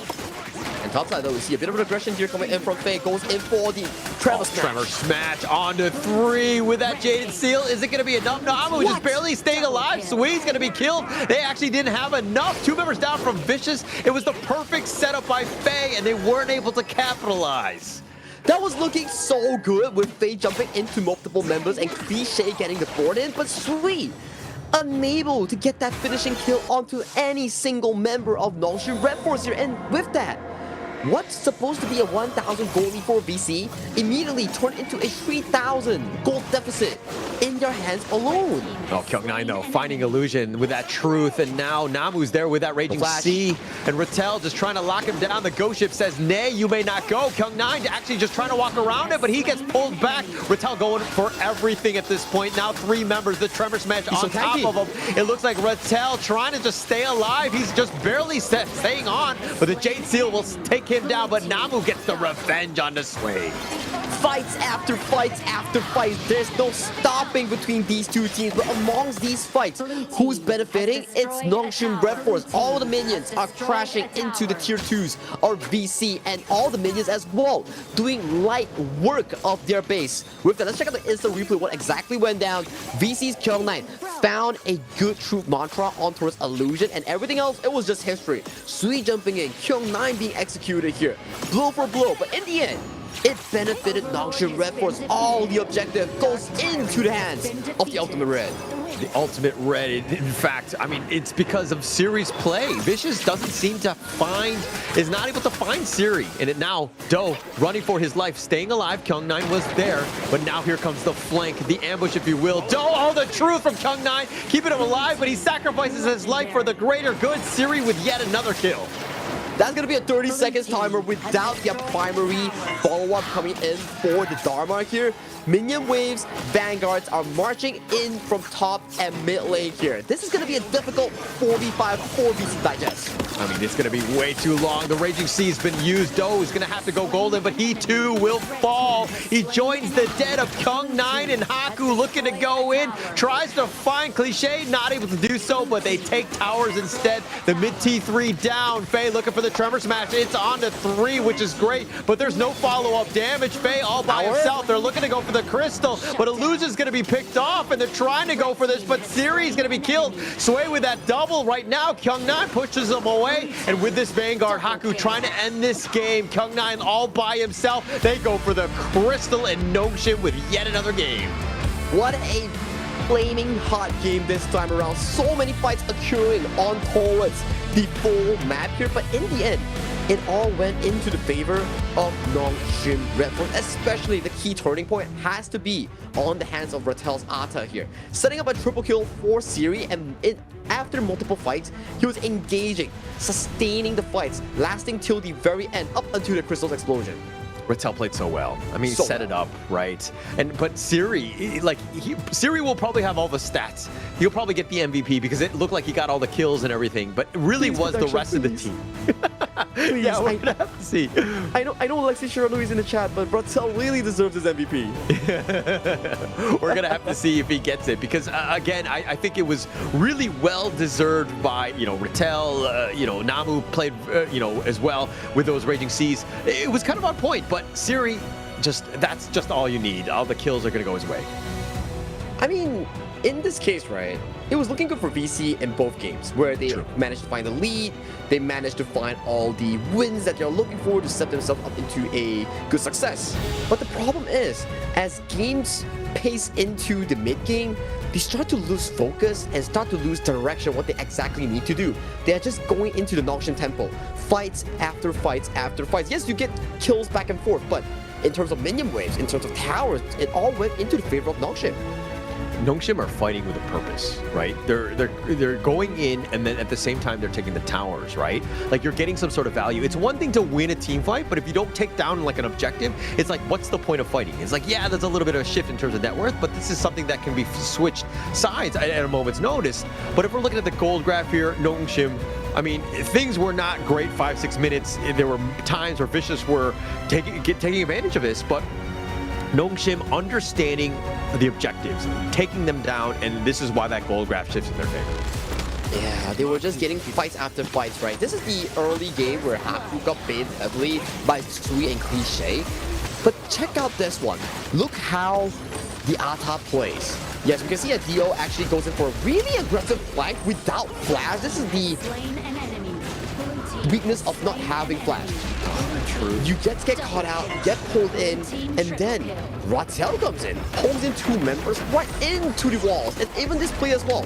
It's a good opening coming in from the side of Faye, getting a 3-man knockup, but the board just wasn't on point. I mean, the board wasn't on point, and the follow-up damage. Everybody was so far away from Faye. They needed to have been closer, right? It's a thing where, again, Faye, maybe he goes a little bit slower on the Tremor Smash so that the guys are in position to do the damage to clean up. But it just, like, things are just a little bit off by Vicious to really get those, team fight winning games. I think it's those split-second decisions, right? If you get it, you get it. If you don't, it's desync. It's either you follow faster or you go in slower. That's the general idea, right? For VC, such a young team, maybe that's why there's like desync in terms of those engages that we talked about. There's so many moments where they have nice little stuns, knockups, but then they're not on the same page, and they're not able to kind of, to capitalize on the stuns. And this is all by itself. This is the game ender where Haku and Ratel were there just enough with that Shadow Vanguard, but Nongshim just finding ways to get back in, and of course, Siri as MVP. 8-1-1, 30% damage dealt, and only 14% damage taken here. He was super consistent in that game, although throughout all the chaos, he only died one time, and it was before the end of the game.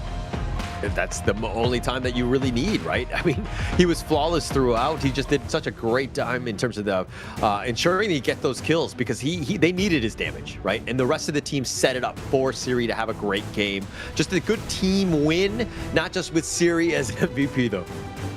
I mean, it's really evident, right? Everyone put their own requirement in winning that game. So definitely Nongshim right now leading 3-0 against VC. One more win sends them to meet their opponents VP in that upper bracket semifinals. Before that, let's throw it to the short break before we bring you the finale of the series.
Kings, it's an honor showtime.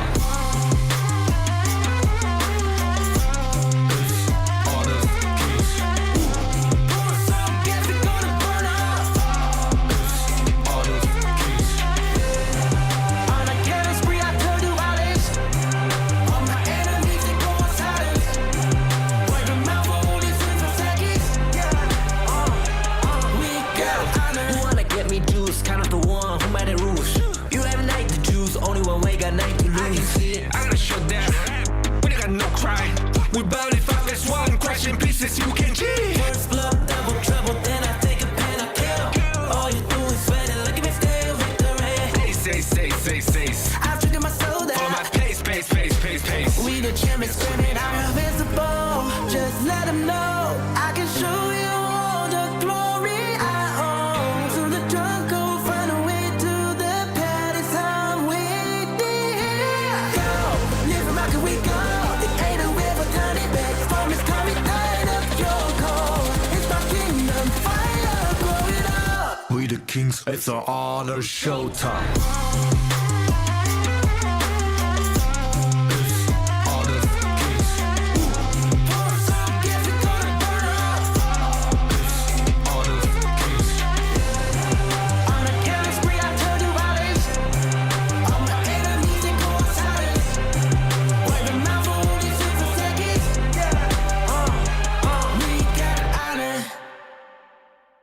I'm born of this, I'm born this way, ayy. This is my chest and my bonus play. Can't be late, won't hesitate. What do you say? Race to find my face, scars to find my skin. I can't convince them, can't please them unless that I'm the one that you hate. H to the E-R-O, doing it for real, locked on my goal. From the ashes, I roll the game. Flow with a rumble, make them crumble, make them run. 'Cause baby, it's go time. Knocking you down. Hello, welcome back to the Honor of Kings Major League 2026 Spring. This is day one of the playoffs here, and this is the second series we're having thus far. Nongshim Redforce currently leading the series 3-0 against VC. How does VC come back from this? Well, I want to say that there's like one answer, but there's not, right? Nongshim right now has just gotten the better of them. I think that if anything, Vicious have had a hard time finding Siri on the map. They're letting him go and just go buck wild, so to speak, and just like getting all those kills. And if they're able to limit him, they're able to target Siri down, they will have a much better chance of potentially taking a game in the series. Yeah, that's true, right? And to be honest, Siri has been really consistent out of all these 3 games, and Nongshim has been playing a pivotal role in providing him space to do the late game footwork, right? So for the lane matchup coming in for the farm lane, maybe consider allowing VC to pick something really strong. to restrict Nongshim from playing their late game marker where series starts to take control. That would be best case scenario, right?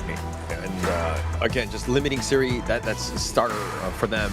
But at the same time, for this one, it's about the draft, right? And Vicious, they've expended quite a few of their meta picks and the pieces going into Game 4. There are not going to be too many available to them. But this is one where it's a must-win, right? Best of one, it doesn't matter, right? You just got to get yourself on that board, build yourself up a little bit of a momentum here. Yeah, and especially after this, you still have to play another BO7 offline against potentially Stamina Esports in the bottom bracket here. So you need to be able to maintain that mental psyche, that mental game, that physical toll. Everything has to be fixed for VC if they lose the series. And that's the biggest problem. Like, the mental psyche is something that I don't want to gloss over because, you know, the players are young. They're put in a situation where they're down 0-3, looking down the barrel of a gun. Things are not looking great, right? But as a teammate of trying to up, you know what I mean, get their, you know, their hopes up and their confidence, what are you doing? What are you telling your teammates here? Try your best. That's it. You already made it this far. In group stage round 2 last day, they were at the bottom of the barrel with CMF. And in that same day, they managed to beat Max, beat Stamina to qualify for the playoffs as the 3rd seed. So that's the amazing part here coming in from VC. They have the resilience. Don't count them out until the very end of the series. And we also know that Nongshim are kind of vulnerable to reverse sweeps. I mean, Virtus Pro has done it twice in the KML thus far. Who's not to say that Vicious couldn't do that, but the key for them, again, putting themselves in a position to win. They've done decent, you know, in the games 2s and 3s, they've done quite well of just being able to take the fight to Nongshim, but it's like the very end when the wheels kind of fall off a bit where they just really struggle against Nongshim. And let's say you are putting VC in VP's shoes. There's a bit of similarities, right? Your team starts with V, and then your jungle is also a 3-character jungle. SUI and ROC. Okay. That's all it. Right. I ran out of ideas. Yeah, that's it. I would love for you to be like, hey, this is your pep talk to Vicious. Be like, hey, you guys start with the same letter, Virtus Pro. You guys are fine, right? Yeah. That's one step to your potential reverse sweep coming in for VC, right? But let's talk about the pick and bans for a bit, right? Nongshim Redforce banning out the Arlie and Luna they have expended back in Game 3. For VC, they still put a lot of focus on that Haya. They don't want Illusion to actually have his hands on that. In terms of the draft, Charlotte, Chicha, Diadia versus Xiao Xiao, Chano, and Guan Yu. I gotta say, this is looking like a really comfortable draft for VC coming on towards this. They just need frontline in terms of a roam or a jungle. They still have available options, right? And at the same time, if we're looking at the Nongshim side, Charlotte, Rata will be fine. Chicha, Siri, he's going to do quite well on that hero. So, especially when you have like Namu kind of backing you up with Diadia, add a little bit more sustain, kind of make sure that he's in a safe spot. So these 3 are not a worrisome pickup, if you will. Like, they still have options, especially come late game. They can all carry in their own regard. So they have options again against Vicious. Yeah, I think Vicious right now, what they need to do is potentially look for a roamer that is capable of tanking. But judging from the available pool, Zhangfei has been expended, Lian Po has been used last game, the enemy has banned Lapu Lapu, so the list of roamers available for VC's Faye is not that sufficient, unless he goes and venture into something that's more on the soft side, maybe potentially something like the... Let me hang on a moment. Like Ming, for example, considering the fact that Nongshim doesn't have a lot of dive, so that's still a potential option that they can venture into. Also, the Secure, something that he kind of likes to flex into at times. I mean, kind of squishy, and you're kind of... I mean, you would prefer like a Lian Po, Jiang Fei, because you want that tanky frontliner. But he does have options. That's kind of his play style. But you have to be very nimble. Fei's been kind of caught out where Secure gets, he does tend to be aggressive, and they're going to go with Liang. I am not a fan of this, especially as the last pick. Oof. I think it's fine, because considering the fact that Nongshim Redforce doesn't have a tank engage to really dispel the Liang, that's still an available option here, but that's what we're talking about, right? VC, they're looking for a form of engage. They're looking for a form of jump, a surprise tool to displace Nongshim. They went with Guiguzi on the hands of Fei. He holds his whole fate now. Yeah, yeah, actually, this is a much better pick, all right? I think the pull will be annoying. The hidden piece, getting them out of sight will be key for them. Because if you have the Liang, I mean, the Diadea, the Shi, the Charlotte all have different ways to kind of stop that, right? That control. So, you know, I think for them, it's about giving yourself a chance. I never like a last pick Liang. I just feel like it's very underwhelming. I mean, yeah, it depends, right? It depends on the user's capabilities. Yeah, we've seen before how Nongshim picked a last pick Liang. It kind of bit them back on their own butts against the series against VP. So I get what you're coming from as well. But this is the finalized draft coming in from Game 4 for Nongshim, Redforce, and VC. And I gotta say, I'm slightly favoring VC's draft a bit more in this game. They have options, right? The Kyung9, I think that you're going to see him have a much better game. That Razor Cavalry needs to be on point. Because the Nongshim side, generally speaking, they're going to be kind of, I mean, not grouped, but they're going to be together, right? Nobody's really looking to just kind of be completely a mobile guy up front. They want to be a little bit more passive. Let Haku be the frontliner with Rattel. So you have ways to get that perfect Razor Cavalry.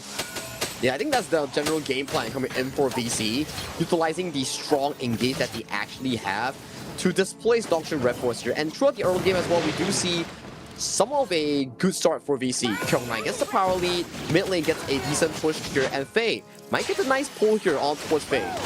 Does a decent amount of work, but he's going to run into 3, and he might be in a bad spot. He probably has the flash. He does, and Fei, no, he will give up first blood. Illusion actually just hits him with a last shot. That was such a pixel-perfect execution coming in for Nongshim. Any single fail there could have resulted in Fei escaping, but they managed to make it work, and they get dividends from that play. Not a great start for Vicious, right? Fei cannot be giving up first blood. There were going to be some questions with the Guiguzi in terms of just how much value he was going to be providing, and getting caught out like that, not putting your team in a great spot already. Yeah, and without flash, you kind of lose out the focus on the Guiguzi flash engage that could really allow you to catch enemies off guard.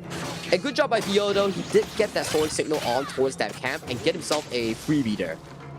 Can't give up anything, right? You got to contest.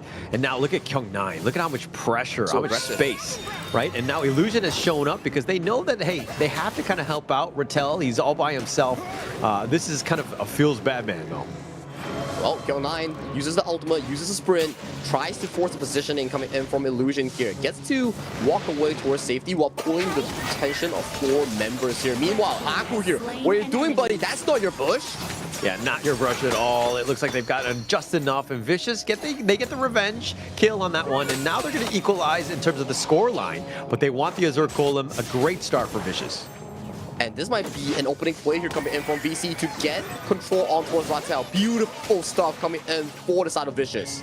Oh. He doesn't die though, right? It was the perfect setup. The Animus into that Blossom, the Honey Sweet Breeze, excuse me, by Zhao cliche, but they weren't able to do enough damage, and he somehow survives. Wow. Wow, that was an interesting one. I thought that Rattel was practically dead in that play, but he managed to walk out towards safety there, so that's a +1 for the side of Nongshim. I don't know how he did die. That was actually kind of crazy if you think about it.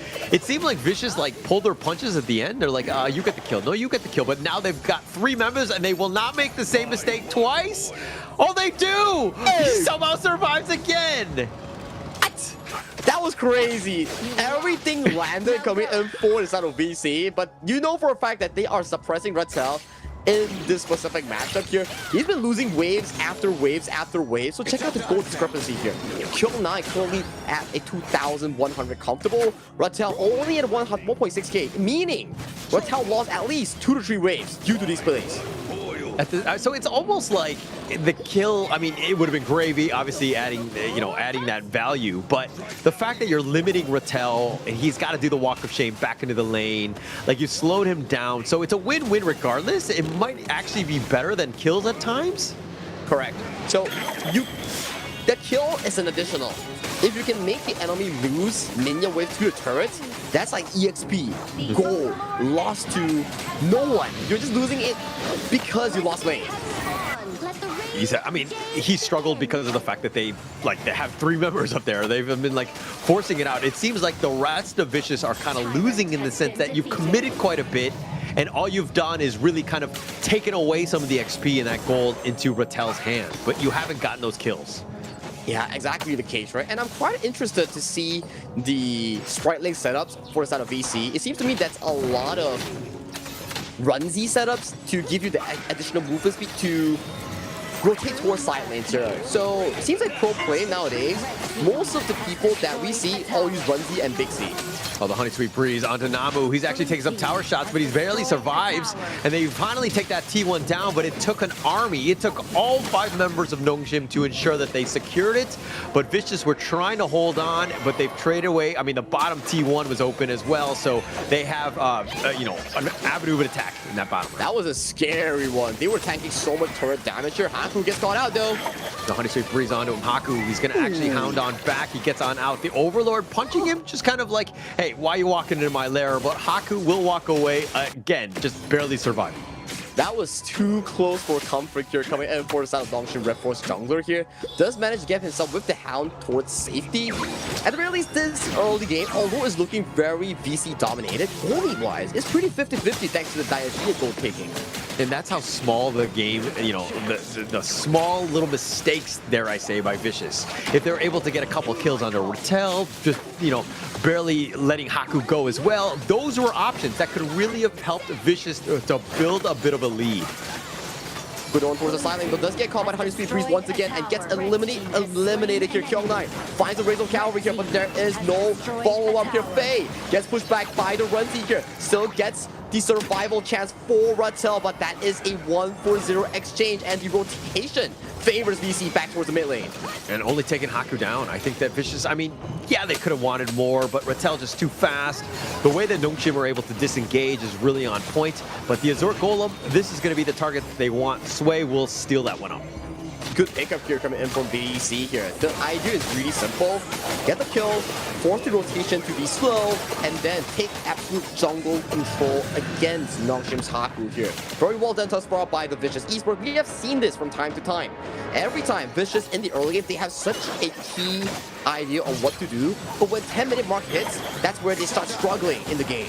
Yeah, that's kind of where the, you know, Nongshim side, oh, nice pull in. They decide to go all in on this one, and they find Namu, but Haku is just somehow surviving, and Sway now is going to get going on as well, and he's going to just try to get back onto safety. He's been pulled away. Rattel finally gets the snipe onto him. 2 members down from both squads.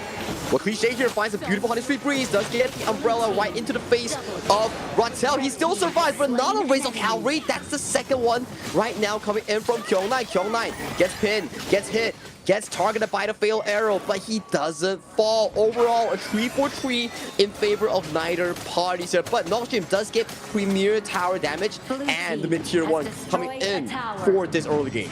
I think Nongshim are going to be happy with that. I mean, just being able to take the objective. The Vanguards were kind of pushing on the outside lanes, but being able to get a couple of kills, it's a bit of a wash in that sense, and a slight net worth lead in favor of Vicious, but opening up the map with that T1, gonna be key for Nongshim here.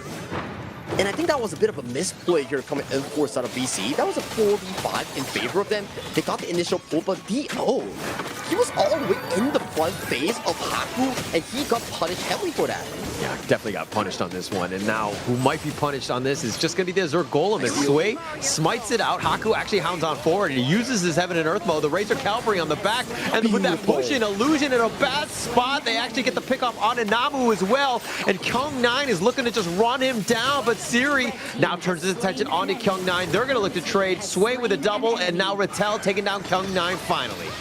Kyung9 is such a beast on this Guan Yu here. And what is Siri doing here in the front line here? He gets caught out. Fatal Arrow isn't able to save him. He gets punished for being over-aggressive.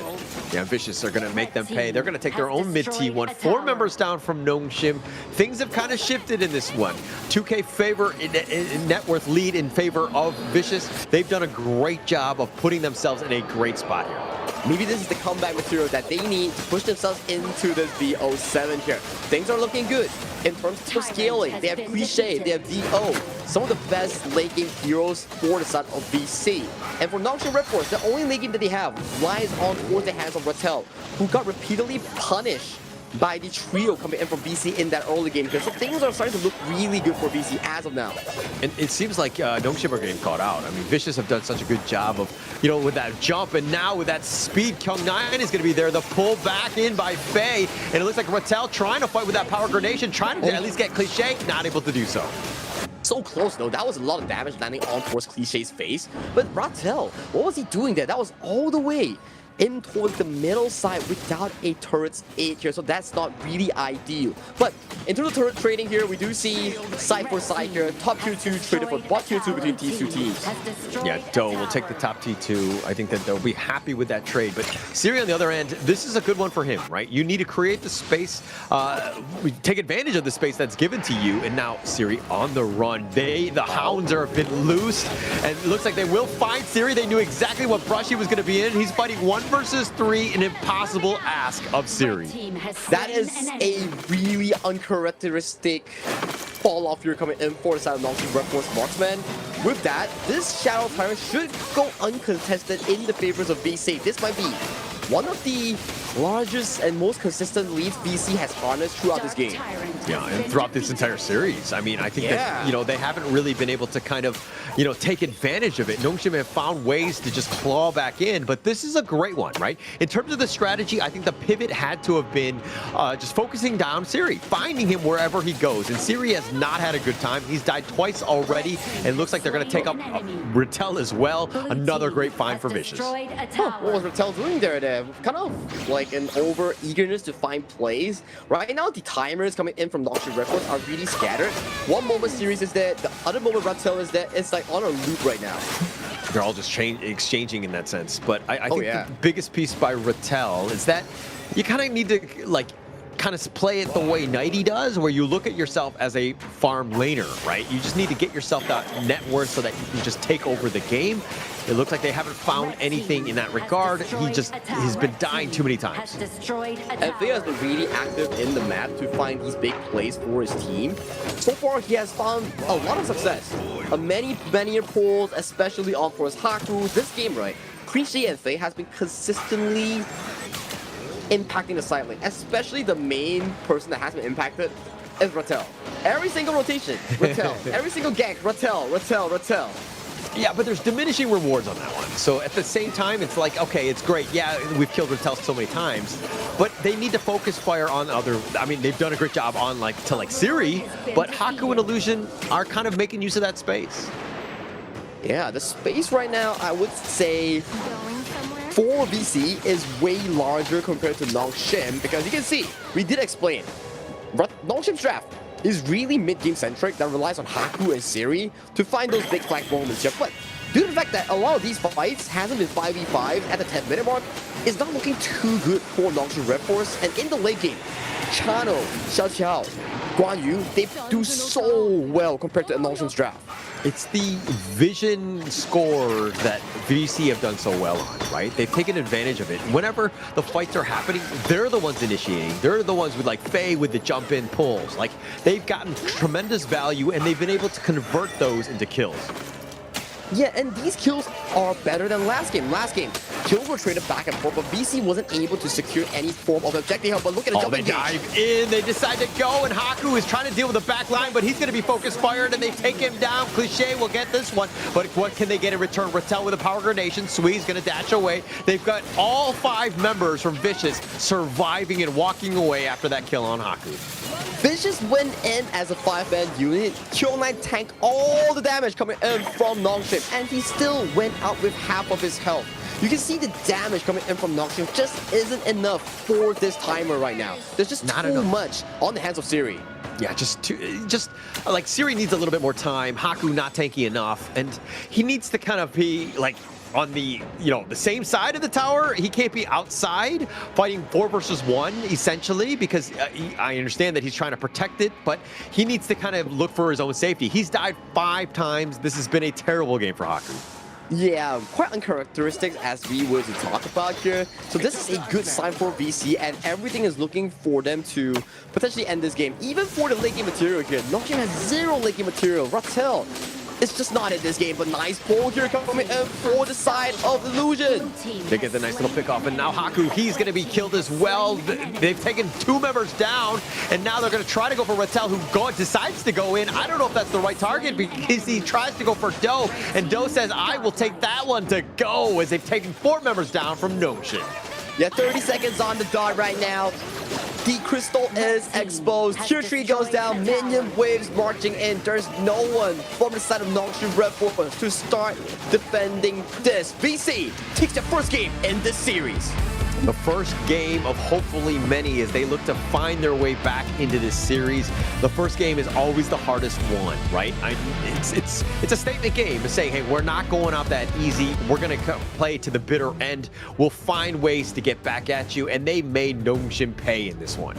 And we did talk about it, right? Like VP, VC, as all Vs, 3 words in the jungle, ROC, SUI, and they had a fantastic performance in this game number 4.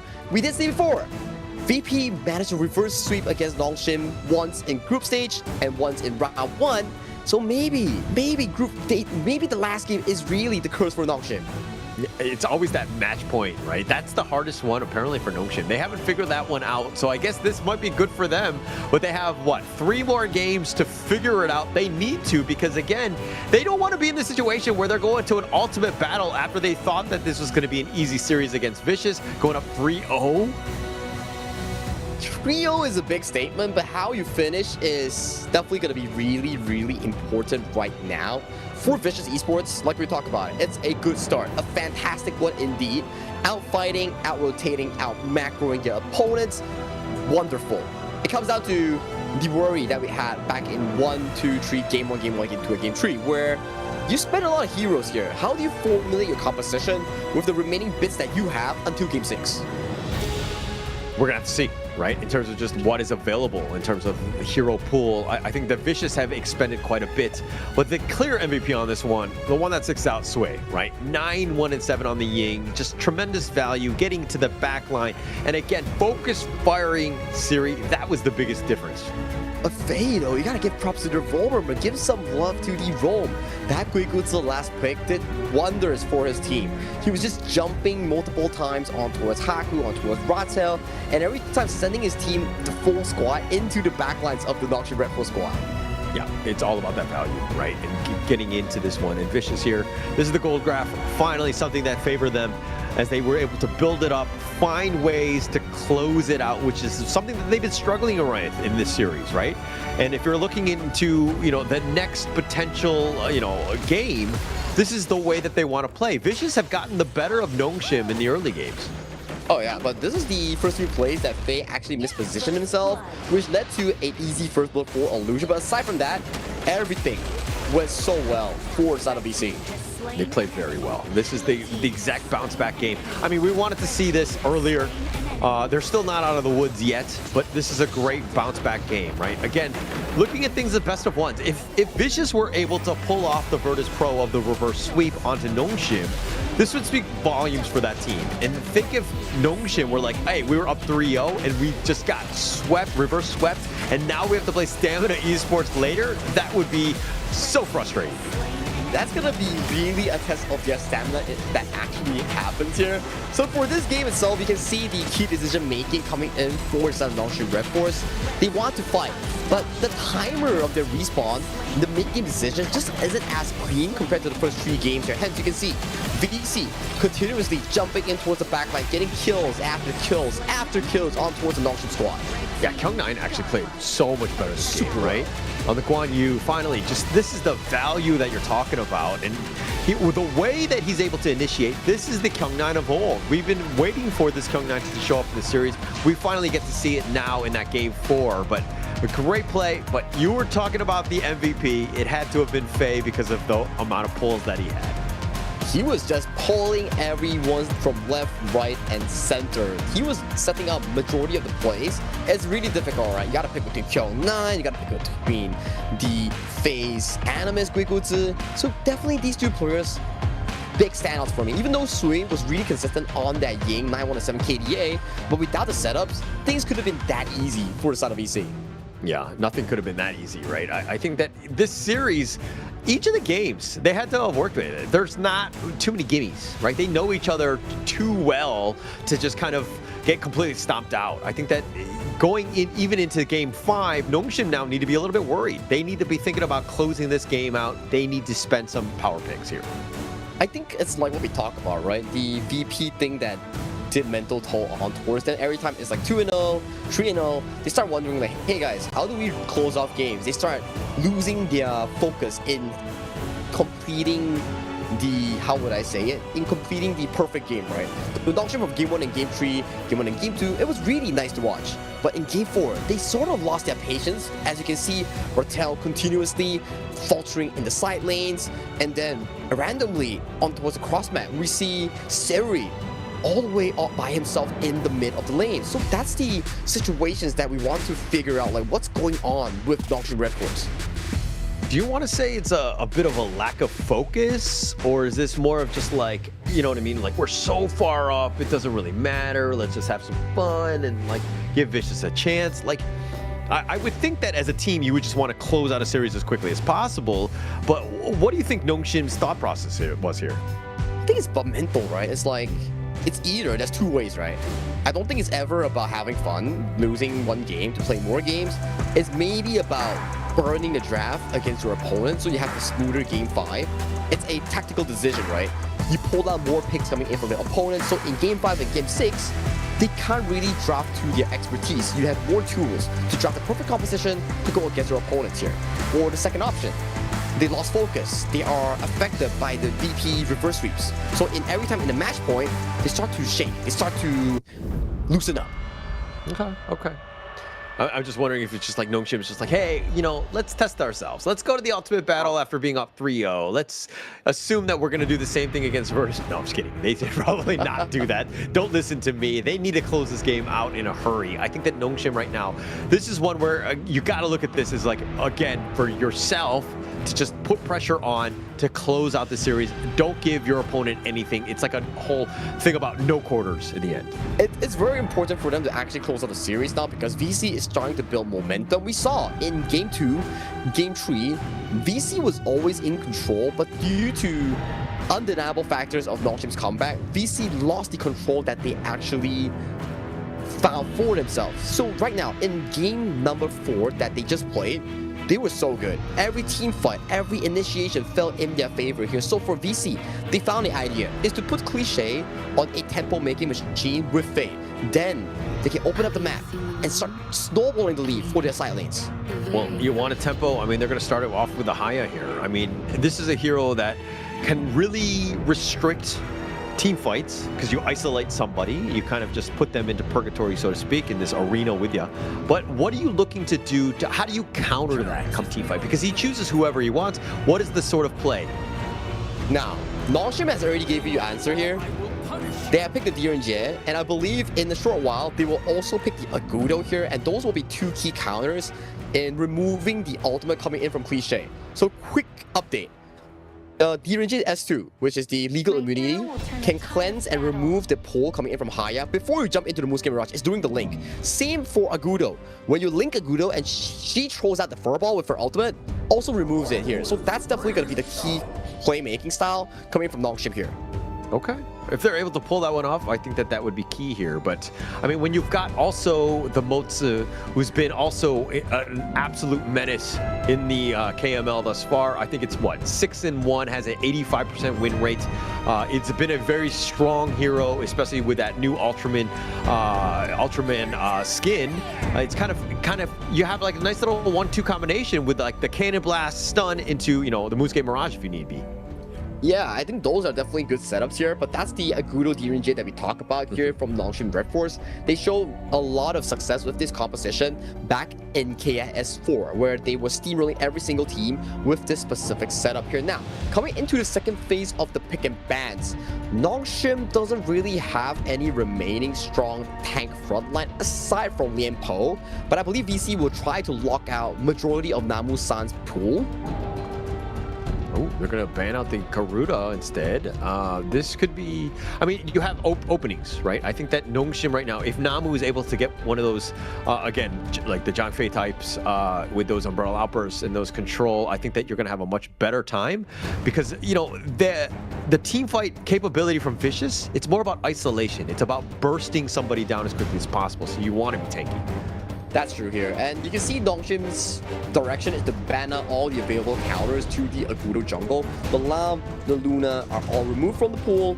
VC may look into banning more mid lanes or a certain type of roam that they don't do too well into. The decision is to ban out the Xiao Qiao in the final pick here, so Illusion lacks a bit of a pick here in the mid lane as well. For roam, maybe Namu goes for his Genpo. It's an option, and I think that's an option from the Nongshim side. The Nua, this could be a great way to kind of deal with this, because you know Moonscape Mirage roughly when it's going to end. You can just set up the perfect annihilation, and then you have the range advantage, so you're not going to be too close where Moats is going to be looking to cannon blast you all the time. I think in terms of drafting as of now, Nongshim has had a really strong advantage with the double counter against the Haya. And with the final Lua locking in, they have secured their late game potential as well in the forms of Illusion here. For VC, their job is very simple. Try to invade and remove the early aggression coming in from the Agudo here. Wow, the Neza and the Lubu into the clash. Super late. Trouble. Let's go. Super late game, and just dealing with the Byron, which is like the Neza, the potential jump in. Because if you find that backline, D-Ren-J, Nua, potential targets for that Skyfall, you have options of being able to engage. Then you have the follow-up, how the team fight is going to go, and then you have like Cliche on that Mirage. So this is kind of roughly how this team fight is going to go. I'm a bit worried, to be honest, for the side of Nongshim Redforce. I mean, not to say Nongshim Redforce, I'm worried for VC because, yes, their composition looks really good, but their late game potential is too high. But their early game, it's a bit worrying because their early game is not solid enough, and you can see this Quay pick that has been finalized in Nongshim. They want to continuously disrupt Nerza's jungle pathing, making sure that he falls behind of Haku in terms of jungle pacing. Wow, picking the Quay here. Yeah, I mean, just helping out, accelerating Haku as well, and just having those hooks. This could be a potential issue, because you know if the Neza is going to be looking to dive in, another bit of control into the void with those join me's. I think that you could really just like protect, Siri here and Illusion. Yeah, Siri and Illusion is definitely going to be the key two targets here, but when we look at D-Ren-J and Agudo, we think about the extreme tower pushing potential, right? You continuously push for towers while Quay hooks on the sideline here. So one hook, one kill. One hook, one kill. Or as we like to call it, when you throw the Gorge mobilization with the Agudo, then you'll see a lot of projectiles landing on towards your face. You would have definitely a lot if they're able to kind of rack it up. But it really comes back to just Namu on this Quay. I have not seen it on the international stage. So this is going to be interesting to see if it's really up to the level of, a game 5 elimination game, or no, not elimination game, a match point game for Nongshim to close out a series. I mean, personally, for me in this game, I do favor Nongshim's draft a lot, but like you mentioned, right? To what extent can this Quay actually perform? We've seen Quay before, I think, from Boom Esports, from PKL, and it didn't really went up to the expectations that we actually have for the pick. There's a lot of expectations. I mean, the amount of control, but I think most teams don't really pick it because they're so... like they understand what the hero's about, right? As long as you avoid the hooks, understand where he could potentially come from. Because like Namu is in that brush, right? Your spider senses should be tingling as a pro player. Yeah, that's how thin the hook actually is. Creature was right in front of him, Namu whiffs it. So it's not as easy compared to what we expect it to be able to actually hit the hook coming in from the Quay. So that's gonna be down to how Namu actually lands all these big hooks coming in from this Quay. Whenever there's a hero like a Quay, I always want like a separate counter that's like just counting how many times he either hits or he misses, and at the very end you just see if you win or not based on that number. That's true. You hit the best hooks that you can, but based on what we've seen so far in the map, Haku successfully stolen away the Azure Golem from the hands of Sui, so that's going to be a big buff removed from Sui's pocket. anything to slow down Sui. He's been a nuisance in that sense, right? He's been able to kind of get the one-up on Haku, where Haku is a little bit behind, but he's willing to fight like he's ahead, which is kind of his downfall at points. He's not scared to fight, but there are moments, especially when you're behind, you need to kind of calm down a little bit. But this is a good game thus far. Like, this is everything that Haku needs to do to pull off the lead against his jungle opponent here. And you can see a lot of the rotations here coming in for the side of VC on this left rush with Nongshim controlling on the right. That's the Ring of Fire here. It's getting the vision that they need. Oh, they've got the Skyfall as well as the Cannon Blast. Namu getting run down. Oh, the Tremble Mortals is going to be a little off the mark. They will just kind of disengage off of that. But Namu looking to cue that hook up. Is he able to find Faye? Probably not. That's a painful one for VC. They lost so much minion waves at the top side here. Now Kyung9, his return towards the Kraken will be stopped by Rattel. Rattel, he's just going to have a field day here. No one can actually stop him in this disruption here. Nice hook here coming in from Haku here. Utilizing the passive here. This is an easy steal. Look at this. Yeah, Free easy steal he's is there. gone. Yeah, and he takes it away. Namu, though, it looks like he's going to get gone on. He's going to go into Purgatory, the Mirage, if you will. Goodbye. He's looking to dodge this. He's probably dead, and he will be killed by Cliché. I think it's kind of worth it, right? You set Sui so far behind, and you give Haku an extra buff in his own pockets here. Yeah. By sacrificing Namu, his job is already done. He can gladly retire right now. But Sui wants to come in for this steal because he has the smite. Haku doesn't have his own. Yeah, but if they're able to time this one, Sway, it looks like he's got that with that smite, just too much of an advantage in that sense. The emergence had been popped as if they were going to go, but it was more about vision. Yeah, good stuff thus far. VC securing their own Azure Golem on the retreat. For the side of Nongshim, however, here, it's 0-1 in terms of scoreline, but at least with their game plan, it's much more solid compared to before here. The only thing they have to worry about is Do and Kyung9's ultra late game. That could be potential. I mean, it's a problem, and that's probably why they want to kind of put a little bit of pressure on. I mean, Namu is kind of sticking around Siri, just waiting for a Do to show up and to kind of potentially get that hook. But Do right now has done well in the sense that he does have a level advantage over Siri, who just leveled up. Yeah. So in terms of bottom lane, it's pretty 50-50. But we need to see after level 4, when Siri and Haku gets control of the game, how they continuously push down these turrets here. Objective has been started by the side of Nongshim Redforce. Skyfall use and cancel on towards Illusion here. This is going to be a tyrant dance between two teams. Yeah, Rattel's not in the fights. He's going to teleport into the mid lane, but the Tyrant, you know, is going to be in the hands of Vicious, and they zoned him away. Really well played by Vicious in ensuring that they had all the space and time that they needed. Although Cliché didn't pull anyone into the Moonskine Mirage, but he bought enough room to force Illusion and Siri away from the Tyrant pit, which is already sufficient enough for them to secure this Tyrant for the team. One more Tyrant means that they can scale comfortably into the late game marker here. So far, no aggression yet coming in from Nongshim thus far.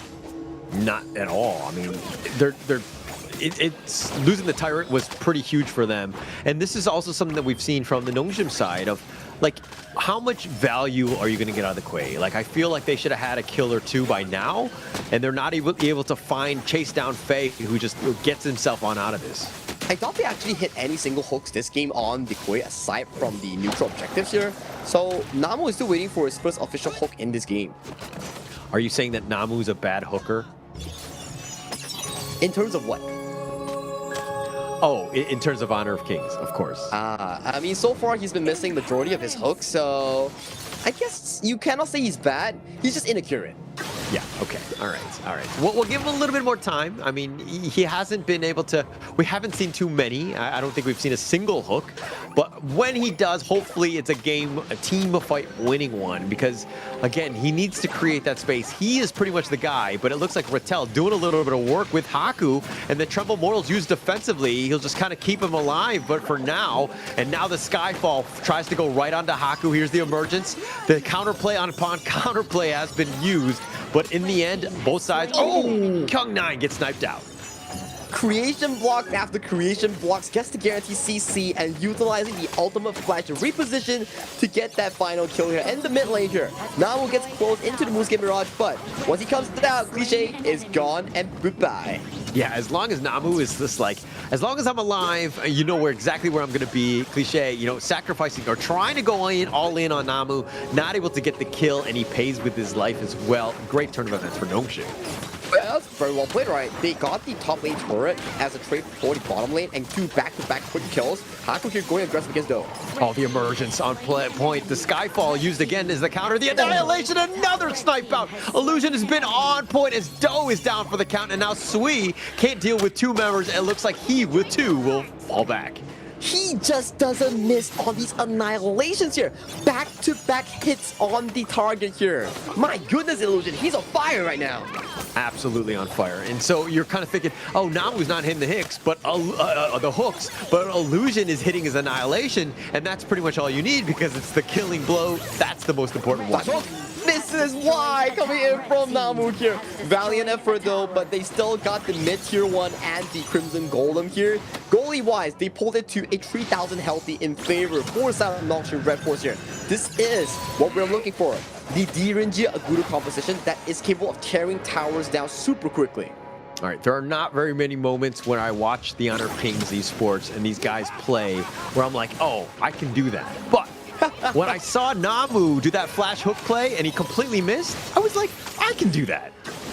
And he proceeds to miss another one here. So Namu, I don't think he has yet to hit a single enemy hero thus far. Maybe he has hit it off screen, but it hasn't been generated to a kill yet. So far we do see in the top side, another tower goes in the favor of Nongshim. Nice golden token here. Forces out of Tremble Mortals. Tremble Mortals, and they find Haku on the bad side of the life bar. He's going to be picked off, and now Sui is shown up. And Namu, he gets pulled into the Mirage. And what kind of damage can they do? As Rattel is doing a decent amount on to Sui. They're going to wait around in the wings, and Namu gets killed in the Mirage. They show up, and now Cliche getting a little low. He's going to try to flash to stay alive, but another annihilation from Illusion. The pickoffs have been unreal as he hits him with a through. 3 out of 3 annihilations and 3 kills for Illusion here. Killing spree already for the Nuwa. He's been on point and he's been making it count. Thanks to the annihilation here, it also allowed Siri to get that kill on towards Kill Knight after the Tremble Mortals here. Even though they lost 2 at the start of the fight, the annihilation, the creation blocks coming in from this last pick Nuwa has been paying dividends for the side of Nongshim Redforce. So much value, so much, you know, like the CC as well as the damage, all from afar. Illusion has been that one target that, like, Sui, if you're Neza, you're probably looking for him to kind of set things up, get the kill, and then maybe rotate off of him into Siri as opposed to the other way around because of how much Illusion is doing in this game. Yeah, and look at this setup right now. Top tier is already down, and the setup is simple. Allow Siri enough space to do this. Tokens in, tower gets to take more damage, and when minions arrives, immediate tier 2 gets removed from the pool because Cliche's Haya isn't capable of wave clearing as good compared to Illusion or the range of Haku. And Haku's just been this menace, right? With this wild growth, this is that value. When you put pressure on and you're able to just have that wild growth on top of that, it's going to be tough. And Faye's in a bad spot. It looks like he's going to use the box. He tries to lock him in, but Faye's going to be killed first. And now on the side, it looks like they find Kyung9 as well, but they're trading away for Namu. Sui running for his life. Is he going to get chased down? Is he going to get sniped out? He will survive. And now Nongshim with 4 members looking to take this mid T3. Yeah, 2-1 in favor for the side of Nongshim Redforce without Clash and also Roam and blinking health bars here. This is going to be an easy 2-3 pickup coming in for the side of NS. And with that, they also get a straight beeline right towards this objective at the Shadow Tyrant. Sui wants some sort of revenge. I mean, they've lost the mid T3, a bit of a gaping hole in that sense. And this Tyrant, the Shadow Tyrant, the first one of the game. The Skyfall, he tries to go on in, but it looks like Haku's going to pick up the Tyrant, and now he's in a bad spot. Sui with the suicide mission. It's a nice counter engage coming in from Haku. He timed the Ghost Mobilization at the brink of the moment. So when he lands the Skyfall, he throws out the Ghost Mobilization, the Furball, to disrupt the CC. But nice hook here coming in from Namu here, finally landing on towards Q9. Oh, that was in the Tremble Mortals as well, and they're willing to fight that one out. And Namu says, okay, thank you, I will take that. As Nongshim take down yet another kill, and now they're going to look to take this bottom T2. My goodness, Haku's iframe usage of his ultimate is just so darn magnificent. If Sui actually got the Skyfall knockback, that could have been an easy Tyrant for the side of BC for the potential comeback here. But the Deathfall has started here, Tyrant secured, Kyung9 not available. That's the Agudo here in just that we're looking at. Turrets immediately gone. Immediately gone, and now the Moonscape Mirage onto Namu. It's a little personal at this stage, and now with a respawning Kyung9, he's going to be looking to join this fight. Reptel is there, the Skyfall on the side, tries to go for at least Haku, but now it looks like they find Namu 3, who actually flashes forward. He's going to use the Void, but he's going to be knocked around. He's going to be picked off, and now what gets killed in return? Kyung9, they find the return. It's a 1-for-1. 1-for-1, but turrets don't respond here, so Nongshim Redforce still gets the upper hand after that play. After this, they can immediately rotate themselves towards this Overlord if they want to here, but health bars look not as healthy compared to before here, so they have to be careful of Sui's Skyfall coming off from cooldown again. If he's able to get that one off, I mean, if he's able to jump in, but where do you go? There's no space. The mid T1 is there if they wanted to potentially just retreat into this, but now they're going to start the Overlord here. Overlord knocks out 3 members here. We do see the Annihilation landing onto multiple members here. Skyfall has already commenced the fight. They've already taken down Sui, who tried to make the play into the heart of the enemy team with 4 members, and now Cliché trying to flash away, trying to get to safety. Doe is a little bit low himself. He needs to be careful. The Trouble Mortals used just to sacrifice himself. He looks to turn this. Goes right onto Siri. They get the pick off with his damage, and the Mirage is going to be there as well, just to kind of lock him in. The hook is now going to be used. Namu gets his first one, and it's on Kyung9. But a good rotation so far coming in for the side of Cliché to isolate Haku here. We do see the Emergence trying to pick off Cliché, but the creation block just isn't able to find its marker here. A good sign of relief for VC. At the very least, objective is still up and available for the next contention.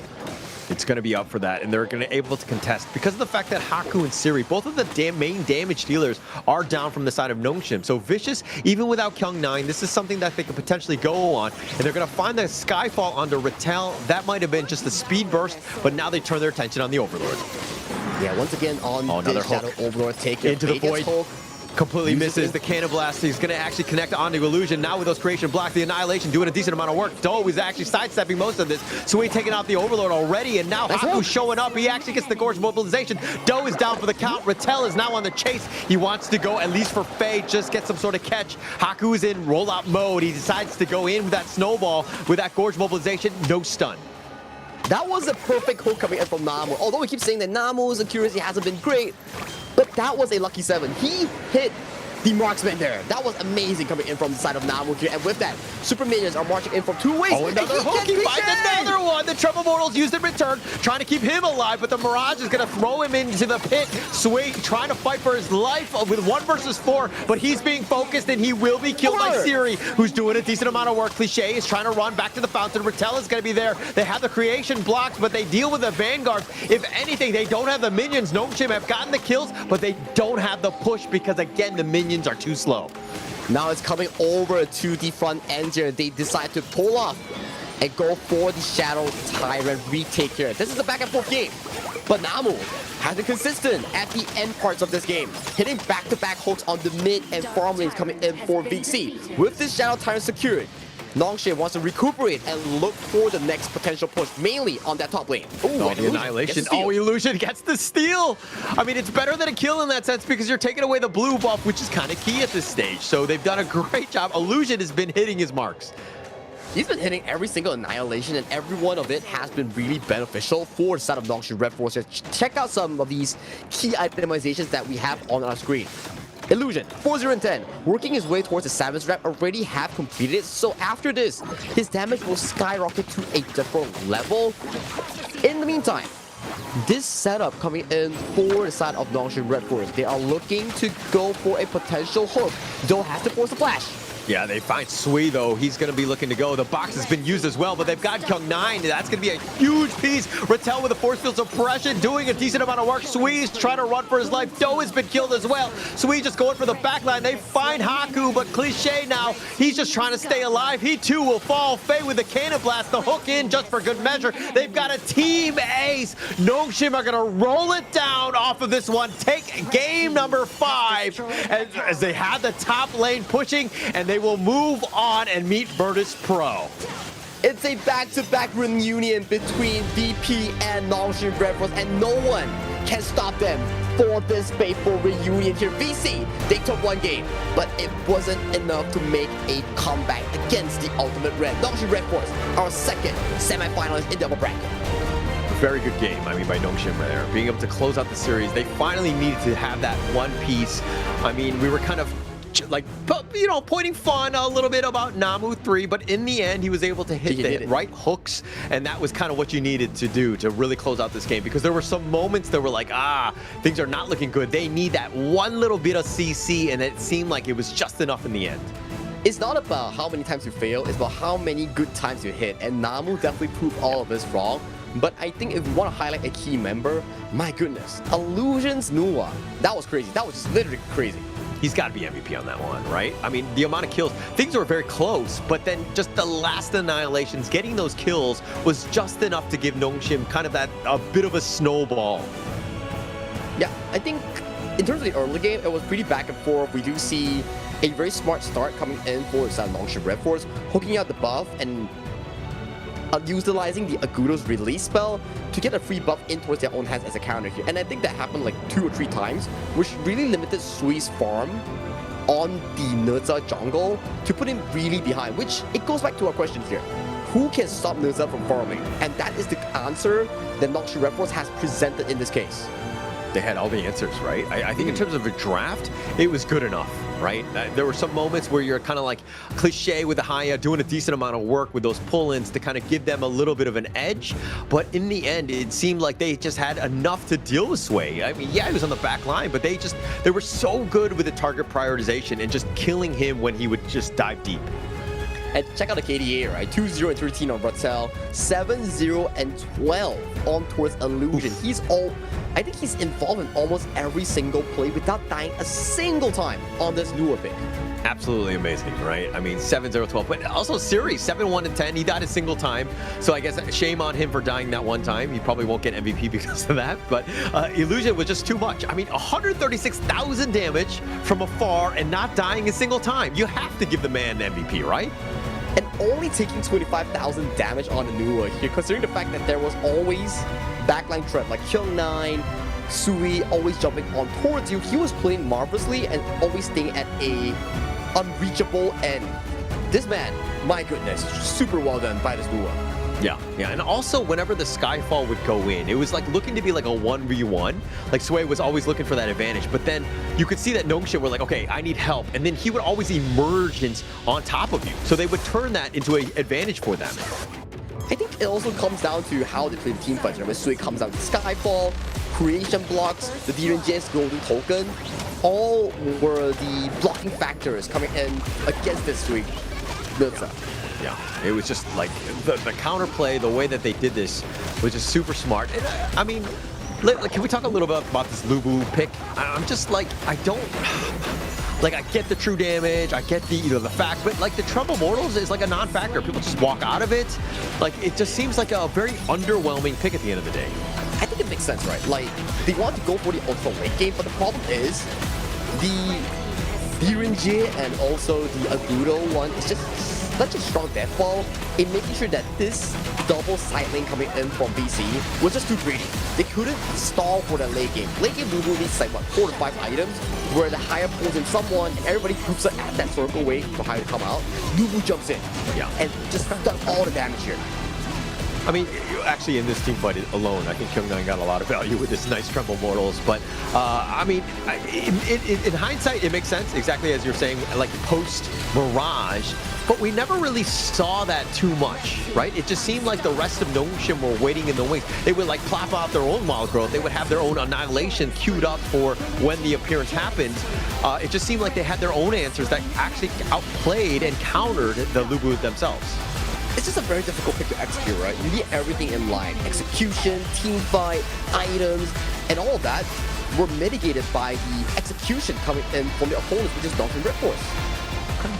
Just the Nongshim Redforce factor, right? It was just too much in the end, and of course, the MVP went to Illusion. 7-0-12, 29% of the team's damage, but he only took 6%. Wow. So he was always so safe in the way he played it out. And Illusion has just impressed me time and time again, because there are moments when he's like Nua, perfect positioning, always in the back line. Then you see him other times when he's playing the Mai, he's being the aggressor, he's up front. So he's been able to play almost any sort of play style that the team requires, and he's just play that mid lane to the team.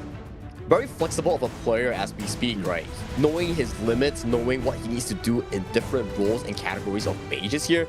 Well done to Nongshim Redforce. They do qualify themselves into the upper bracket semifinals. It's between VP and Nongshim now. Whoever wins gets the first seed.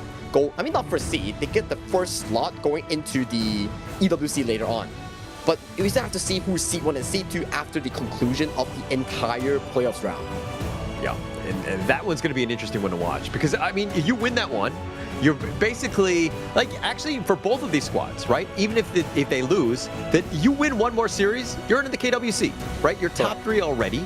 So one of these two teams is going to move, like, 2 out of 3 of the teams that are, of course, the top 3 will be moving on. We're going to have to find out who that is as we have the elimination game. That one's going to be coming up, but unfortunately, that one's going to be off stream. It's going to be Stamina Esports versus Vicious. But man, these games have been good today. It has been good, man. Like, VP showed us absolute domination in game number 1 with a 6 minute 35 seconds game-winning push. I think that might be one of the fastest games that we ever had in the regional or international scene in HOK Esports. And VP also showed us what it means to be superior in team fighting. And for the Nongshim versus VC series, I gotta say VC did extremely well in that one game, but other than that, they need more practice in solidifying their first 10 minutes and the shadow objective fights. But hopefully they've shored that up, right? I mean, they also saw what Vicious did today, and I mean, not to say that Stamina had a great time against Virtus Pro, and they did struggle at times, but they can see some of the weaknesses, right, of Vicious as well. So the elimination game coming up, that one will be, hopefully, we'll definitely have the results. You'll see it on the Honor of Kings Esports sites, social media pages, and to see exactly who's going to be in the top 3 as we move on. Because, again, right now, you got to move on and to figure something out and to, like, Stamina or Vicious, like, I mean, who do you have at the end of the day? It's do or die situation, right? But judging from the recent performance and recent, I would say, results in group stage, VC has won against Stamina before, and it was in a convincing fashion here. So coming in towards this lower bracket here that you see at the very bottom, SDMN, VC, happening off stream. I can only tell you after today who will... Because again, we wanted to see exactly if the teams move on or not, what happens in terms of elimination games. So it looks like we're going to see that Stamina one. That one we would play tomorrow. Good, because I think that you got to give the players a bit of a break too. Yeah, I mean, imagine you have to play like 1 hour after this. That's going to be very stressful for some of the teams that woke up very early today. So that's about it, guys. This is day 1 of the Honor of Kings Major League Playoffs 2026 Spring. My name is Sang, and with me is Holland. We will see you tomorrow and the day after for the finale of KML 2026 Spring. Goodbye.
what it's worth, compromising with what hurts inside. When you let fear decide your fate, you don't choose which path to take in life. I'm finally letting go of everything that still holds me. I'm against all odds, but I won't give up, 'cause it's my time to shine. Standing in the spotlight, can't no one let me down. Destiny is calling high. I'm not afraid to fight for everything I love. Victory's on my side.